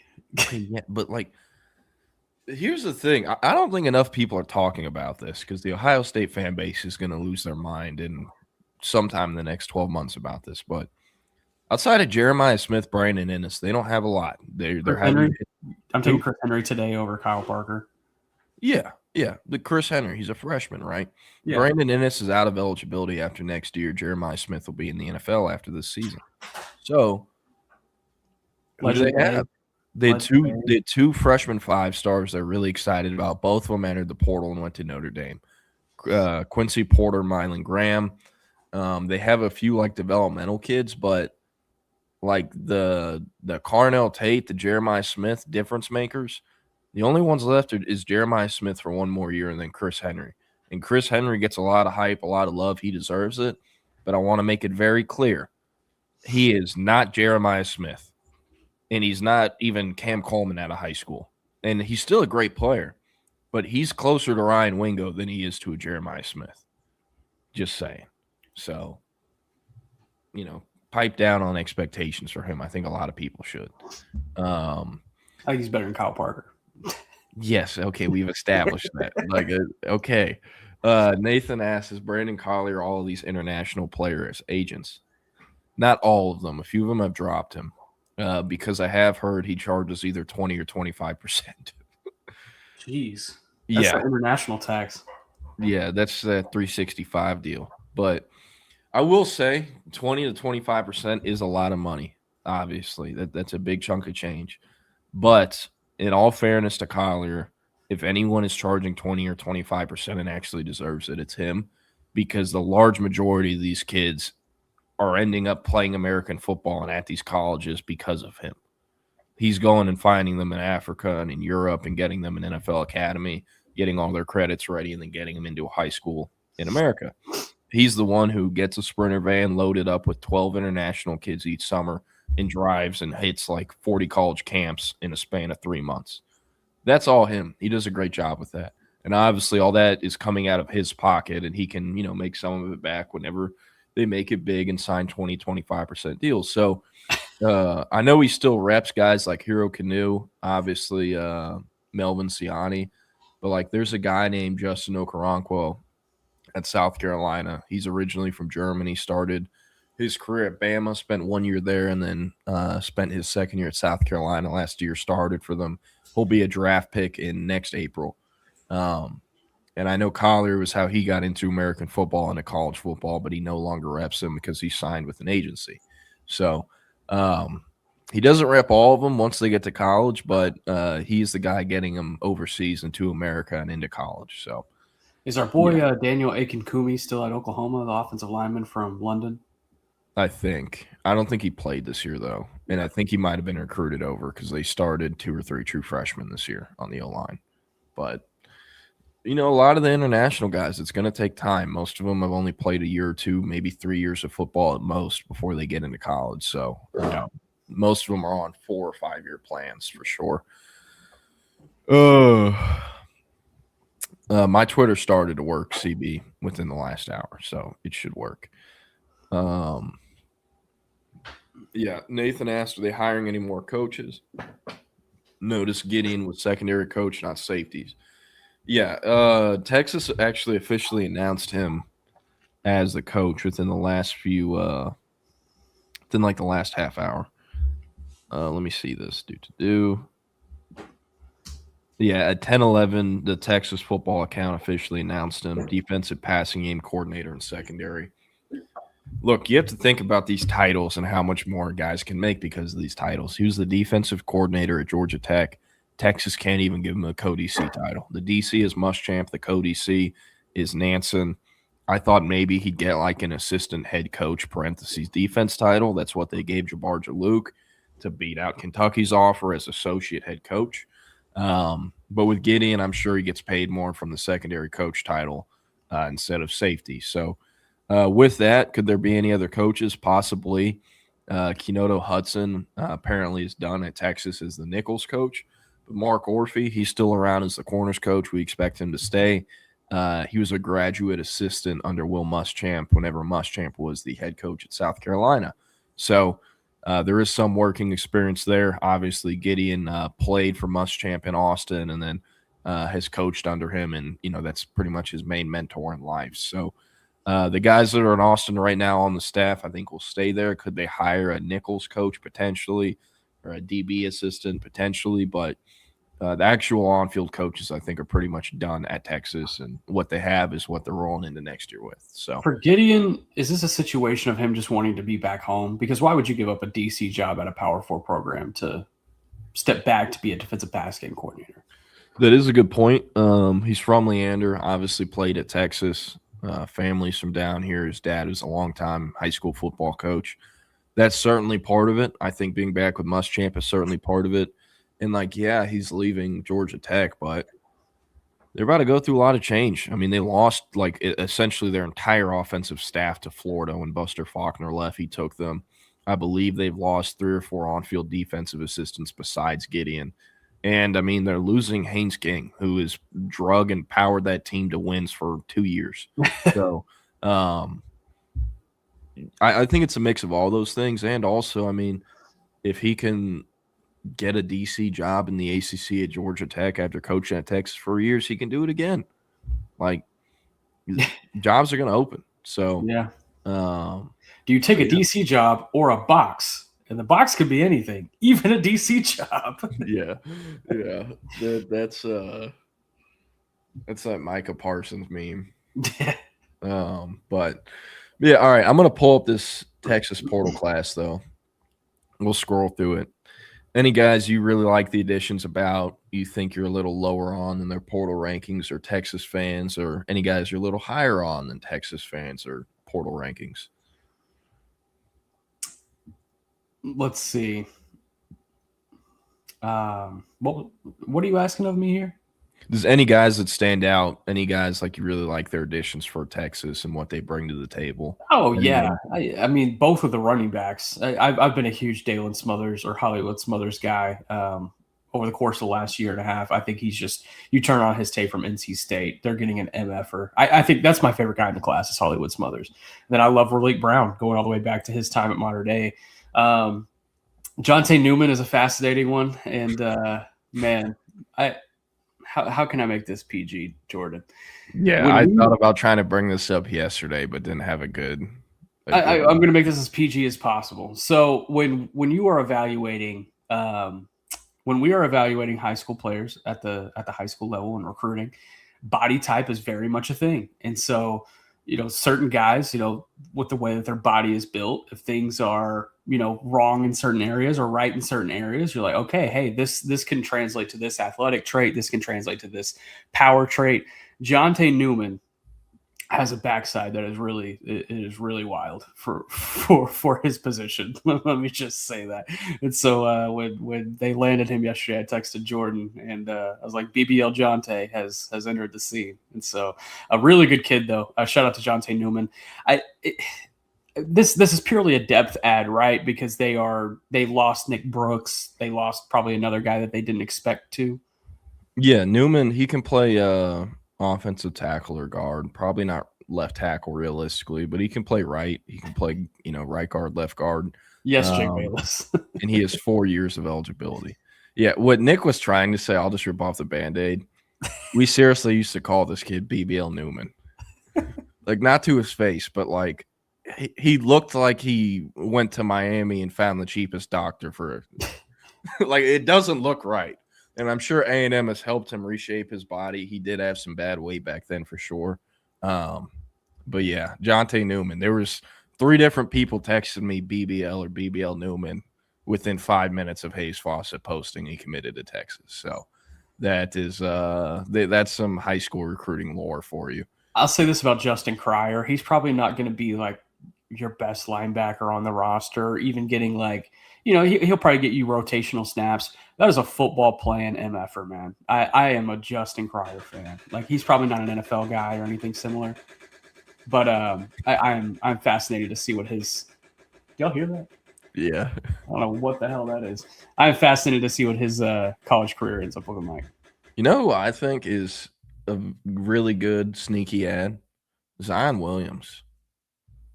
Like, he's ranked lower than I think he should be, because he has legitimate NFL draft potential. He's 6'4", 360, athletic, good measurements out of high school, chose LSU over Texas. Main reason was Bo Davis and his girlfriend was going to LSU. And he has 4 years of eligibility left. He spent 1 year in Baton Rouge. He's a true A-gapper. He's one of only 3 of those guys on the roster. One is Ian Jaffrard. He's going to be a 1-year rental, then will get drafted. And then Josiah Sharma, who is the same grade as Zion Williams. So a lot to like about it. Lufkin kid. And, I mean, he helps because I'm not trying to scare anyone, but, you know, Justice Terry, Myron Charles, Josiah Sharma, those guys are expensive. What is the actual probabilities of all 3 staying at Texas, finishing their college careers at Texas? Probably not high. Go look at the D-line classes of the past under Steve Sarkisian at Texas. So, and going from 3 to 4 and from 1 to 2 with A-gappers, I think is tremendous for Texas. And then, of course, Cam Coleman. I think Michael Masunis is so underrated. I don't think enough people talked about the need Texas had for a blocking tight end. Like, they wanted Spencer Shannon to be the guy so bad last year. It did not work. In year 3, he still couldn't successfully block or consistently block. And now he's going to be coming off the bench. And then maybe as a 5th-year player in 27, he can, you know, hold it down, because Masunis only has 1 year left. He'll be a redshirt senior, 5th-year player. You love the experience. And the thing about Masunis, too, not only is he an upgrade as a blocker over Spencer Shannon, he's an upgrade as a receiver. Spencer Shannon's very limited. For him to catch the ball, he pretty much has – like, there's only 2 or 3 routes he can run, and there's no yards after catch value. He's not a fluid, functional athlete.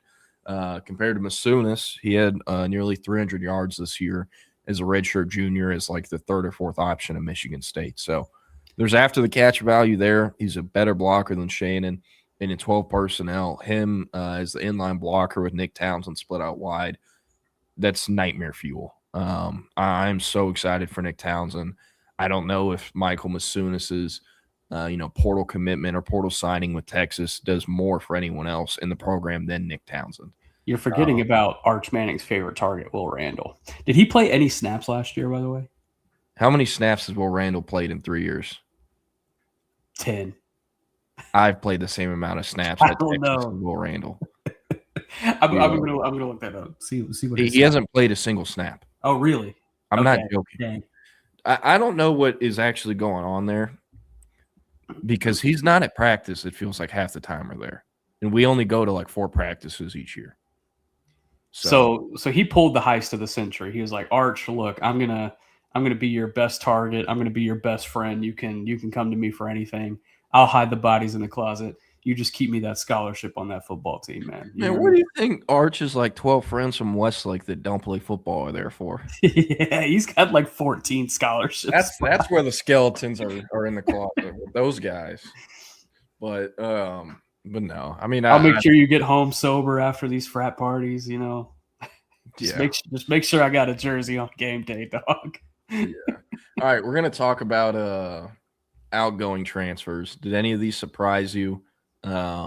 Any guys that Nick Brooks a little bit, like I know he probably wasn't trending to start next year, but I figured he would have waited it out. He would have been a backup swing tackle at the very least. No, can I be honest? They should have never taken Nick Brooks. I agree, but they had to, because they whiffed on everyone and they significantly overpaid for him. Yeah. Nick, you want to hear something interesting about Nick Brooks that is going to line up and will make a lot more sense to everyone else? So he wasn't pushed out, but he wanted more money, and he was he was upset that they were bringing in several offensive tackles and guards, makes his path to the field a bit murkier. And Texas also kind of shafted him. He played in 5 games last year, so he's won over the redshirt count when he realistically should have redshirted. The way they handled offensive line last year was the dumbest fucking thing. Waiting until game 9 to play the most experienced starting O-line group and finding out it's your best O-line group. At some point, can we circle back to the redshirt rule? Because I want to talk about that. Yes, we can. But with Nick Brooks, He transferred 4 times in high school. He went to 4 different high schools, or a different high school each year, because he went to the same high school twice, but it was like as a freshman and junior, that type of deal. You want to guess how his recruitment went? He took 3 OVs, Georgia, USC, Texas. He silently committed to each school on each visit. So whenever Texas told us, like, yeah, we got him, we're like, hey, you know, congrats. But he also did the same thing the last 2 weekends in a row. And they were like, nah, we don't think so. We think we got him.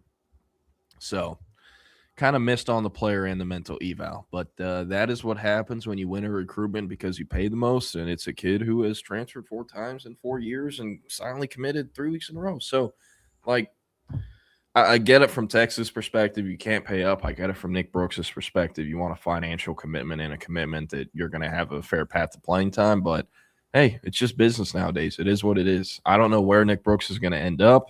I think within the first few hours of him going in the portal, it looked like Alabama was going to get him on campus. But wow, I've not seen that happen. Warren Roberson's in the portal. Hasn't found a home yet. Sayonara, buddy. Christian Clark is in the portal. That one hurts. And, like, I get it. I get it completely from Christian Clark's perspective. I just think that's a really good player.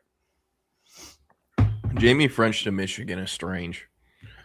Him and Andrew Marsh together, man. That's a fascinating little group. Andrew Marsh, freshman All-American, by the way. Had a great year in Ann Arbor. Would have never seen it coming. Me neither.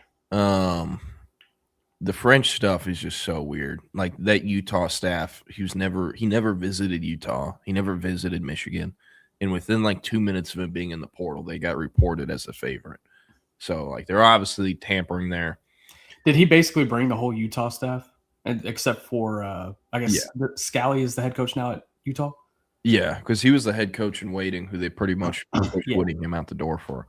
But with French, like, yeah, Michigan tampered, Texas tampers too. Everyone does. It's modern college football nowadays. But with French, it just seems so weird. And I mean, I'll be honest. Like, I had my portal story finished for him in mid-November.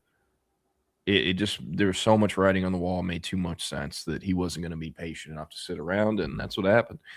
Jordan Washington to North Carolina, Texas kind of pushed him out by ghosting him for several weeks. That was a stupid way of handling it, but I don't know. He wasn't as good at Texas as I thought he'd be.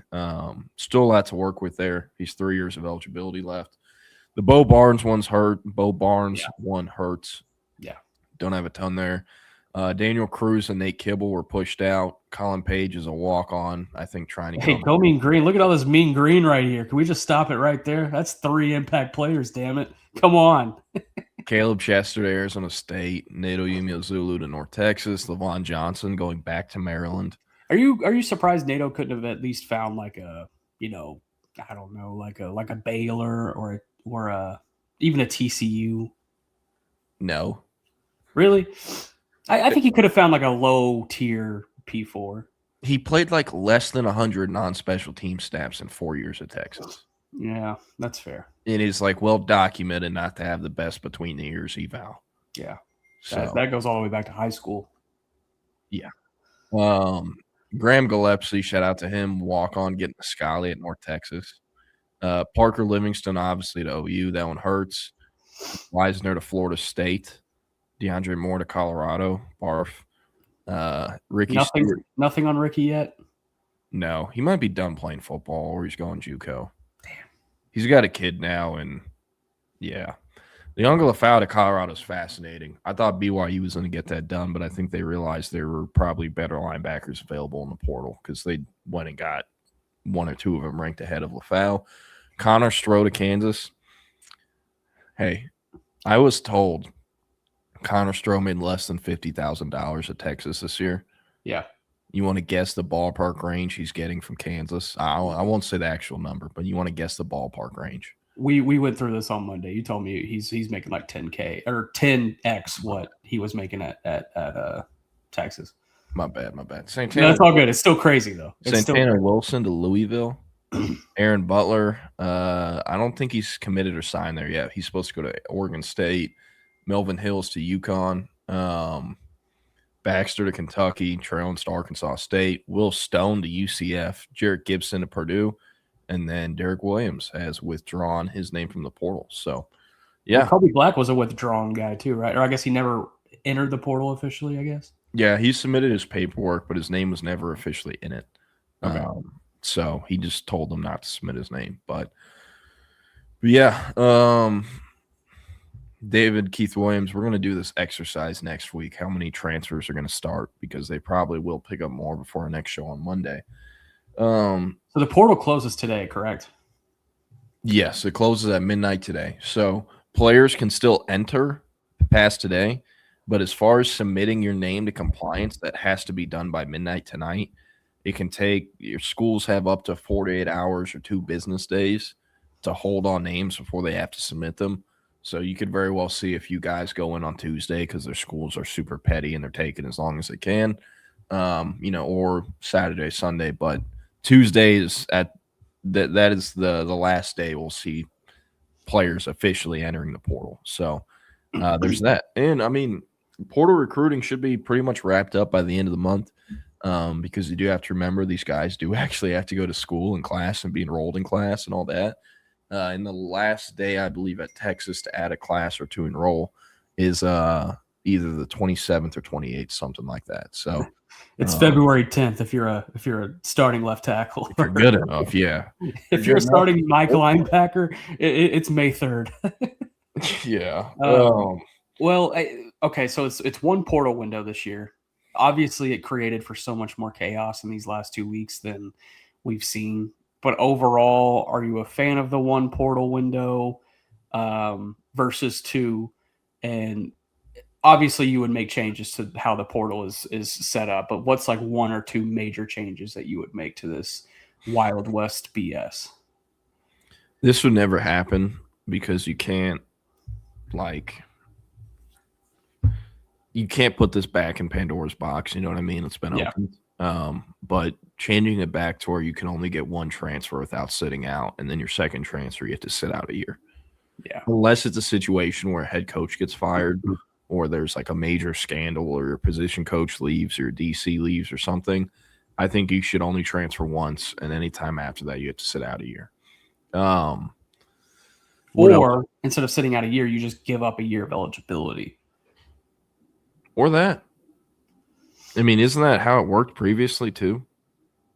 Well, yeah, but you would actually sit the year. I'm saying like, okay, I don't know. Like, let's say an example, like Tyrone Swoops, right? He played his first 2 years at Texas. Mm-hmm. Let's say he went in the portal and transferred to SMU. Yeah. He would have had to sit out his junior year, but wouldn't he only have had 1 season of eligibility left in the old days, right? Yeah, correct. Okay. Yeah. I'm not necessarily saying that, but at least provide an incentive for players to transfer less. Yeah. So I'd say that. What else would make the portal better? How about you can't transfer to a school in the same conference? I mean, they used to have those rules for the April window in the SEC. That's been tossed around as a potential solution to tampering. Now, it's not an overarching solution to tampering, but I think it would, the Ole Misses and the LSUs of the world who really love to get in there with conference foes. I think that would help out quite a bit. Yeah, that is a good question because besides the transfer rule, I can't really think of anything that's like semi-realistic. Yeah. Like, I think moving into February would help because February is a dead period and it's usually downtime for coaches, but make it a period where portal players can visit. But then you just have an extra month of people tampering in January. And also, like, the portal is in January because players have to get into their new school in time. So the academic calendar changes that. This would probably make more sense of a question like after spring ball. But do you think the one portal window is a positive as of today? Fuck yeah. Hell yeah. What about for the kid who, shows up to Kentucky or shows up to Penn State, these teams that are like really rehauled their entire roster. They get through spring ball and he's like third string, left guard where he could he could go back to Iowa State and start today, but he's screwed, Shit, he signed up for it. You're right. You're right. 100%. And I do think there needs to be more accountability for these decisions for these kids. I get it. They're 18 to 22, but they're dealing with a lot of money here. We're all dealing with a lot of money here. It's they have to be held accountable for their decisions at the end of the day. But you know, I don't know. It's fascinating. The whole thing. There's not a perfect method to it. There never will be. Yeah. But I am curious to see what the tweaks are to this situation. Yeah, I mean, it is. You brought up a good point. That player's kind of screwed, but he put himself in those shoes. Like, it's the same thing. People on our board when Jordan Seaton went in the portal is like, hey, if Texas gets him, it's because they paid a bunch. Can that make Gooseby or Brandon Baker go in the portal? And I was like, I mean, possibly, but it doesn't matter. Gooseby and Brandon Baker already re-signed, and Jordan Seaton is not going to end up at Texas. But if he was, he wouldn't have committed to Texas or signed until after the portal window closed. So Texas could have just screwed Gooseby and Baker if they wanted. And that's what it is. Some breaking news here from Matt Zenitz, and I don't want you to look at it because I want you to guess here. No, I already looked at it. You just saw it. Okay. Devin Brown, former on-3 number 1 overall recruit. Former 5-star across the board, if I remember correctly, though, I will say. I was trying to get him. Yeah, and I was a big Devin Brown guy personally. I was coming out. Transferred from Ohio State to Cal last season and now hit the portal again out of Cal. He just signed with Weber State. Wolf. Yikes. It's hard for us to hate because you know who our number 1 player was that same cycle? Oh, man. Who was it? Who was it? Drew Aller. It's still better than Devin Brown. It definitely is. At least Drew Aller is going to get picked in like somewhere on day 3 after tearing his ACL. But Devin Brown is going to be in year 5 next year. Yeah, that's crazy. A good question here from $5 Dill. Paying a transfer fee would help. I'm curious your thoughts on that, or like more jurisdiction on buyouts. And I know that's already starting to happen a little bit, but would that kind of, I don't know, dissuade, if that's a word? I mean, some players from entering the portal are paying buyouts and are doing it fairly. Others are like, that's not enforceable. Yeah, because it kind of isn't enforceable. Like the reason there's so many lawsuits and there's so much confusion right now with these contracts and stuff is because they're not deeming them employees. They're not employees. It's like technically a marketing contract. So the reason that, I don't know, the Cowboys sign a player in free agency, he's officially signed, he's done. It's a 2-year, $5 million deal. That is an employment contract. So if 3 days after he signs that deal, he changes his mind, I want to go to the Texans instead. Tough luck. He's fucked because he signed the Cowboys contract. It's an employment thing. If someone signs with Texas and 2 days later says, I want to go to OU, he probably could, because that rev share contract, even though it's an official contract with the University of Texas, it is not an employee's contract. That's not what it is officially deemed.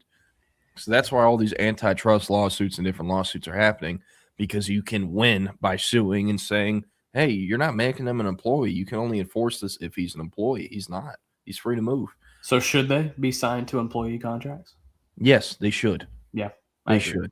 And I don't know if I don't think anyone gets benefits or insurance right now because they're in college, but I could get behind that. I mean, the school's going to pay for the surgery or whatnot, no matter what. But yeah, in CB, yes, Damon Williams did go back to Washington after entering the portal, or announcing he was entering the portal a day or two after signing a big rev share deal with Washington. That blew up really quickly. Washington got pissed very quickly. And the school that was trying to get him was actually LSU. But once it kind of got that hot, LSU was like, oh, we can't do this anymore. And the other schools that had interest also were like, oh, we're not going to do this either. Because you would have had to pay him like $4 or5 million a year on top of paying like $2 or $3 million for a buyout. And Damon Williams is a great college quarterback, but if you're paying $7 or $8 million for a 5'10", 5'11" quarterback, you're fucked. Like it's not happening. How awkward do you think that conversation was when he had to walk back through Jed Fish's doors and be like, "So, coach, yeah, I'm back." That is a great question. I would have killed to be a fly on the wall for that conversation. At the end of the day, Washington wasn't going to go upgrade if they lost him. So they're welcoming him back with open arms. Absolutely. You have to. One last thing I would like to touch on before I got to get out of here. I got a dentist appointment here in a little bit. Going to get my teeth fucked with today. So this redshirt thing. Yeah. So nobody saw it. Was it the NCAA has a proposal or somebody has a proposal to move? I'll just let you explain it. Go ahead. The FBS coaches unanimously voted on expanding the redshirt limit from 4 games to 9 games. That's crazy. Now it goes to the NCAA and they have to vote on it for it to pass. That's basically like you're just giving an extra year of eligibility to guys. That's but they can't do 5 for 5 because it's messed up with the academic calendar. It wouldn't work. And also there's a big fear that if you do 5 for 5, people are just going to sue and push for 6 for 6 or 7 for 7 and win. Yeah. So the 4 years to play 5 is still the same model, except a 4-game limit to 9-game limit is a lot different. That's a third of the regular season to 2/3 of the regular season, or 3/4 of the regular season. And like the thing I'm thinking about, like I was looking at Texas's their depth chart yesterday. I kind of have my own I made on an Excel spreadsheet, and I was looking at linebackers. They're going to lose. They have several guys who will be seniors on the team, like Brad Spence, Rasheem Biles, that have never used a red shirt. And once they lose those guys, the only linebackers left on the 27 team that are on Scully will be Ty Anthony Smith, Atkinson, Kosuk Paul, and Rocky Cummings, 3 of which will be in year 2. So I'm like, could Texas hypothetically ask Rasheem Biles or Brad Spence to sit out the game versus Texas State in one of the other non-conference duds, and then the game versus like Mississippi State, so that they can have them back one more year? You know what I mean? Yeah. Well, what if you end up playing 3-4 postseason games too? You know. Well, right now the 4-game limit, bowl games and playoff games, postseason games don't count towards that 4-game limit. So I don't know if that changes with 9-game limit. So that's what I'm saying about, like, if you're Texas with Rasheem Biles, instead of being like, fuck, we have to go pay another top portal backer, you can sit him for 3 games. It used to be, and I think this was well before everything went to shit. It used to be, at least when I was a kid, that you had to use your red shirt within your first 2 years. Like if you were going to use one, it had to be before your junior season. And so I wonder, like, I don't think that's still the case. No, I know it's not still the case, but I would be fascinated to see if maybe that's reinstituted, if there is a 9-game limit, so that teams don't pull some fast shit like that. But the thought that it made pop in my mind, all these players who, like Nick Brooks, for example, you said, Texas kind of screwed him by having him play 5 games this year. Who's to say he doesn't sue the NCAA after that rule is implemented and be like, hey, that was a redshirt year for me. Like I get that extra year of eligibility. That's going to open up another Pandora's box of all these other guys who are going to get an extra year of eligibility. Apparently, the NCAA said if they pass it, guys in that situation aren't going to be able to get the year back. I bet they believe that. They said the same shit about Pavia, and Pavia and all these JUCO guys are going to get their year of eligibility back. And so I don't know. I think 9 is a little much. I think 4 is a little low. I think you can meet in the middle around like 6. I think half a season is very, justifiable. And if you're going to use a red shirt, it has to be before your junior season. But who am I? Yeah. Well, all right. We got to run. But up next, we replay 3rd and Longhorns classic interview with lifetime Longhorn Sam Ellinger, Westlake Chaparral legend. I did say 6-7. 6-7. 6.5 games, maybe. Yeah. But we're going to get out of here. Y'all have a great one. We'll see you on Monday. Check us out on YouTube, Facebook, Twitter, Twitch. I'm ending the stream. But at 2 p.m., Chip Brown. And does he have his Twitter back? Yeah, he's had his Twitter back. Let's go. And Zay Collier. I forgot Zay's last name for a sec. Chip Brown and Zay Collier back at 2 p.m. We're ending the stream. We'll see you on Monday. Y'all have a great one. Have a great weekend. Like Jake Bayless said, they fucked up and let us get